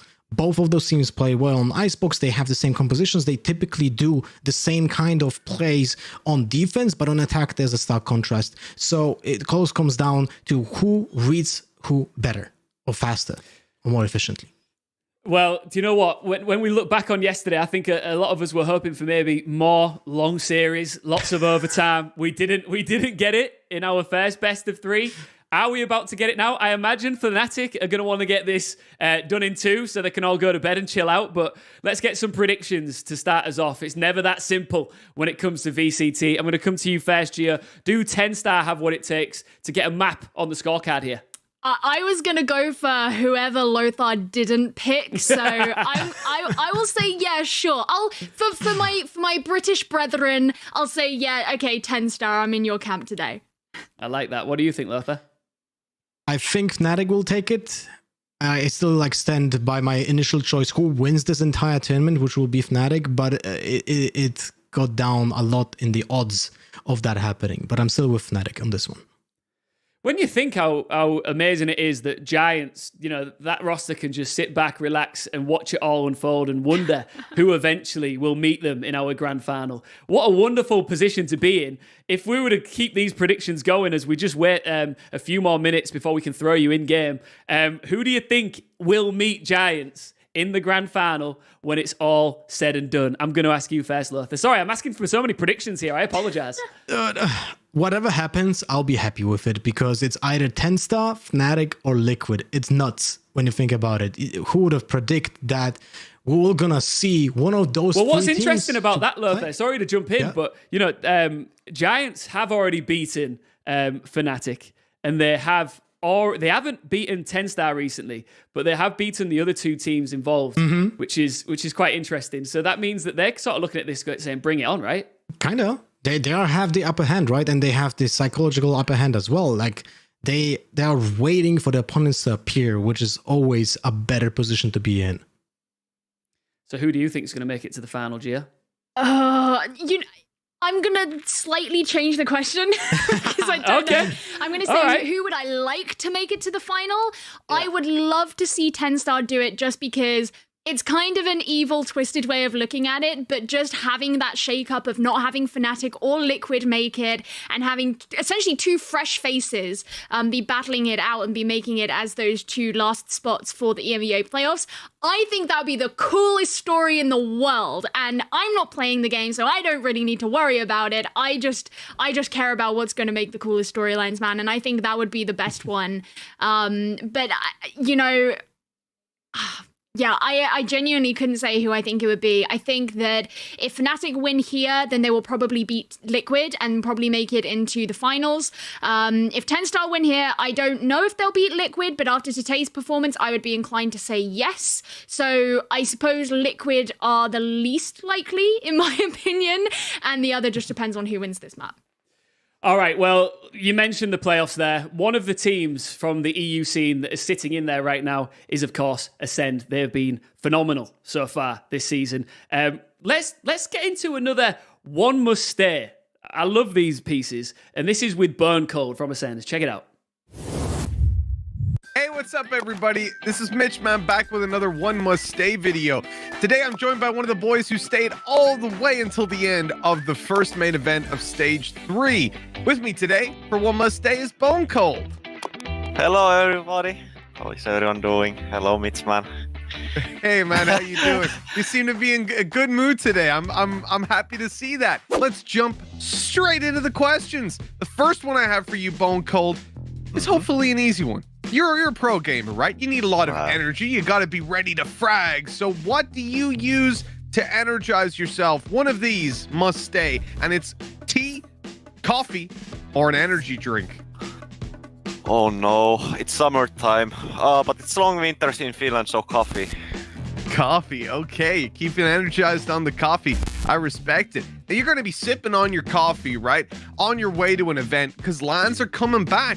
Now let's pretend that the travel time is the same for all of these travel methods. So you've got a 2-hour journey to the next LAN. Are you going to take the train? Are you going to take the boat? Or are you going to hop on a plane? Oh, I'm taking my sponsor's yacht, and I'm rolling to the deck with it. You got a pretty nice Ascend boat coming, huh? Big yacht. I like it. Yeah, we got some sponsors coming in. No. So we talked about warming up, and we already know, right? You're energized up. You've got your travel booked to the next land, but how are you going to get ready for the games? Only one of these things can stay. The others are gone forever, and your options are you go to the range for some aimbots, you go into a death match with some other players, or you hit up that escalation game mode. How are you warming up? I'm so sad there's no snowball fight in this one, but I must go with the practice range.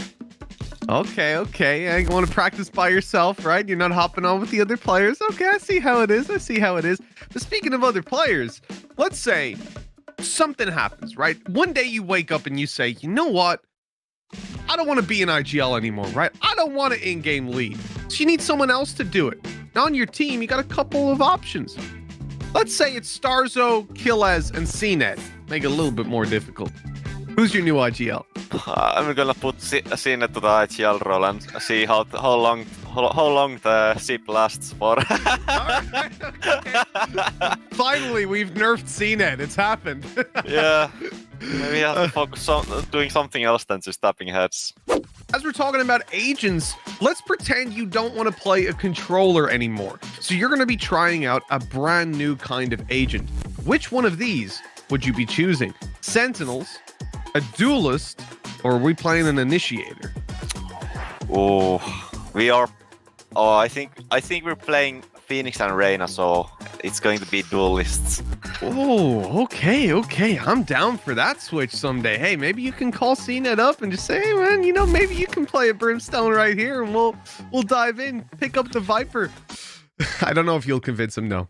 So let's move away from the game a little bit then. Let's talk more about Scandinavia, because you're from Finland, and I want to know which one of these would you choose to go on a trip. I'm planning my vacation and I just can't figure out where to go. Norway, Sweden, or Denmark? Where am I going? I think you are going to Norway, to the Alps, to go to a really nice hiking route. That's what you're gonna do. Okay, all right. Maybe throw a little bit of skiing in there as well if it's the right time of year, maybe some downhill skiing if you ever done that. Maybe just normal skiing. But Norway's a nice place. The Alps are such a nice place. You know what? I've never been. I'm gonna add that to my list right now. That's somewhere that I'm going in the future, and I'll remember you, Bone Cold, when I'm there. I'll do some lineups for you. But as we come to our final question of the day, this one is a bit of an odd one, so be prepared. This is going to be, hypothetically, an accident's going to happen during every single match that you play. Which one of these are you going to choose? The others will disappear forever, so in a way, it's a blessing. Either your mouse cable is going to snap and disappear. It's gone. Your mouse cable's gone. How many mice you gonna have on standby? That's gonna be a problem. Your A and D keys completely stop working. You're gonna have to play like CNET. Just W key everyone down. Or your internet connection is gone. And I guess the game is over. Depending on the time and place, if my internet connection goes down right after we win Berlin, it doesn't really matter, but I like the idea of losing my ASD keys and just going full W and just following CNET around. I like that as well. That's the way to play. Well, look, that's the end of our One Must Stay video. It has been a pleasure sitting down with you, Bonko. Thank you for enduring the onslaught of questions, and best of luck coming into the EMEA playoffs. Thank you, Mitch, man. This was awesome. Thank you, man.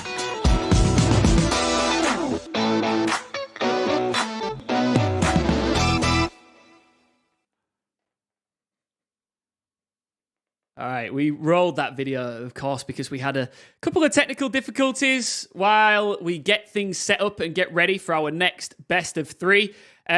Listen, there was talk of a boat there, some sort of a yacht, Lothar. Have you got like a G2 jet that you fly around in or anything like that? Not a jet, only a helicopter, but I have a pad above me, and we have a pad also in the Berlin office, so it's easy to travel. I could have taken a car, but Carlos just said, he's just throwing money there and no, take the heli. Take the heli?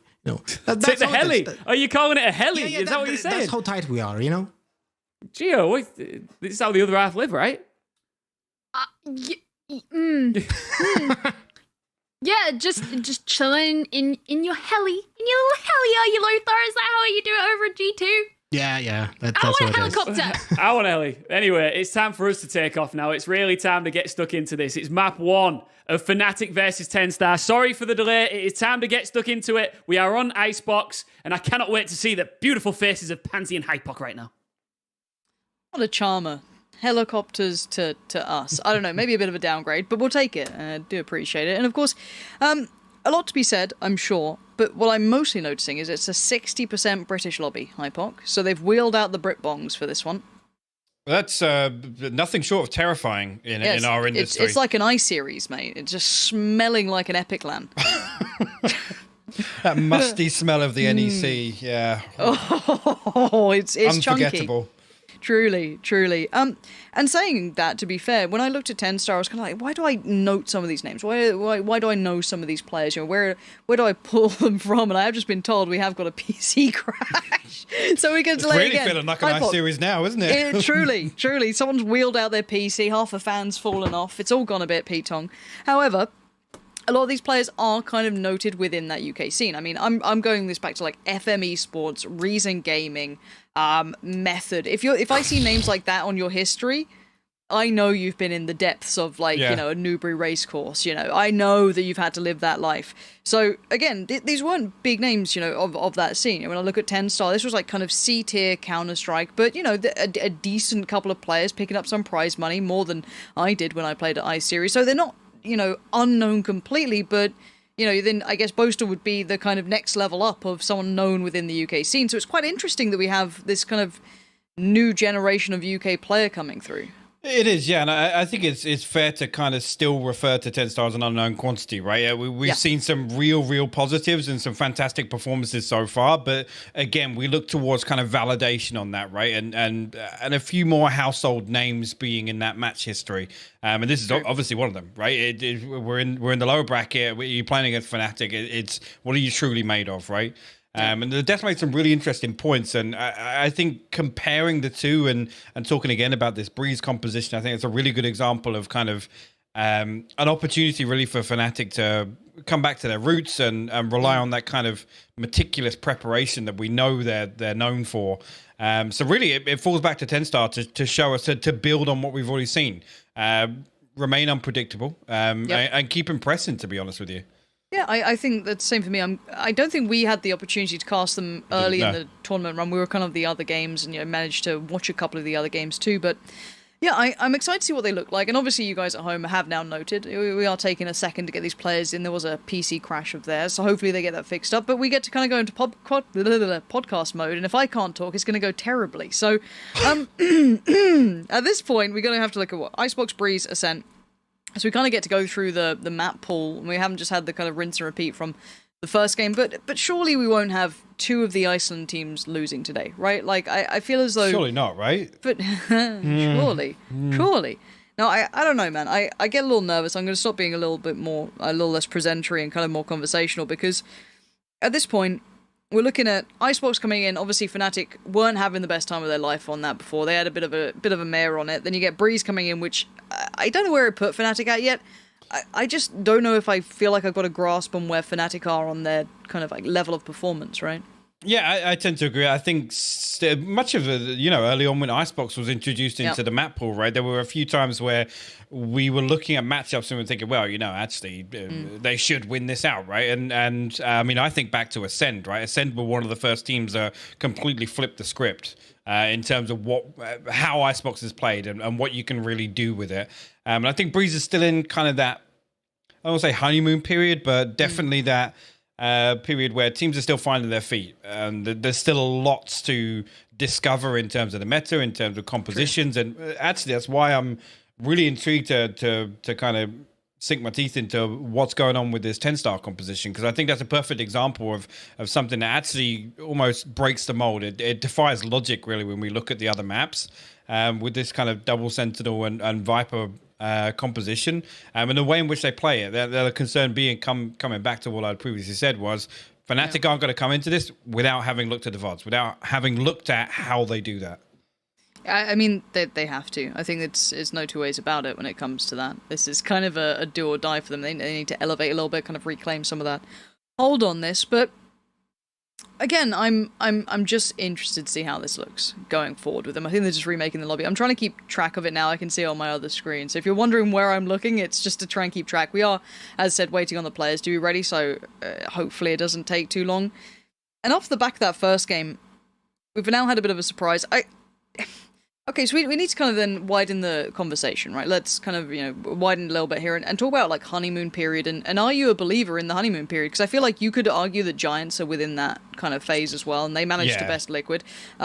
David P came out and was literally like, I'm still a free agent. Like, he's still out there trying, on the grind. Like, he's proving his weight in gold every single time. Hey, I'll be honest, it's worrying to see them come out of a series like that, and for somebody to actually still tweet that out. I mean, he's obviously been going off on Twitter, but to still be tweeting out, I hope that gets rectified this evening. I'd already be drafting up the contract if that was me. Absolutely. You got to get him on board, but there is an option to go to a 10-minute break here. I'm keeping you guys in the loop because I've just been told. I might ignore it. We might have a little chat for a bit. Who knows? We're going to have a little chat and then we'll head to a break in a second just to keep you guys, not having to stare at us the whole time. But I think honeymoon period is a conversation we need to have and kind of keep in mind because we've seen that FNATIC and Liquid can have repeatable success. However, there have now been hurdles that they haven't been able to best. So I am interested to see if this is another case of that. If 10-Star can convert this against FNATIC or if this was a wake-up call. We're going to find out. We are going to head to a break. So again, apologies for the delay. It's not us. I promise you. It's them. It's, it's I actually heard it was not Zilv. you, it's me. Zilv's probably crashed it. He did say there's been no tech delays, so thanks for that, Zilv. We'll be fixed up nice and soon. Guys, do stay tuned. Thank you for your patience.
the money in the bank.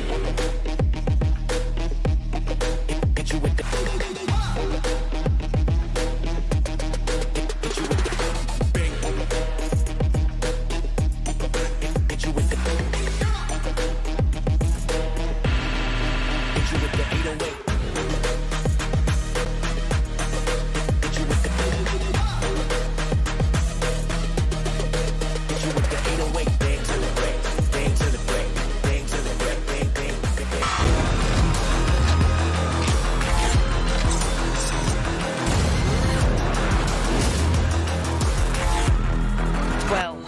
we have been thoroughly assured that everything is now spot on, ready to go, no issues. We're going in. Now, I have been lied to a lot, so we'll see if I have been lied to again. We've had to come in with full send on this, you know, full commitment that this will be fine. Hypok, how assured are you feeling? I mean, I'm not gonna look at any other monitors. I don't want to react on any of the other information I'm seeing. But True. yeah, sure. I feel like we're getting into game. We've got a really good feeling about this one. Just put on the timer. Yeah. I don't know if you're looking at your other monitor right now. I am. Whether or not you want to talk about anything for maybe a couple of seconds. Oh, no. Perfectly fine. I feel Okay, completely assured. Good. And I love the fact that chat has been put on the naughty step because they've been put in emote-only mode because they can't behave themselves. It's a lovely feature. I thoroughly enjoy seeing it. It's It about does make me NA laugh. o'clock, actually. I just realised, yeah, we're just creeping up on NA o'clock. Well, here's the thing. We're saying 10 star, right? So they only hear the first portion of that, and they're like... Pens? Hello? What? Exactly. So they're going to get a little confused, so we're going to have to be a little... kind about it and explain to them it's the team name. 10 star. Got the whole thing there. Now, it has been 50 seconds now. So production has once again fed me absolute lies, but it does seem as though the lobby is being prepared, so I can actually see it. We will be jumping in as soon as they're in. They're just locking in the agents again. They don't have to do the full agent select all the way through. It's just, I said, there is a time limit on some of these lobbies, Hypok, where it hits a certain marker and it's just like, nah, I'm out. So rather than letting it run towards that, they remade the lobby after the PC crashed. So we are just going through everything of that now. So it shouldn't take too long. And did I get your prediction? Did we end up going that deep into the fill catalogue? Yeah, I don't think we actually. No, we definitely didn't get beyond page 4. We were still actually talking about the matchup, which makes it actually one of the lighter technical pauses. True. For this, honestly, I'm kind of pitching this one to 10 star. Okay. I think overall in the series. Now, problem being, I actually agree with the desk as well. The veto leans in the favor of 10 star doing the upset. So I'm usually, I'm a sucker for it. I live for the upsets, and I'm here for it because I think storyline wise, I've just seen Tom tweet out as well. Another lower bracket elimination game between Fnatic and Liquid. I don't think I can take another one. So if anything, 10 star. Let's go. Okay. I'm kind of bored with you, but I want to see how map 1 does. I think that's my big indicator. I need to see at least that kind of, best scenario for them, see how they look, and then go forward. 'Cause this is my first hands-on experience with them, so we should be jumping in literally any second now. I have once again been assured, and no one will lie to me. It's okay. It's been does seem several so. minutes. The lobby's looking good. And the person who jinxed all of this actually wasn't us or production or anyone else. It was Zilv, the observer, today with us. So shout out to him if you saw those tweets earlier. I'm keeping eyes on you. Yeah. Nice one, Zilv. Appreciate it. But we do get to finally jump into things. We finally get to actually look at the game and see what we have in front of us. So it does seem as though starting out, we'll be having Fnatic on the attacking side and 10 star on the defensive side. I guess key indicators. Which players should I be noticing here? I kind of know Fnatic, so I'm not too fussed about that.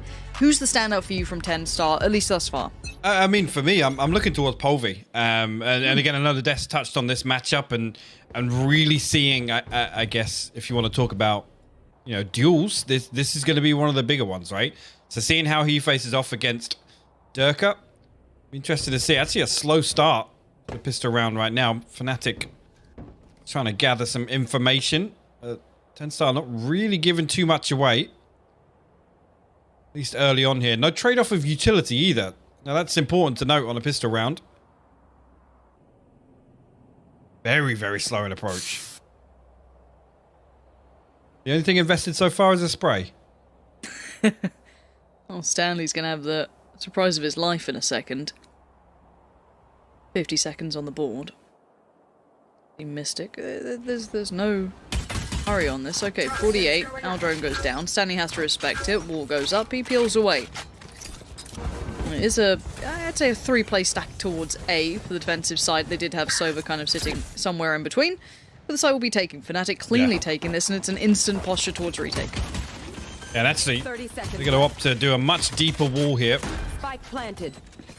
Actually split the site in half. They have full control of Snowman here. So 10-Star got it all to do on this retake, and that wall drops. And look at that. Doma and Mystic will open things up. Brody and Russ fall. Stanley for good measure too.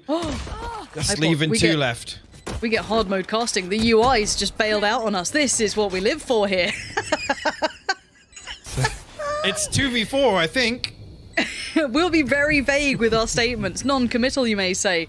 It is down to the Killjoy and the Jet to do something with this, but pulling these players out of positions is going to be tricky. Quite complimentary. Magnum to find one, Doma with the other. And it's Fnatic with the first. I feel like I'm going to have to keep track of the scoreline as well, just in case. Yep. Yep. It's 1-0. I know that much. A clean pistol round by Fnatic. Again, just...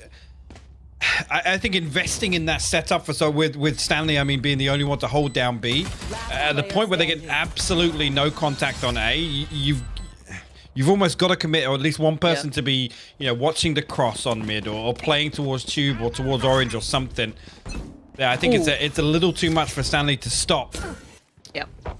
That from happening in the pistol, at least. Now, I don't believe that is the weapons that we're coming to this round with, because I do see Spectres across the board, so do bear with us, guys.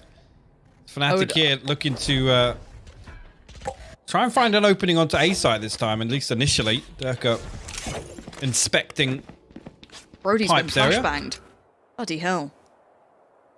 Hope he's alright. At this point, if we could, production, just take off the UI. Genuinely. It's actually... Yep, lovely. Yep, appreciate perfect. it. That's much easier. I know it sucks, guys, at home. Once it's fixed up, we'll throw it back up, but at least now we can kind of just... Magnum, that's not actually your... Bloody behave! Fnatic are going to be going back through this. Similar results here. They will be fixing up that UI as we speak, but Magnum, you can't have that picture and hold mid like an animal. It's horrible. Imagine that, you're watching this back. Your 10-star, you're like, right, let's have a little watch here of how he got that 3k in mid. That's quite frustrating. And you just got that grin, that absolutely shit-eating grin looking at you. Like a Cheshire cat. Absolutely. But, again, they've kind of noted that player in towards middle, so maybe get even... check on where that weapon might be taken. There it is. Doma removes that from Cray, and it's down to Stanley now, and Dirk has managed to catch him. So Fnatic quite clean on this approach, and they've identified B as the end destination. I want to see what the adjustment is, though, coming back in from 10-star, because as it stands, 2-0, if you're just tuning in, the UI will be fixed up. We're aware. We're aware. I kind of need to see that adjustment. I don't know where it comes from, though. It's not an easy one to control that B piece. No, it's, I mean, beyond this round is where we start maybe questioning the setup from 10-star. We'll see what they do with the buy round. Again, initially very, very clean for Fnatic. Well handled. Risk management there, especially on that second round, to negate any possibility 10-star getting something done. Time again, it's going to be Magnum and Durka to explore a site, at least towards that pipes position. Get noted by the owl drone, but only one noted. Russ now going to creep forwards on the back of that. Yeah, not expecting that second player. Like I said, the owl drone fortunately baited in. That's a rifle. It is.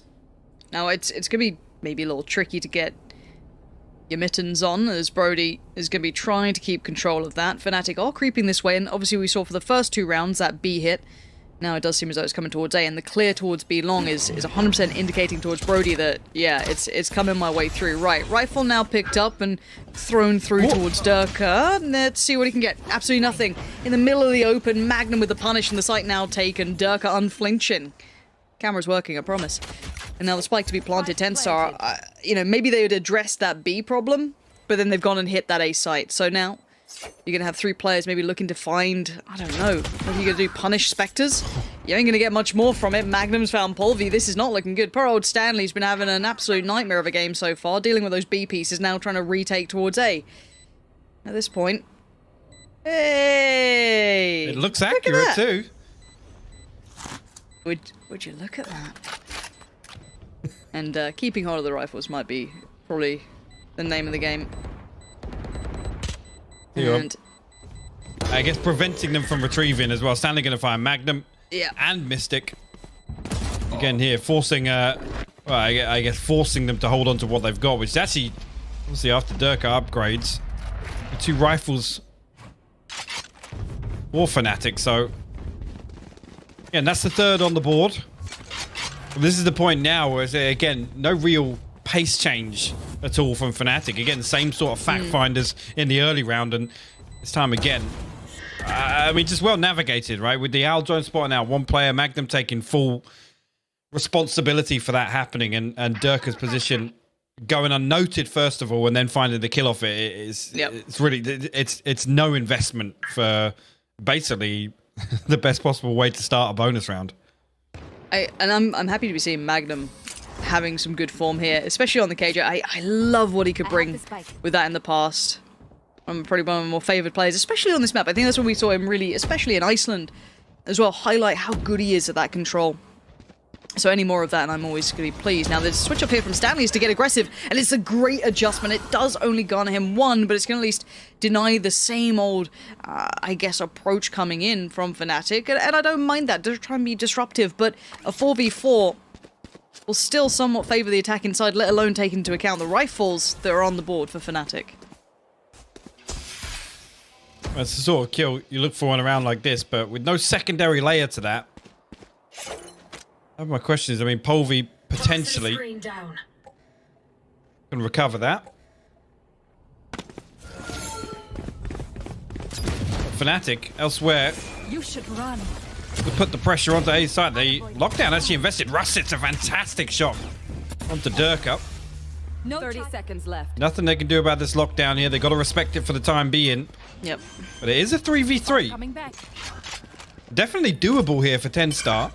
2 rifles, Brody on the Sheriff, and no plant just yet. Actually, Doma going to retrieve the orb and then get the plant so his ultimate's online. Potentially considering that res.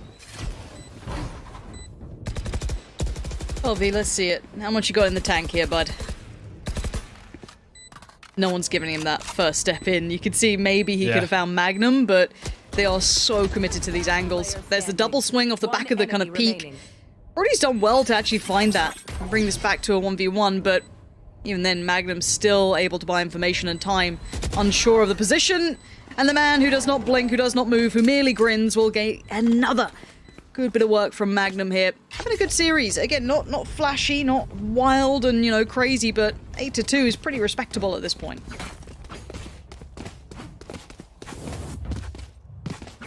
Yes, indeed, and this is where really we look towards the depth of a team like 10-star, considering these recent performances. Let's see what kind of responses they can put together here. Polvi now on the operator, Bladestorm available, nothing else online just yet for 10-star. See on the flip side, that Mystic 1 away from the Viper's pit. Polvi actually drifting all the way down B lane to try and find this. Aljoin actually gonna get the tag. Stanley unable to take first contact on that, and that's going to be the green light for FNATIC to hit the rotate, actually. Don't like the look of that at all. I've just realised where I recognised Russ from. I was casting an event back in, I think, 2019. It was a find, you know, the upcoming stars of the UK, and Russ actually was one of them. He got to play with old Henry G. And look at the man now, already getting himself in a great position here, moving forward, does at least get 1. Traded out by Doma in the end. I do miss the birthday hat, but it is a 4v4. And look at this position from Mystic. This is perfection. You could not ask for anything better. And Mystic laps it up. Punishment aplenty. And poor old Stanley once again feeling somewhat irrelevant to this. Mystic just flexing on them. This is a clean start from FNATIC. Mystic looking sharp once again. I mean, yesterday he looked on point. Already today, reaffirming that. 5-0. I gotta say, this it almost feels like coast mode for Fnatic. This is just back to basics. Looking so clinical right now. TenStar gonna put the brakes on.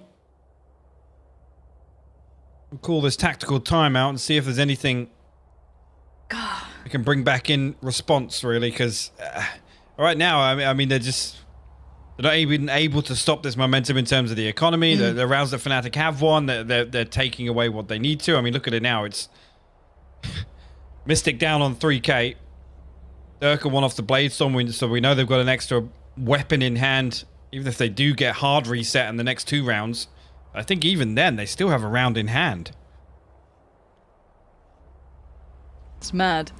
You got Brams, who was in the same tournament as Russ back in, 2019. He played for I think the French side. You had... I love this. I love the fact that these players have been trying to break into the esports scene to be pushing to that next competitive level so long ago, and now this is their big shot. This is so sick to me. I couldn't... you look at someone's face, you're like, why do I know you? And that is so cool. I'm so glad that is actually a player that I get to enjoy now, seeing how well they do. So far, though, it is a 5-0. And Fnatic have been pretty rough with it at this point. They haven't been kind at all. Polvi could do well here. That's a good start. Needs a follow-up. Can't get it. Magnum, good trade again. Magnum is ever-present, it feels like. Polvi now losing life. The res does come out, so Fnatic really back up to form. Dirk is just fine. And of course, the rest of the purchase is far from perfect here, sadly, for TenStar. They're down to odds and ends. Frey's done well there towards Mystic. Could have done with another. Not going to happen. Yeah, this is Fnatic keeping things clean. Hypok, how do you break a Fnatic when they look like this? This doesn't look like there's a flaw in the approach. No. This is the thing with Fnatic, kind of they hit this rhythm. It's so comfortable, and it's so hard to break them. It's right there. Even so, it's like, yeah, first blood, cool, okay, we respond, res, back up, and then it's not even just like full W key, right? It's just we're just gonna sweep through one by one, and again, you're not peeking into kind of a one-on-one engagement. You peek into Fnatic, you're peeking into 3 people usually.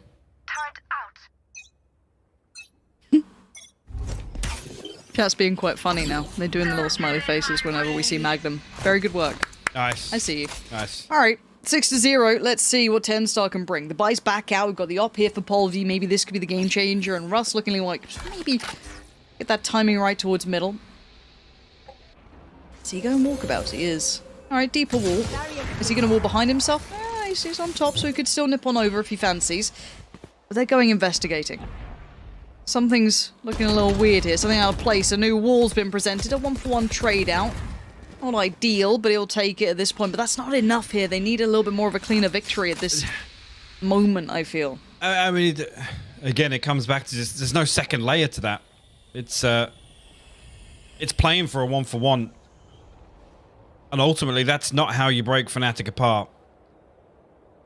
Able to sit now. Polvi going to post up with the operator, and Fnatic will just ride this out for the time being. They'll wait for something to be shown, the catalyst here, them to engage. And it might just be Boaster slipping 30 seconds left towards yellow here. Scanning ahead. How'd you get past Polvi, though? And that's his current task. He's drawn the attention one side. He actually gave himself a peek. It wasn't much of one, but it was a little.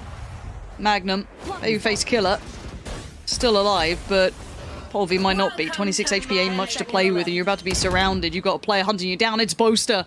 Says hello, catches him out, and now the spike's down, and you've got Stanley and old Cray trying to play this back in. I don't know where you're going to find value in this. Stanley's got a lot of utility, kind of denying maybe even that middle play, so kind of forced to play through on CT. Walls in the way, and the ultimate on the other side. Peekaboo, Boaster says hello. Stanley good control on the second attempt there. Spots another. It's Mystic, but all time being for Hypok. This is a landslide. Yeah. I mean, I made the point earlier. It's effectively with how these first 6 rounds go. If you look at this scoreline, even now, TenStar answer back. What does it mean? Bigger picture, what does it mean? Really, you're looking for TenStar to just kind of almost shake them off and just be like, right, guys, we literally just need to shift the pace, because right now Fnatic are in total control. TenStar can't play this sort of game that we just saw there, where Polvy's going to sit behind yellow. There's no real response to anything that they're shown. They need to be decisive. They need to be proactive here on their defense. They can't just sit with the setup.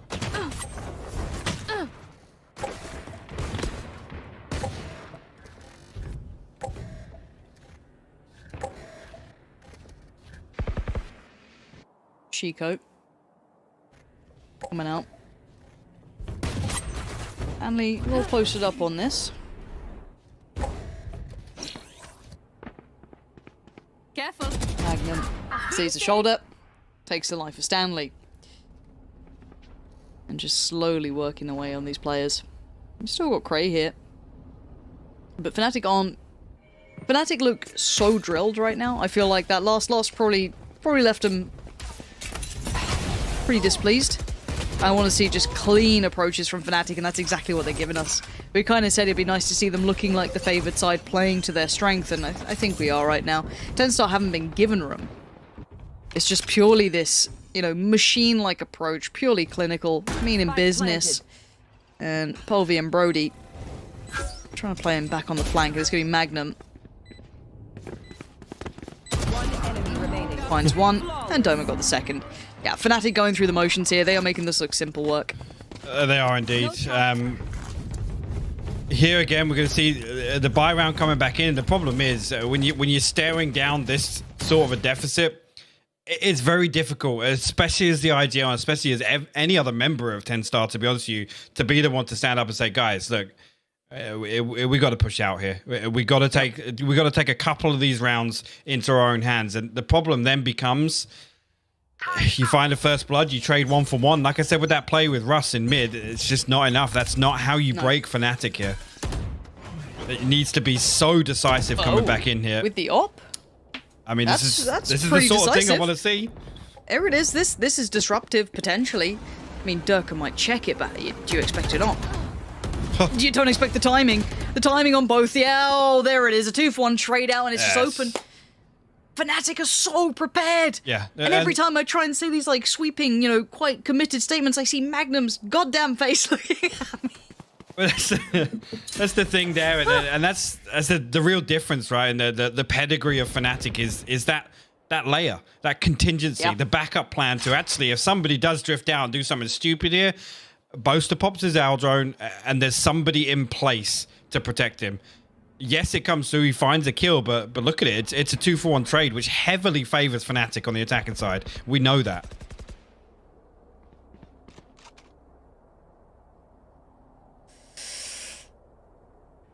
Again, I want to kind of look at how TenStar got here. You know, being Rix, did lose out to Liquid, beat BDS, beat 30 seconds Heretics. left. I mean, these guys took down some big names. I feel like Fnatic are, this is Fnatic just kind of playing, not, I don't say perfect, that's a bit of a statement, but you know, playing exceedingly well. And now 18 seconds left. Playing it down to the wire here. Late lurk in middle as well. Keep that building in the back of your mind. Spike to be planted, but it'll not be stopped here. They could be in trouble. Actually, Magnum's been dealt with. Smile not wiped off his face just yet, as Russ has actually found 2. That's a big game changer here. Doma called upon, and Doma delivers. No time left, though. It'd have to be a fight! What is Mystic doing there? What are you doing there? I'm talking about contingencies. There you go. Yeah, you run out of time. Don't worry. Mystic's flanking through hut. What? I thought he was in middle. I thought he was just lurking mid. Look at him here now, at this he's in point. kitchen. Remaining. Yeah, I mean that's the cherry on top. That's the rattler right there. Cause I'm out of the server. I'm not installing. You're right. No, don't worry, guys. The clock will win this one for us. Oh no, forgot about Mystic. Oh, of course, yeah. The Viper coming through kitchen. Silly me. Bloody hell. Old TenStar getting an absolute battering. Boaster up on a plate. Thank you very much. That was identified a lot earlier by Stanley, but once again the trade comes in. So Fnatic never quite letting this get away from them. They're still keeping control on this. It's 9-0. Rez comes through. This is light work for them, which is again credit to Fnatic to play so well. Doma, simple stuff. The man is so sharp today. and Stanley light armor and a rifle. Doing the best he can. He's got a lot of work in front. He is gambling correctly towards that B site. And what can he do with this? Give him a quick deny. Yeah, well, gets a spike plant, can't get the player. FNATIC's elevation is phenomenal, but there's no two ways to put it, Hypoc. This is just, you know, FNATIC winner cam right now. This, you know, what are you meant to do with this? I need to see more from TenStar. They haven't broken double digits on a single player. They're struggling to maintain this. It feels like an outclass here. Yeah, it does, which is surprising considering what we've seen of TenStar, because they've been the ones to really elevate themselves to the opponent they're matched up against. And that's really where we've seen them be most successful. This here is... I mean, to come out of a day like yesterday and bounce back into the first map like this, it's a huge positive for FNATIC, but... yeah, where are we going here? Where even are we? Zilv just being left out on an island after his disastrous behavior on Twitter. Saying, oh, no technical, you know, worries. No overtime DCs, yet, Hypoc. OTs. Don't worry about it. When someone's about to jinx you, it's just Zilv. You just see Magnum smiling at you. That's it. We are going to be back underway. Ross, you are again. Don't worry about it. They'll come back in. I mean, there's no information we need to know on there anyway. FNATIC are winning. We know, yeah. So We've far. got a pretty good understanding of what's going on. And look, there's a very... Because this is quite a British lobby, I feel like there's a wonderful phrase that we can bring out is, you can't really polish a turd, Hypoc. And really, unless TenStar pull off something miraculous in the next couple of rounds, this is GG go next. Yep. And at the moment, it's Doma starting as he left off. Russ has been found in middle. That now opens up everything. It's going to be that A piece again. If they fancy it, yeah, there's an ult in the way. So maybe they explore somewhere else. But luckily to them, they suddenly got a key to open up middle. So they can kind of dip back through if they fancy it. This here, I mean, it's sort of round that you look for TenStar to capitalize on this control that they have over A site. And I'm seeing Cray and Brody send out a couple of feelers in mid, but FNATIC again just happy to sit back. They're waiting for TenStar to give something else away, even after Russ has fallen. Just in punish mode. Yep.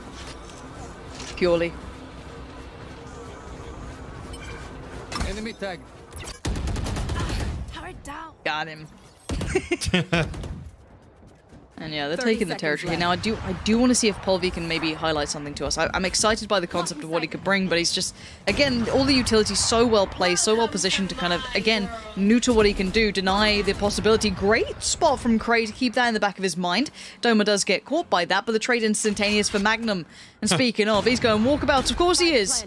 He'll post himself up in kitchen. The turret goes in, he can kind of fall away from that as Tommy's got his back. And now you look at what's remaining. 3 players. Polvi unable to really get much done. The walls, the utility just instantly bringing this to, you know, a couple of feet's difference. Dirk is already watching the push through. He's still maintaining this, playing off the back of this utility is so well placed, Hypoc. Yeah, Magnum, again, I got to credit it. I'll talk about it after this round, but he's single-handedly remove Stanley from this round. In terms of this rotation here, he's actually now backfilled him in the top of kitchen. That was actually insane to watch. I was staring at the minimap the whole time to see what Stanley was going to do, because he was sat on boiler, he hears the turret get put in kitchen, and then Magnum literally just walks around for the next 20 seconds, and Stanley, he can't make a noise at all. No. It literally makes it like a 2v4 for his teammates. And that's the sort of impact that Magnum has on rounds like that, where it's like, I'm not just going to cut you off in rotation. It's a wild goose chase, trying to find him. Here. Turret out. Have we had a 13-0 yet? Scanning ahead. Yeah, this one. Not yet. Okay. Doug, they're sorry. They know they have a read on literally every part of this. TenStar. I mean, if anything, it's flattery. FNATIC having to be fully prepared for you, and this might be the game changer. Here we go. Maybe there's a bit of difference. Polvi, forced away, down to 6 HP. Just about keeps his life, though. It is a 2v3. Mystic and Durka left here to try and recover. There's Polvi very low HP. One enemy remaining. Brody as well. Actually, Mystic Brilliant. gonna fall here. Good work from Polvi. Potentially that. to get them on the board. I love that read, knowing that you could they'd want that additional step. Durka just trying. Durka's not going to get away. There it is. First round on the board. It's going to be written down in my notes in case I forget how to count the one round. 11-1. And 10-star. Well, Hey, well, well. to say this pistol round is important, Lauren. Slight would be, understatement, right? Yes, would not do it justice. Again, I mean, it's just got to be. This has got to be brute force for me. You asked me how they should play this. It just needs to be fast and furious. I mean, because again, it covers you both sides of it, right? Either the map's over, done, mental reset, cool, next map. But before we get to the next map, how do you feel about just holding on for a moment or two? Well, we have a lot to talk about in 11-1. We do. We do. Are we ready to kind of like break down the wall and have a discussion about it? So here's the thing, right? As much as people are like, oh, but why aren't you hyping up FNATIC? Oh, this is a crazy performance. You want a close game, right? For analysts and, you know, your thinking men out there who love these sort of things. Yeah, we can highlight everything that FNATIC does right, but there's no answer, which is the problem, right? It's not that next level of, you know, maybe adaptation from 10-star. We need to see that little bit of a back and forth to really get the lay of the land. Whereas a game like this that is brutally one-sided, it's FNATIC do good, 10-star doesn't have an answer. So that's you know, call it what it is. There's no need to lie to you. We don't need to kind of pretend it's something it's not. You know, it's how it goes. It is credit to FNATIC. They've made up for what was a couple of pretty stressful games, I'm sure, leading into this. But let's see if 10-star has anything. Hypok, you said brute force is needed. I kind of want to see it. I want to see what these guys can do. I've yet to fully get the grip on, you know, what makes these guys tick. Right now, we haven't seen it yet in this map, but hey, maybe there's a run to be had. Essentially, yeah.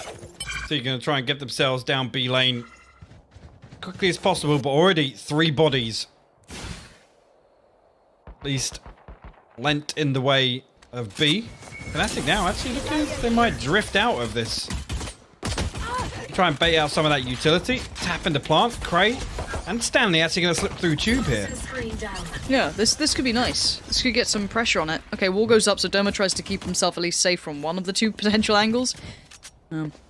Stanley hears all this, though. Spots out Boaster. That's a big claim. He knows that Doma's there, but Doma still wins out. Doma's been having a series, by the way. We'll make note of that soon, because Mystic also got one, so this is still not over yet. FNATIC actually maintain the numbers, and here comes Durka, makes his appearance, says hello, says goodbye! That's 2 huge kills found. Russ and Brody put to the bed, and Polvi. A 1 v now 3. Spike gonna get to halfway, 100% has to hit the reload. 5. Again, it's a real and even something to... Yeah, again, no surprises. The force purchase coming back in. Scanning ahead. Again, similar sort of pace initially. First few seconds. You get straight up through tube, actually. Certainly could. Look at this pressure. 10-star playing like they're leading 12-1. They're trying to just be bold, do what they can, and they've actually got the first 2. Terra and Boaster do answer back, but by now it's down to the very last few standing. Boaster's still going to capitalize towards Cray, which puts us into a 2v2, right? This is where the options for FNATIC now truly begin. Polvi just about made it out. 27 HP, ain't much to write home about, but again, Boaster's only got a little sting up, and Brody's found him. It's now all on Durka. Just don't put it past him. Finds one. He knows that Brody was nearby as well. Knows that he was towards CT if Boaster's been calling it out, which I'm sure he has been. There's the confirmation. And he's still got a fair amount of utility to play with here. Baits it on the first, and he was almost there. Brody saving his side for at least another round. Again, the timing just working out perfectly for him there. Obviously gets the recon reset just after that kill comes through onto Polvi. And plays it perfectly. The plant way out in the open. Really difficult for Durka to get anything done there. They live to fight another round at least here on Icebox. Gonna chuck a couple of marshals at this on the side of FNATIC. Polvi already got that Bladestorm as well, so Get out of my way. maybe get something else going at least for another round.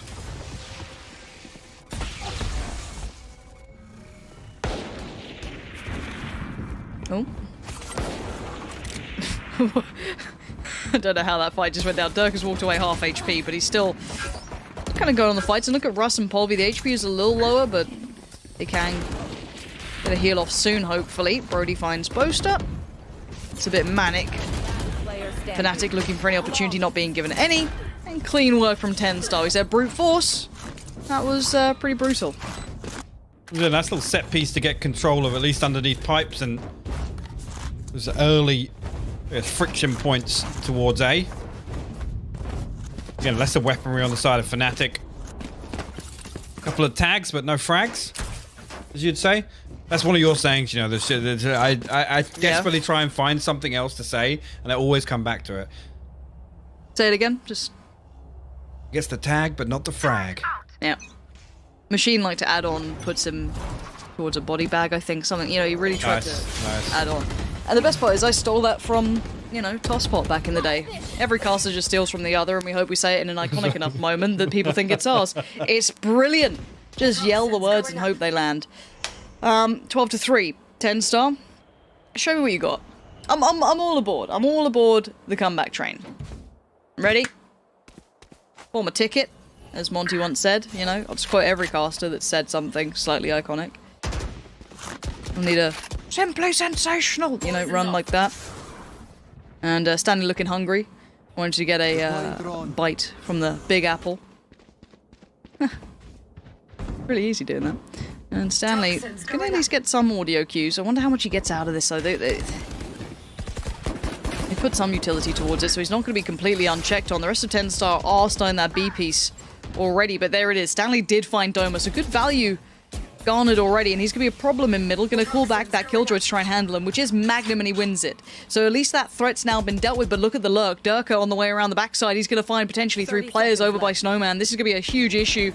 Magnum just needs to live. By the time you can see them just holding down in the brace, because FNATIC's got Boaster and Durka holding them down. It's 13-3, and 10-star, sadly, not really getting much time to build into this. No, again, the best possible thing here to come away, mental reset, put that behind you, because, again, for me, that map was lost in the first 6 rounds. 10-star just unable to really formulate any sort of response to what FNATIC did in the first half, and it's, well, I think that, again, another cliche to come back to. It's a matter of when, not if, right?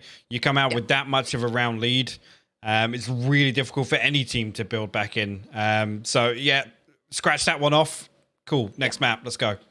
Yeah, hopefully they can reset themselves. Still, their beating hearts, I'm sure, as Breeze will be beckoning after the break. So do stay tuned, do stick around. The analysts will be taking you through everything that went right for FNATIC in that previous map. So guys, we'll catch you in just a moment's time.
Welcome back to the VCT EU Challengers 2 main event. FNATIC doing big business. They take 10-star on their first map pick, Icebox. My name's Ian Chambers. There's so much to discuss here. I'm rejoined by these two incredible analysts. We got Gio and Lothar back alongside me on our virtual desk. Lothar, what happened? How do I explain that? I feel like just the fundamentals, something that I critiqued FNATIC before, just were in place. You know, they were just very efficient. They were always ready to trade up. Mystic was doing a great job as a lurker, as you can see here during the replay right now. And where everything works, it's just so hard to find an answer. And there's a lot of space created by FNATIC right now in this game because they just put a lot of pressure on one of the opening sides. I'm talking here about attack, of course, right? Which then opens up the possibility for Mystic to gain map control by being the lurker. Like, it's not something that you see typically unless you look for it on the minimap. Like the Mystic lurks actually allowed the attackers to have also so much space and possibilities of just going back and just re-aggressing the aggression. It made FNATIC very efficient on attack, while TenStar was really struggling, even though they had the Killjoy available, but the Killjoy had to compensate a lot for the losses of the First Blood or on the map control on the other sides. So it was very, like TenStar was just struggling with the efficiency of FNATIC's attack. And then on defense, FNATIC was super nice on just trying to hold off the attack for as long as possible. You have seen the combos of Nanoswarm and Viper on B side and on A side as well, which make it super uncomfortable for TenStar to actually attack, and which something that TenStar failed at. Yeah, I mean, I feel like FNATIC, especially on their attack, they felt like they had really strong positioning, but not just that, they looked really adaptable with all of the positions that they were taking as well, you know? If anything ever had to change, they were very quick to adapt to it and react to it.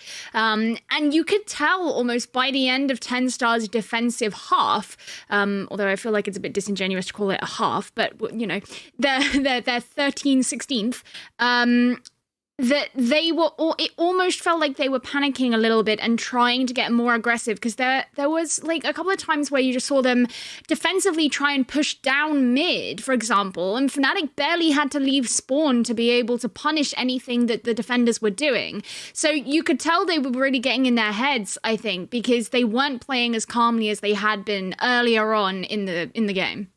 Yeah, and that's also very interesting to see like how FNATIC approached the game on the second half, because, you know, they had 11-1, right? And they won, it was 12-2, right? And there was a moment where FNATIC had to make a decision because they know their opponents are gonna force the round, because otherwise they lose. Sorry, 12-1, right? Because they won the pistol round. So it was 12-1, and TenStar had to force the round. I was wondering, and it's probably a hot take, but I was wondering if FNATIC could actually save or do a half buy after they won the pistol round, because they know their opponents are playing with a force buy, so they have to go with Spectres and Stinkers and small shields, get some little bit of a damage during that round, probably lose it, but then they go with full rifles on the next round and just finish up the game 13-2, because that will be like a likely outcome. They didn't go for it, but I'm interested, that is actually a viable option in such a rare situation like this, because winning 11-1 on the first half is something that you don't see often, especially on this level. The question is, are FNATIC about to end TenStar's VCT dreams in 2 maps only? We'll find out after the break. And while we're in the break, feel free to go check out Valorant Esports EU's Twitter page. We got a new profile pic. It's great. Shout out to Magnum.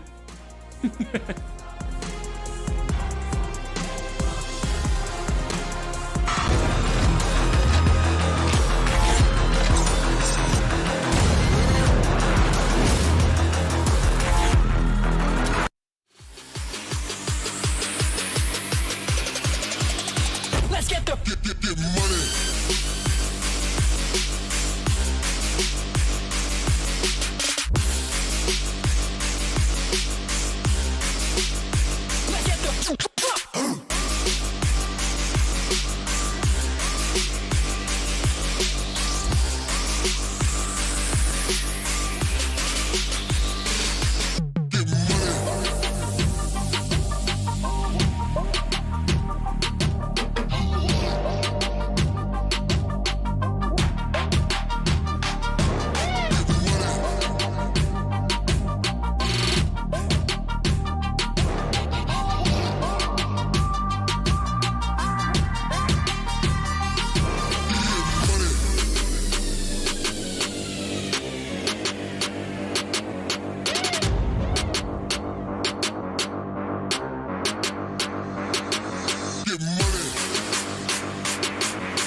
VCT EU Challengers 2 main event.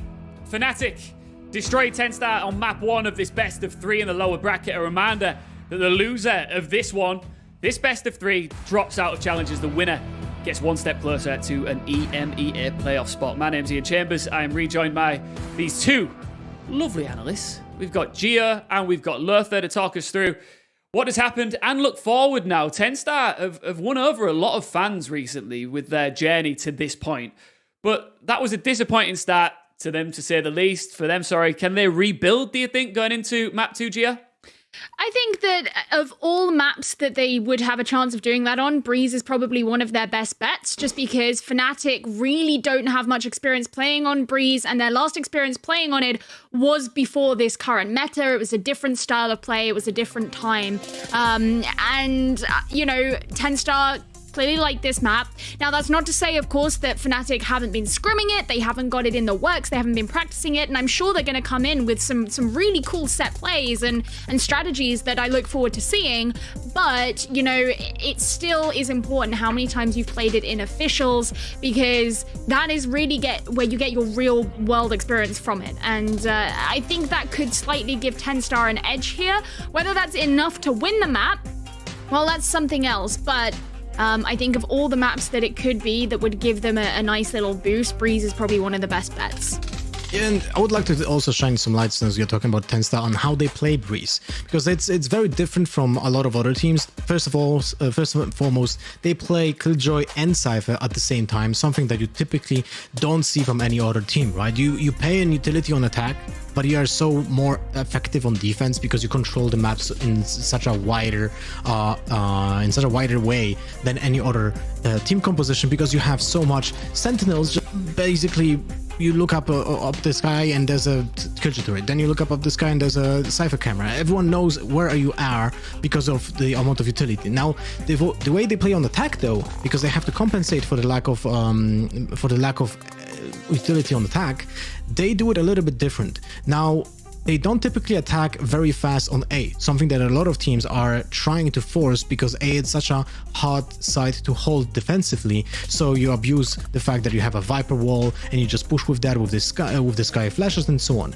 But TenStar is actually taking their time. Typically, they're planting on A side at 60 or 65 second mark, which is very late when you compare it to other teams, while they do rush B a lot. So when you look at the activity on the mini-map, typically in the first 20 seconds, there's a player just holding mid, holding A cave, and probably 3 players just playing default in front of B, or they just rush towards B inside in the first 20 seconds. It's very different from other teams, but also because of that, they might be a little bit easier to read, depending on what FNATIC tries to do in their own composition on defense.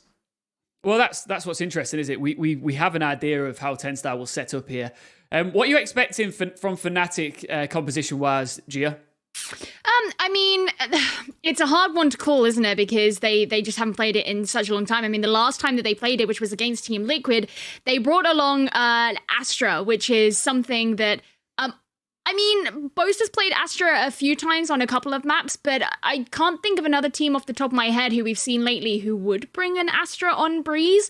So I do wonder if that's going to change, and maybe they'll have something like, I don't know, like maybe they'll bring a Jet, and probably not put Boaster on Jet, but like maybe something like that, because the rest of their composition with the Cypher, Sky, Sova, and Viper is actually still pretty standard. It's the Astra that's the one that kind of gives me a question mark as to whether or not that's still as viable as some of the more meta compositions that we see these days. It's also an interesting point that you bring about the Astra, because if Boaster will play Astra, he's gonna most likely use this playstyle that he used on Haven in the past, when he was essentially the lurker of the team, because Astra's utility works in a way where you can just, you know, you have global range, but at the same time, as a lurker, you typically hide in a corner, just ready to still help your teammates, which makes your lurk very valuable, because you're still holding an angle and trying to get map control after your initial team pushes on a different side, and you still help them with the stuns and the pulls and the smokes, and then you have a possibility of lurking on another side of the map, taking map control, and if that initial push failed, your team just goes back to you when you have that map control. Now, also another thing is that there's a secondary team composition that that Fnatic used in the past, and that was Boaster on Sova and Derke on Jet, because otherwise Derke is playing on Sova, and one would think, well, Derke typically is that Jet player, right? So how much you lose if you have him on Sova?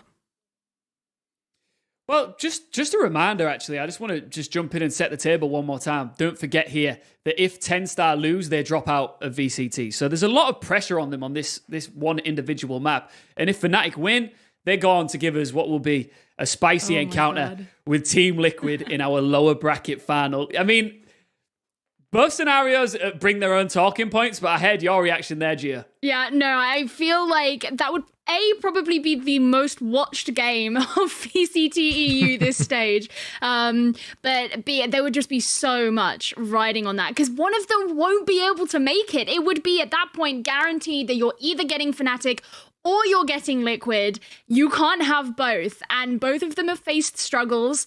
And both of them have had some really good moments. They've both brought new things out for this stage. And I think it would just be the highest stakes game, purely from the fact that both of these two teams have represented EU for such a long time now as kind of the most revered teams and probably some of the biggest fan bases that we have here in European Valorant. And I think that would be a pretty spicy game. Absolutely. It'd be epic, and it could well happen. We will find out very shortly, actually. And I'm going to come to you again, Lertha, when it comes to 10-star. How important is it that they just forget about what just happened, put that behind them, hit the reset button and go again? Because not only do they have to deal with the PTSD of what just went down on our first map, but they now need to also bear in mind that if they lose again, they're out. Well, I feel like whenever I did have a chance to watch 10-star, they had a lot of comebacks, and they probably are experienced in making a comeback from such a score as well. But the best way would be, of course, just forget about that map and start from a fresh start, and essentially think about it this way. We have to play 2 best of 1s, and that's it. Right, so we have to win 2 best of 1s to progress, and not think about, we have to make a comeback. We just have a challenge after a challenge, and not think about the bigger picture here. So, but at the same time, I feel like Breeze is the home ground, and they shouldn't have a problem here. Really? You see this as almost like a home advantage? I think so. All right. Well, I'm going to get some quick predictions from you before we throw ourselves into Agent Select in our second map. Who do you think's taking it? I've got to come to you first, Lertha, just because you said that 10-star have home advantage here. Are you giving them the map? Yeah, I think this map goes to 10-star. You're going to give me a score. Go on, be bold. Be bold. Well, give me a 10-star starts on defense, actually, if I'm not mistaken. So I wouldn't be surprised if they actually have like an 8-4 or 9-3. Gio, what do you think in this one? All right, well, on the last map, I said that I would pick whatever it was that Lothar didn't pick, and I'm going to continue that forward, so I will go with Fnatic on this one, and let's see if I get it wrong 2 maps in a row. You know what? The good thing is, as the host, I feel like I don't need to make a prediction, so that's fine. I'll just sit back in there and keep out of this. Lertha, we spoke earlier about how strong 10-star have been as a team. Yes, they've got some good individuals, but they really work well together as a team. And that's what they need to do right now. They need to pull together and fight back to stay in this. But right now, Lertha, talk us through the compositions that we are seeing unfold right now. Yeah, we have the composition of Astra from Fnatic. So Derke on Sova, right? So this is the big difference that we're going to see. We would not have a Jet for Fnatic on this map. I feel like that is pretty a big disadvantage, because Jet is the best duelist in the game, at least in my eyes, and the possibility of pressuring on attack with just the dash, smoke dash, especially on such an open map like Breeze is super super powerful, right? But the thing is, you're playing against a team that also has both Cypher and Killjoy, right? So maybe Jet's value is a little bit smaller than typically. So this might be actually a good team composition still against the very defensive team comp from 10-star, and it's exactly that composition that I was highlighting before. Super defensive setup, but also very, very aggressive on attack because of the Jet Sky Viper combo. You feeling that aggression, Gia? Yeah, I mean, I'm interested to see the fact that Fnatic have decided to go for the Astra composition, because I really was leaning in to see if they were going to decide to bring a Jet along. And as soon as I saw Durka hovering over Sova, I was like, they're going to go for that old trusty. And for me, yeah, I'm interested to see how that goes, just because Jet has been such a mainstay in Breeze of late. And it's not even just about on the attack. And I know, of course, Fnatic is starting on attack, but even the way that you can have a Jet, just defending over on something like the A side is really, really valuable, and that's not going to be an option that they have. That said, as Lothar put, this Cypher Killjoy composition that's being brought by Tenstar is quite dependent on which side you're on. As you said, it's a bit, you said it's stupid on defense. It doesn't do anywhere near as much on defense as it does on the attack, but I mean, we'll have to see how far they actually get first. All right, let's get into this. Are Fnatic going to breeze through this best of 3 series? Let's get over to the woman with the wonderful voice and the bloke with the spectacular specs. It's Pansy and Hypok. Wow, a bit of play on words, some compliments. He likes your glasses at least. That's nice. Rushing today. I know. Wow, we are getting treated much nicer than Yinzu. She just flames us the whole time. No, I'm kidding. But we are about to jump into this, and I'm glad the desk and they lent on the fact that this is now make or break for Tenstar. It was a bit of a dream run, Hypok. They've been kind of living that Cinderella story aspect, but now this is where that dream could end. This is where it could become, I guess, more of a reality, right? And it could slap them on the face a bit here if they don't deliver on their home map. Our expectations now, are you in line with, maybe feeling that this is something they can do, or is Fnatic on too much of a high point? Where'd you put this? It's difficult. I mean, I'm actually happy to see this composition adjustment from Fnatic, because this leans into the sort of things I was talking about, which is prep.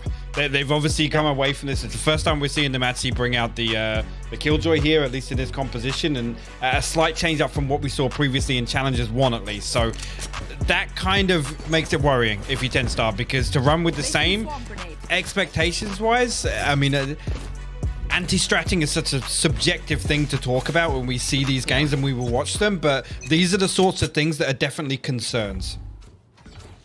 Yeah, we'll see how they manifest throughout this. Fnatic will be on the attacking side, and Tenstar defending to begin with. An early look towards middle. Stanley joined by the others, clearing through 4 players, to be precise, with the Sky sitting deep. A is completely free. You got the Fawn, the Wanda. And the site is now going to be filled with Fnatic. The spike's almost there. Stanley has found both, so that's a big pickup, actually. Not bad at all. Polvy finding at the back of Tribox as well. Oh, the perfect adjustment. Polvy's had a round. There it is. Okay. Right, okay, so this is a 10-star. I just sat up in my chair. This is what everyone wants. This is, I mean, that's exactly the way you want to bounce back from that previous map. It's come out with a huge confidence builder. I mean, you can see it already in the face cams. Look at them. It's completely different body language. Hopefully, this is something they can build on. Because, honestly, sometimes, it's not often, right? Doing what we do, we're never usually left wanting more. That previous map, I want to see more from this dream run. I want to see Tenstar take this the distance. Well, they've started off with a... almost matching the previous game's score. Camera taken out. So, if anything, it'll be an improvement from now on. Alright, I'm just being honest. I want to see them do better. It's going to be Stanley and Brody ready to receive the vast majority of Fnatic, who I don't love seeing the Astra, if I'm honest. I still don't think it's as viable as imagined. Stanley goes for the IRL turn of the flash, but he still comes back through just fine, getting Durka. And you're going to have the Sheriff and Marshall combination. Waiting for someone to do like a high noon reference at some point. Doma was great on the first map, but to remove both these players would need, maybe a wrist breaker at this point. Flash and 14, but there's actually 3. Keep in mind there's one to the right. I get nervous around Doma, man. That guy's dangerous.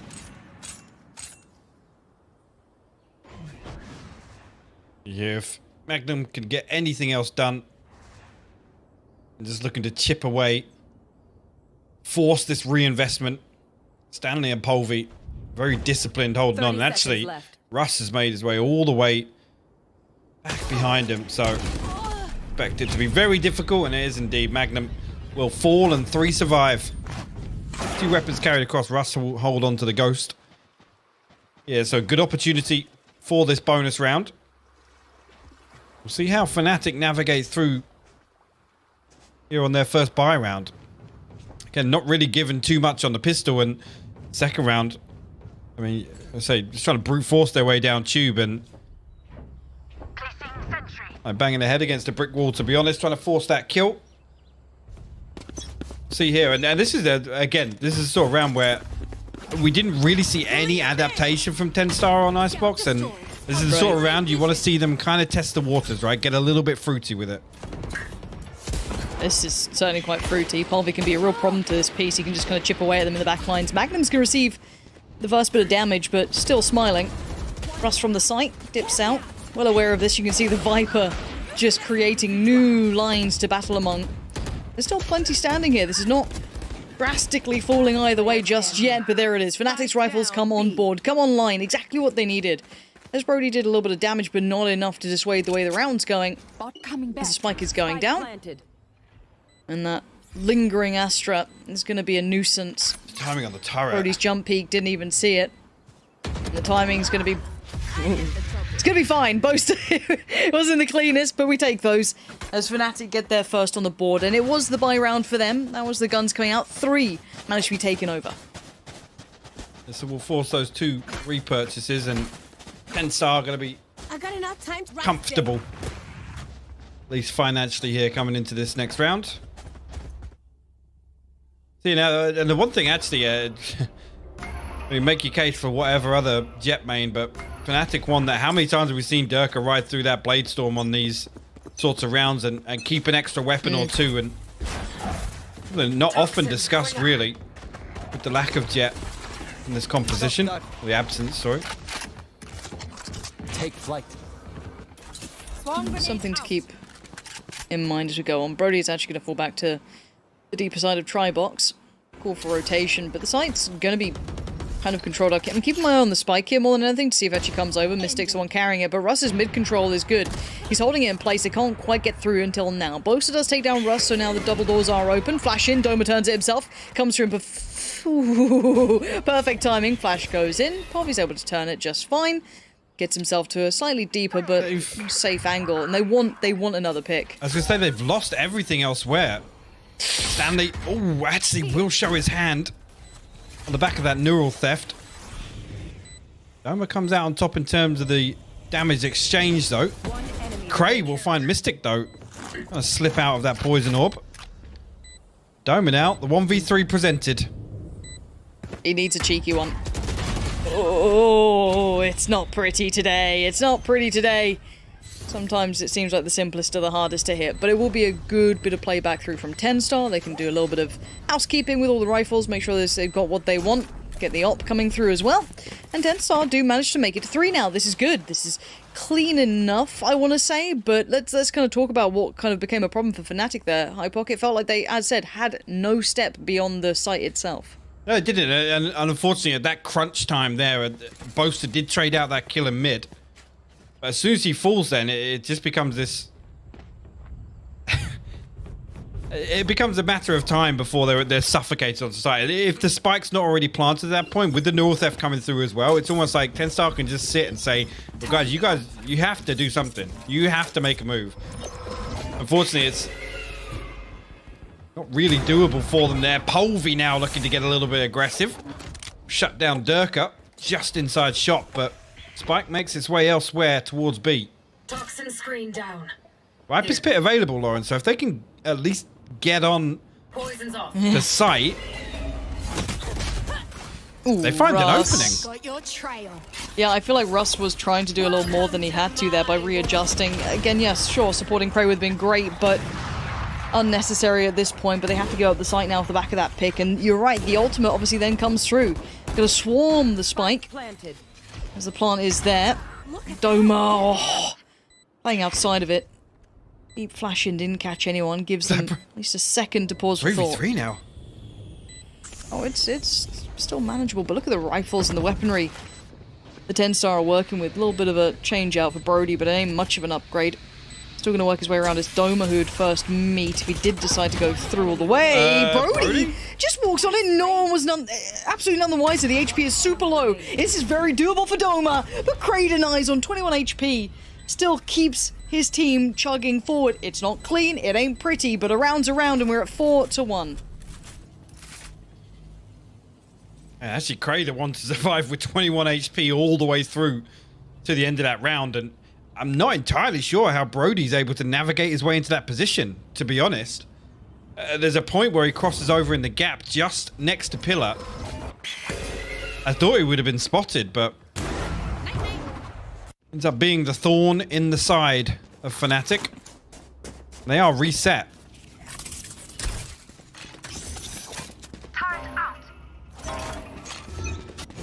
Combination of sheriffs and marshals. Well, Wild West out here. There's Durka. A little look down towards Madonna, but no one's really there. Boaster's actually found Stanley, so that could open up a little bit of space, a little bit of a pain point for Fnatic to try and pressure, but you can still see Tenstar and just fine. They've got the get there to fill the gap. Now Brody's in trouble though. He's super isolated here. You can see the Jet now trying to just get on through to help him out. Brody does need some support. He gets it. It's a 2-for-2 trade out, but Fnatic do have the site. But these positions, look at Russ's position here. If Doma doesn't catch him, that could be a huge issue down the line. Oh, the Flash is eating that completely. Fully blind. Cray even finding Magnum though. And there's the trade out. It's on Cray. A 1v2. Seeker's come through. Position's going to be known. Has to give it away. Even the Seeker taking a fair bit of bullets yet to work with. Time's beginning to dwindle here, Hypok. What can he do with this? If anything, Doma and Mystic just going to play this disciplined. Still got a snake bite, so they can run this down. You can see the ping already. There it comes through and becoming okay. A little bit of a miss, actually. Yeah, they have to come and investigate. Sorry to see. I don't know who was sticking that, but we'll come through. And Fnatic, a thrifty round victory here. Will actually stop any potential for Tenstar building up some form of a financial buffer, and Fnatic actually going to call attack time out here. Yep. Review the last couple of rounds. And this is the sort of thing, again, the timeout on the previous map, there was no adaptation whatsoever on the side of Tenstar. They were happy to sit deep on defense, allow Fnatic to take all of that kind of, I guess, frontal control in terms of mid and towards B lane, particularly on Icebox. And this here is it's kind of the difference in pedigree, right? These teams expect Fnatic to come back out with a completely new look here. Yeah, I'm a little worried, and again, this is kind of speaking just purely to you more than anything. So we're gonna have potentially 2 one-sided maps, which kind of just puts it all to the third, unless Fnatic can adjust pretty quickly. I mean, Tenstar as a collective look quite decent. There should be a bit of a run here from Fnatic. I want to see how close it gets. But obviously, comfort levels alone and you know, results taken into account, this is a better map for Tenstar in that aspect. This hasn't been a stronghold for Fnatic by any means. Now, Bai coming out from Tenstar will be in the weaker end of things. Let's see what they actually go for. Maybe a Sheriff, a Frenzy, Marshall. But it's very, you know, few and far between in the way of a bigger investment. So I'm not too worried about this one. Does Fnatic keep it clean? Is there something fruity that we could see here? It look like it's stacked up. They want to try and pressure into shop here. Durka and Doma. Russ has got a flash. They decide against it. They're going to walk it. Yeah. Going in dry didn't really help out at this point. Yeah, no. Durka found Rush. Yeah, there was a trade for Brody, but it's an ineffective one. You need that chip damage. You need a bit more. You need something to line up for you here. Brody at the back by the box. Yeah, found. Nice right click from old Stan. And then there's Cray. So, yeah, there was a little bit of danger at the beginning. I like the proactive play. Always do. I like people try and make something out of those weaker buys. I prefer you do something unique with it. That's cool. But, again, the bigger guns come through. They keep it clean. It's 3-4. I don't want to see that buy back in from tens, and it seems as though the heavens are open, so I should probably go and shut some of my windows. I'm going to leave you with this round for a second. Fantastic. Hopefully no damage done. I'm certainly not capable of carrying solo. See you as Hovey back on that operator. Lockdown available, Viper's Pit available. Again, 2 key ultimates when we talk about the defense. Also on the flip side, that Durka does have the Hunter's Fury available. I'm back. Apologies for that. Didn't want to have a swimming pool in my apartment. Fair. Yeah, wasn't ideal. How's it looking so far? This utility invested here to try and stall out a push through from double door, so a good read here from TenStar initially. Cray and Russ actually going to open this round up. Mystic will respond, but early victories here in favor of TenStar. But as I say that, Doma will bring it to a 3v3. Yeah, those sky flashes from Doma just completely made light of 2 of them with the rifle as well. Poor old Stanley was blind as anything, could not see. And there's the Seeker giving away the position of Polvi. Left with that up in a 1v2, the post plant in, and there's still a Viper, so you know you're in trouble. The ultimate just hissing away in the background. Oh, he's trying to catch a timing on someone, but how much do you commit to this? What do you do with this? You got a big old expensive gun in your hand. And yeah, it's time to back away. And I was going to credit TenStar with their kind of mid control. I actually kind of like how they're approaching middle. It's being a big problem for FNATIC, but they still won out on the site. And yeah, sometimes you're going to get a Dome around where he gets you 3 kills. I really like the setup there. Again, the utility invested towards double doors to stop that push coming through, prevent that split. But also the pressure on the other side of that. They converted that stall into mid control. So they actually capitalized and find those 2 kills on FNATIC, and unfortunately, I mean, it's Doma that really flips that round on his head, and see him here actually leading the charge for FNATIC, 12 and 6 so far. Really, really good start for him again. 2 massive kills here onto Cray and Russ to open that out, and that's the difference there. Again, yes, you could talk about a little bit of an overinvestment there, but that's the sort of things we see from FNATIC. They're never afraid to secure a round. Send the Seekers out, put the Vipers out. They run no risks. They take what they're given. Yeah, bang on. We go again. Mid-control being toyed with, even in the lighter purchase. Can be Russ and Polvi, who did manage to keep that op over. Oh, the timing. Stanley plays it just to perfection, catching Magnum with his pants down there. But keep your eye on the spike for FNATIC. Yeah, there's a little bit of a look towards A, a little bit of a show of strength, but it is that slow work towards B. And it'll be Cray who's going to be the one dealing with the problems off the back of it. Yeah, and there it is. Straight in we go. The mid-control. Yeah, undone. Durka just drive-bys. Russ can't get away from it. Now, the spike's not quite towards the site yet, and they're starting to be a little bit curious as to what's going on here. Polvi's on the way to CT. Cray tried to play through elbow. Gets caught by Mystic. Spike now down. It is a 3v3. But the rifles, of course, favouring FNATIC apart from this. Polvi still working back in from that CT side. Doma's got 1 flash to play with here. Now he's in trouble. Forced out. Tagged up. That actually tagged through. So nicely done. Jump peek from Durka. He's got the ult, but he's under pressure. Stanley wants him gone. He's going to actually play this forward. Durka, you mad lad. This is what you need from him. But straight away, Brody body checks. Beautiful response. And it's going to be TenStar. What a round for them. Absolute precision. The Nano Swarm comes in, and they know exactly where it's going to force them into, and they land, I'm pretty sure, back-to-back wallbangs to find that first entry back on. The TenStar looking very comfortable there in the retake. Placing swarm grenade. Yeah, FNATIC able to purchase back in here, but again, beyond this, it's flaky. Durka and Boaster down to 350 and 50 credits apiece.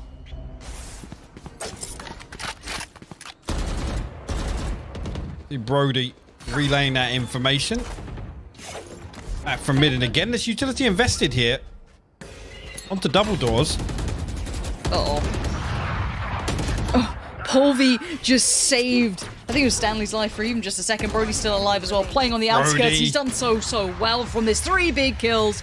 Polvi to control, and you can see why TenStar like this map. They are damn good at it. I mean, the difference in control there, again, just this utility invested on double doors, it's so obnoxious to navigate through, because there's so many things that you have to reset your crosshair placement to try and get in, to try and find an entry. Polvi and Brody positioned perfectly to peek off each other, and then also engage with this pressure once it comes through from A main. I absolutely love this A setup. Oh, it's working wonders for them. And maybe FNATIC's had a little Kind of enough of that. He's like, all right, well, we'll go for a bit more of maybe a different approach for now. Maybe stress a little towards middle, but it's Stanley again going on his exploration mission. Flash goes in, it's going to reveal the game, it's going to give it away, but Stanley only gets one. I really thought there was two in there for him, but no. Now Russ is a little further behind the curve. Could maybe pin in Magnum. No one there to bail him out. The Viper is at the bottom of middle, but Russ still trying to get this one. Magnum, no one there to save you this time. Russ was expecting a player to hold his push, but no one was. Now the Seekers go down and they can reveal the positions, but it's only Boaster really who's got this control towards B. The Viper's on the way, but needs a second or two more to get there. Smoke goes in to allow the cross, and Mystic can get the plant, but again, you're working with very little here. Ghosts, Spectres, well, a Bulldog. Mystic's been a little naughty with this. He's actually been very naughty with this, setting up Durka. That's incredible stuff from FNATIC. Pulling away from the side at just the right time. Do they know where Brody is? I don't know if they've gone the read yet, and Brody's reading this as like it's an A-piece. 30 seconds or at least he's kind of having to consider it for a second. Brings himself back around middle, maybe feeling noted towards CT. Spike now going down, can't be seen, can't be denied. And that disengage from FNATIC and the re-aggress was just perfect. But Brody can clutch this out. He's got the ult if he needs it. If he wants it. He's also out gearing every single one of them. There we go. It's the ult time. 10 seconds. But it doesn't quite reach the back of the site. They've still got some play area here. He's here. Actually going to run through that snake bite. We'll find the first here. Durka. Last bastion of hope for FNATIC here in this round. Will reveal his position, and Brody gets a little too close for comfort. I mean, what a back and forth that was. Some great audible calls on the side of FNATIC there, but Brody holds on. Didn't even break a sweat. So well considered, and yes, the lockdown's invested. Durka still holding on to that Hunter's Fury. I don't think it actually changes the course of that, the outcome of that round at all. I almost feel like FNATIC weren't ready for Brody to push up that quickly, or at least they weren't anticipating he'd force his way through the snake bite at least. I thought they'd have heard the steps, or, you know, kind of maybe expected some part of it. Even Durka feeling like he might get some more time. Brody assertive in approach, and after the way that swung back a little for FNATIC there after that kind of disengage and re-engage, I thought they were done for, but apparently not, as Polv gonna play through. Give himself one angle to play with, that's it. He's gonna get it. Good work from Polv. Nice collection towards Durka. As Magnum's foray in towards middle begins. That should have been a shot of his, but no, Cray's gonna catch it, and it's actually Doma who's still doing work, right? I feel like that's just gonna be something we're gonna say every single day of the week, is that Doma will still find value. Stanley. Here. Just jiggle peeking away towards middle. We could have sent that flash pop tip, but he felt as though he's safe enough for this. Cross in for Mystic. The divide does go a hell of a way, but somewhat irrelevant now as the spike is down. Mystic gets oh my word. Polv gets straight up close. Has just, he knows exactly what he had to do with that. He understood the assignment. And now the 2v2 post-bomb, what do they have? I mean, you've got Astra, I guess, but I don't know what Doma can do. Maybe a flash catches, actually catching both of them. He saw him by the box, and Cray is super low HP. The trade's good enough as Boaster is there to seal it. But a close half here. A very close half. Yeah, again, FNATIC actually coming out with the best of a worst scenario. I should play some 7-5 the scoreline. Opportunity to tie things up here with a pistol round and a round 2 conversion. Straight back to a level playing field. Polv's done great there to get up and just completely remove that control that Mystic would have had with the Viper's Pit. You see here the differences, and really what I'm excited to see is Tenstar again put this composition to work on attack. This is what I've been told to look out for. This is what gonna put them on the radar of everyone. Certainly impressed many. To see.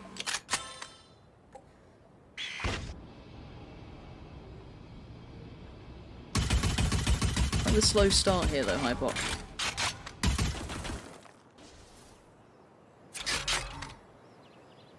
What do you do with this? FNATIC not really sending out any feelers. only really committed to fighting for B. Mystic and Dome are positioned to take this fight. Tenstar creeping this direction. As soon as this wall goes up, it should be the green light for at least one more body from Fnatic to head this direction. But look where they're going. Durka seems aware of this, and yeah, he gets full information off the back. Yeah, that is incredible. Craze found Durka though in the meantime, so even with all that reveal, Dome is trying to play this just right around the corner. It's Mystic though to make himself the man. The turret at the back of it, he's got the support from Boaster, and he's held the line.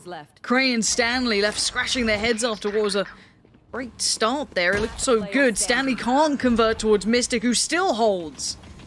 As Cray called upon in a 1v3, Spike being controlled, contained. Magnum going to be more of a nuisance as well, give them less option. Good connection, but I'm expecting the swing to come through. Yeah, Boaster now noted, does not matter. It's Magnum to find it, and Fnatic. You gotta just, you know, again, Mystic, pound the back for that. You put him in one of those spots where he's just got to come up huge in the last few days. I mean, you got to bet on him. Finding kills like that. Polvy's got to be kicking himself after that. Yep. That's the kill that lost him that round, and really what the knock-on effect from that is. 4 Spectres and a Marshal on the board here for Fnatic, and looking like a fairly quick piece towards A from Tenstar.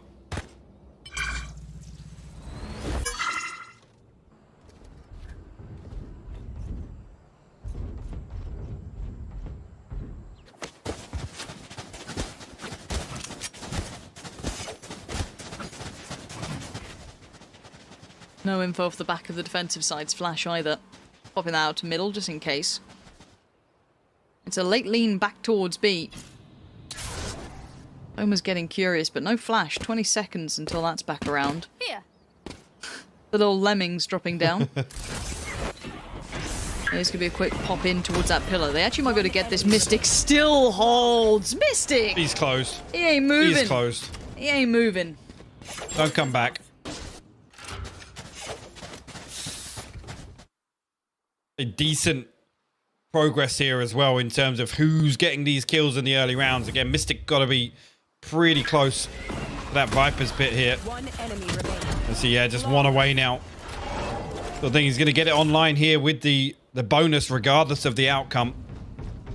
Having that available for potentially, I mean, if you can get it online here, it's a good opportunity to convert the bonus. It is. Tenstar though, straight up to the rifles. Boaster feeling bold.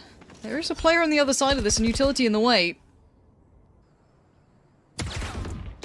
Magnum spots one towards middle. Tenstar taking their time, maybe trying to just feel out if there's any aggression anywhere, which is probably a good idea at this point, considering Olvi has found a lot of space. Now the outdrone could ruin that a little bit. Yeah. Has to give away at least 2 of their positions now. Hey, if anything, just one person faced there. Both weapons noted. Spike not committed anywhere, yeah, so not a lot lost off the back of that. Actually, if anything, leaving one kind of to lurk in that spot here, because Polvy's managed to slip through. I don't know how he's done that.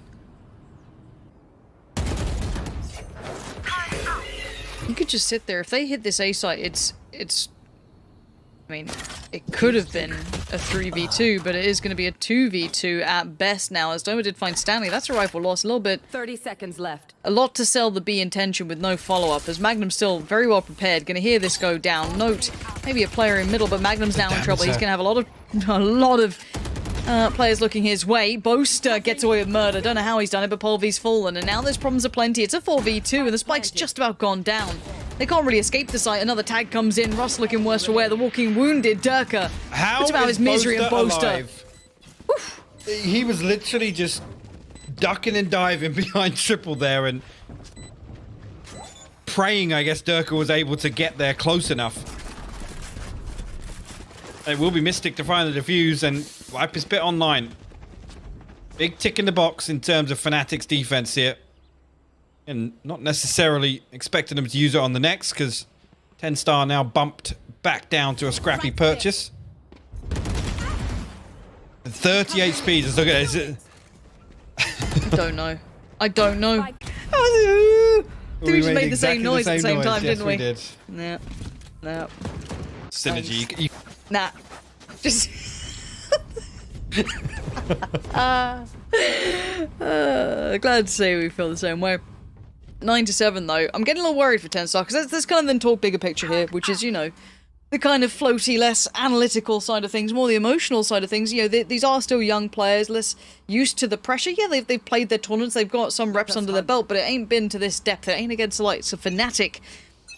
And it's starting to look like FNATIC are leaning a little on that. We've got to see these gun rounds come out now. 10-star need to stabilize. I need to see some of that brilliance again, because this is do or die time. They go home if they don't win this. They are out of it if they don't convert this map. And Polvi knows that. Gonna take the first stride forward, straight down tube, gets Boaster, opens the door, says, Durka, you in? Want to come out and play? No, Durka does not want to come out and play. Shuts the door. Revealing area. See here how 10-star actually respond to this here. Stanley going to find Doma as he drifts out of B main. And actually, that's going to bait a little bit of a rotation here. A site up for grabs. Magnum got to back away. Respect this. Russ going to spy out some utility here. Magnum potentially going to get spammed out from behind the box. Oh, as good as. Oh, he's alive. Still alive. Still not kicking now. Cray's got him. The site swarmed. This might be a give up here from FNATIC. Yeah, they're backing away. This is time to keep those guns. And a necessary round for 10-star. Stanley with the punish towards Mystic too, so you're not getting away with too much. Durka maybe trying to do a bit of damage on the way through, but it's 5 alive as it stands, which is exactly what 10-star needs. It's what the doctor ordered. A bit of rest, relaxation, and 5 rifles. Durka's still looking for a way to remove one. There it is. How much more can he do? How much of a nuisance can one man be? Baiting the drop sound. Haha, sus, vent. Haha, amongies. Just try, you know. Nice. That was good. Yeah, all good now. Durka will be able to keep his rifle.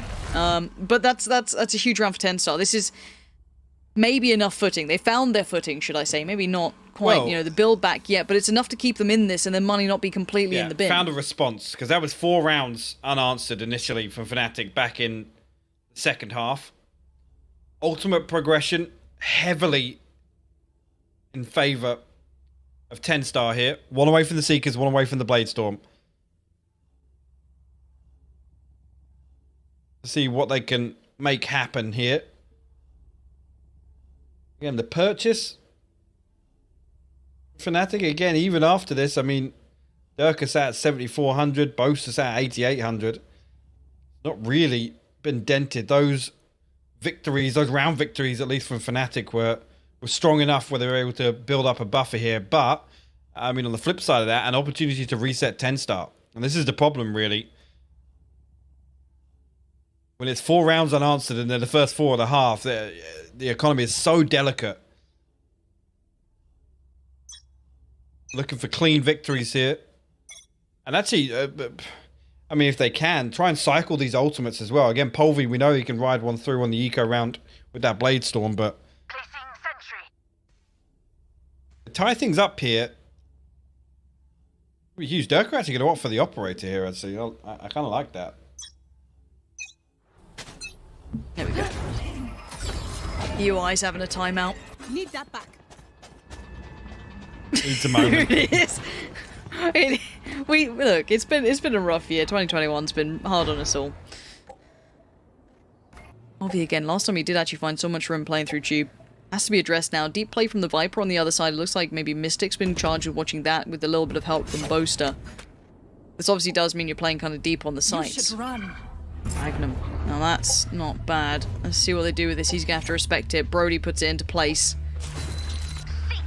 Yeah, so Magnum's going to back away maybe towards the backside of Tribox a little deeper, but the hit's going to come in off the back of it. The flash goes in. Durka is unaffected, still standing tall. And 2 players actually being detained here, but Durka is being the defender, the man to hold on to this. The opposite in hand! And 10-star are on the floor. Stanley witnessing the massacre. Left dazed and confused. Pops the ult on the way back in like it's going to help you, mate. You might be able to see him, but what are you going to do about it? Needs a bit of magic from Brody here. That's 1 and 2 now spotted, but Stanley's left on 27 HP. My word. And the young Kun can't do it. Bloody hell, that was round and a half from Durka. I mean, if anything, it's like, oh yeah, Durka's got operator. He's stuck on default here. He's stuck. He's going to have to do something to get himself out of here. And then somehow finds the first 2. And then by some divine miracle finds the 3rd as well. No more. Yeah, this. How to spot a jet main on Sova? Yeah, can you see him? Strange. This is it now. Again, look at the round score. This is an opportunity for 10 star to be reset. They have the Blade Storm. Yep. This is the pivotal round here. It'll be Fnatic going to 11. And 10 star forced to make a very, very tricky decision. Passing each other here. Doma. Kind of, you know, noting each other. Oh, the fast play up. Mystic. Oh no, he's denied Polvi. Stanley with a great trade though. Going to keep this at least in check. The flashes, they are going blow for blow here, trade for trade. But it's actually the kill for Cray to come through. The site's still being contested, but they've just got a second to pause for thought. Maybe the spike can be carried across, but it's a 2v3. The spike was with Cray. As Russ is still towards the site, looking towards T-side push. Deep hold from Boaster towards CT. You're going to have Durka watching the cross. That still terrifies me. Goes for the drone instead. Russ maybe trying to gain some ground here. Ult now invested. This is a lot on Russ. One enemy remaining. To do something with, and he's been put down by Boaster. This is where problems begin. Cray called upon. It's a 1v3. This would deny 11 on the board, but it's a big one for Fnatic too. Does he find a way? Already the KJ ult comes in. Aggression must be expected now. What does Cray do with this? He wants Boaster first. He gets it. The follow-up! Oh, there was a window of opportunity. He gets slammed on his fingertips as Magnum is there. And it's the defuse to come in. An 11 on the board for Fnatic as 10 star starting to look down the barrel of the gun. And Fnatic finding form out of nowhere. Again, resilience. Really, with the way that first half felt, it was almost brutal if you're a Fnatic fan. Like I said, ended on 7-5, which is the best they could really ask for. True. Placing swarm grenade. The nature of those rounds. And here we are. 11-8. Like I said, economy in tatters. This is looking like 12 high poc. But and the thing that I look at is give these boys some more experience, give them some time to grow into this a bit, and we could have a team going even further. Map 1 was such a disaster, you know, all these, you know, odds poured against them. They're still desperately trying to claw this one back through. It is only 11-8. It's not like it's over, but it's certainly feeling like it's starting to look a little dire. Blocking vision. It needs some takeaway from this round. I don't know what they're going to be able to get, though. Seekers invested here from Doma. We give them a decent read on the setup here as 10 star actually going to take that opportunity to hit a rotate. They've maybe feel as if there's an opportunity to get onto B site, but Doma, he's got other ideas.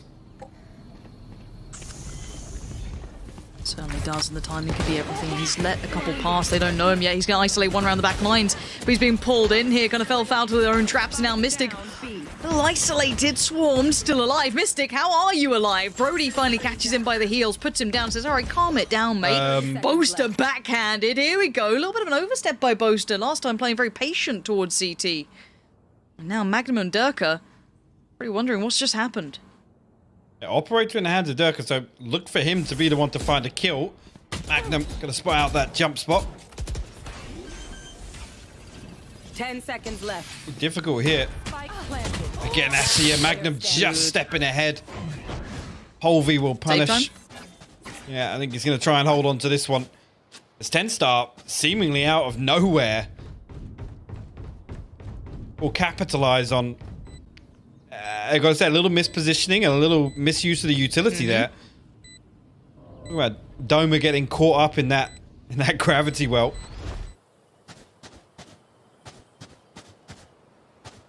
See, and this is big actually. If Cray can retrieve a weapon other than the Spectre, Be nice. not sure how he hasn't actually. There should be the bodies on the site as Durka gonna punish that. Hopefully no more. Yeah, if you're 10-star, you got to keep, all those small things, keeping a gun over, getting all the rifles that you can. It does add up. You kind of need that to give you the buffer going forward. Make sure everyone's always on that buy. Make sure everyone's in the right place possible to move forward. You got to try and put everyone in the key positions, but maybe pause for thought here for 10-star. How can they repeat that success? What do they need to make work? A couple of mistakes from FNATIC certainly helps matters, but FNATIC not quite out of cash yet. Durka sitting on 7k here, 3.7, 2.8, 2.5, kind of below that, but on the other side of things, it's down to kind of the lower end. And 10-star begin their first couple of steps. This next one almost levels the playing field. Brings it within touching distance here for 10-star. Cage triggered. Again, I mean, I like this. They've identified a little bit of an opportunity No more charges left. to find space through tube. Boaster this time gonna have no idea. He was the one that spotted it out previously. Actually gonna spot Cray out in mid though, and will be rewarded with a kill at least. See if he can get out of there.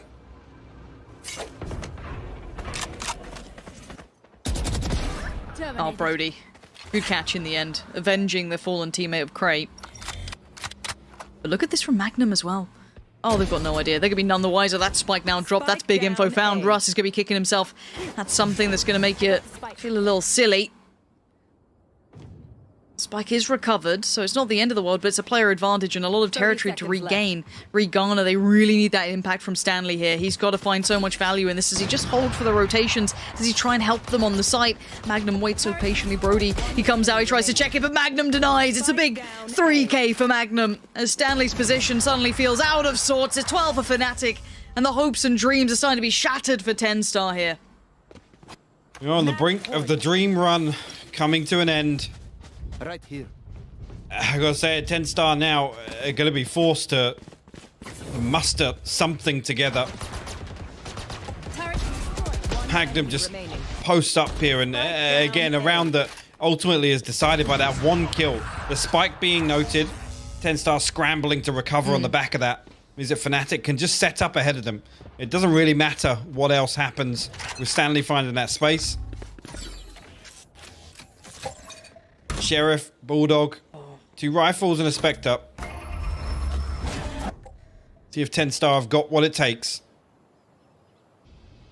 This is the time to do it. FNATIC on the verge of just pushing them away, keeping them at arm's length. Boaster's timing is everything here. He could catch 2 players that are none the wiser. Brody, unaware, now made fully aware. Boaster goes to town! Oh, the third, go on! There it is, Boaster with a beauty. Finding Polvi, and now Stanley and Russ, he's even reading it. Boaster's absolutely reading this like a book. He couldn't get the last 2, but he knows exactly where they are. And as I said, those hopes and dreams are being crushed in the hands of FNATIC here. 10-star gave it everything they could. They gave it a valiant attempt. But dreams don't always come true, and Cinderella stories are that of fairy tales. As Durka waits, doesn't quite deliver the killing blow there towards Russ. But Russ now knows his days are looking a little numbered as Durka double dips, and it is just down to 1. It is FNATIC to walk away the victors, to stay alive, and bear in mind, FNATIC are born and bred in these lower bracket runs. They do not ever look too out of sorts. They look calm, collected, and they once again push through. But sadly for the team on the other side, it does mean it's going home time. It does, yeah, but I mean, credit where credit's due. It was a fantastic performance so far. For 10-star, and again, we talk about this every VCT stage, right? There's usually 1 or 2 teams that come on, put on a show, and put themselves on the radar, and I think 10-star fits that profile perfectly.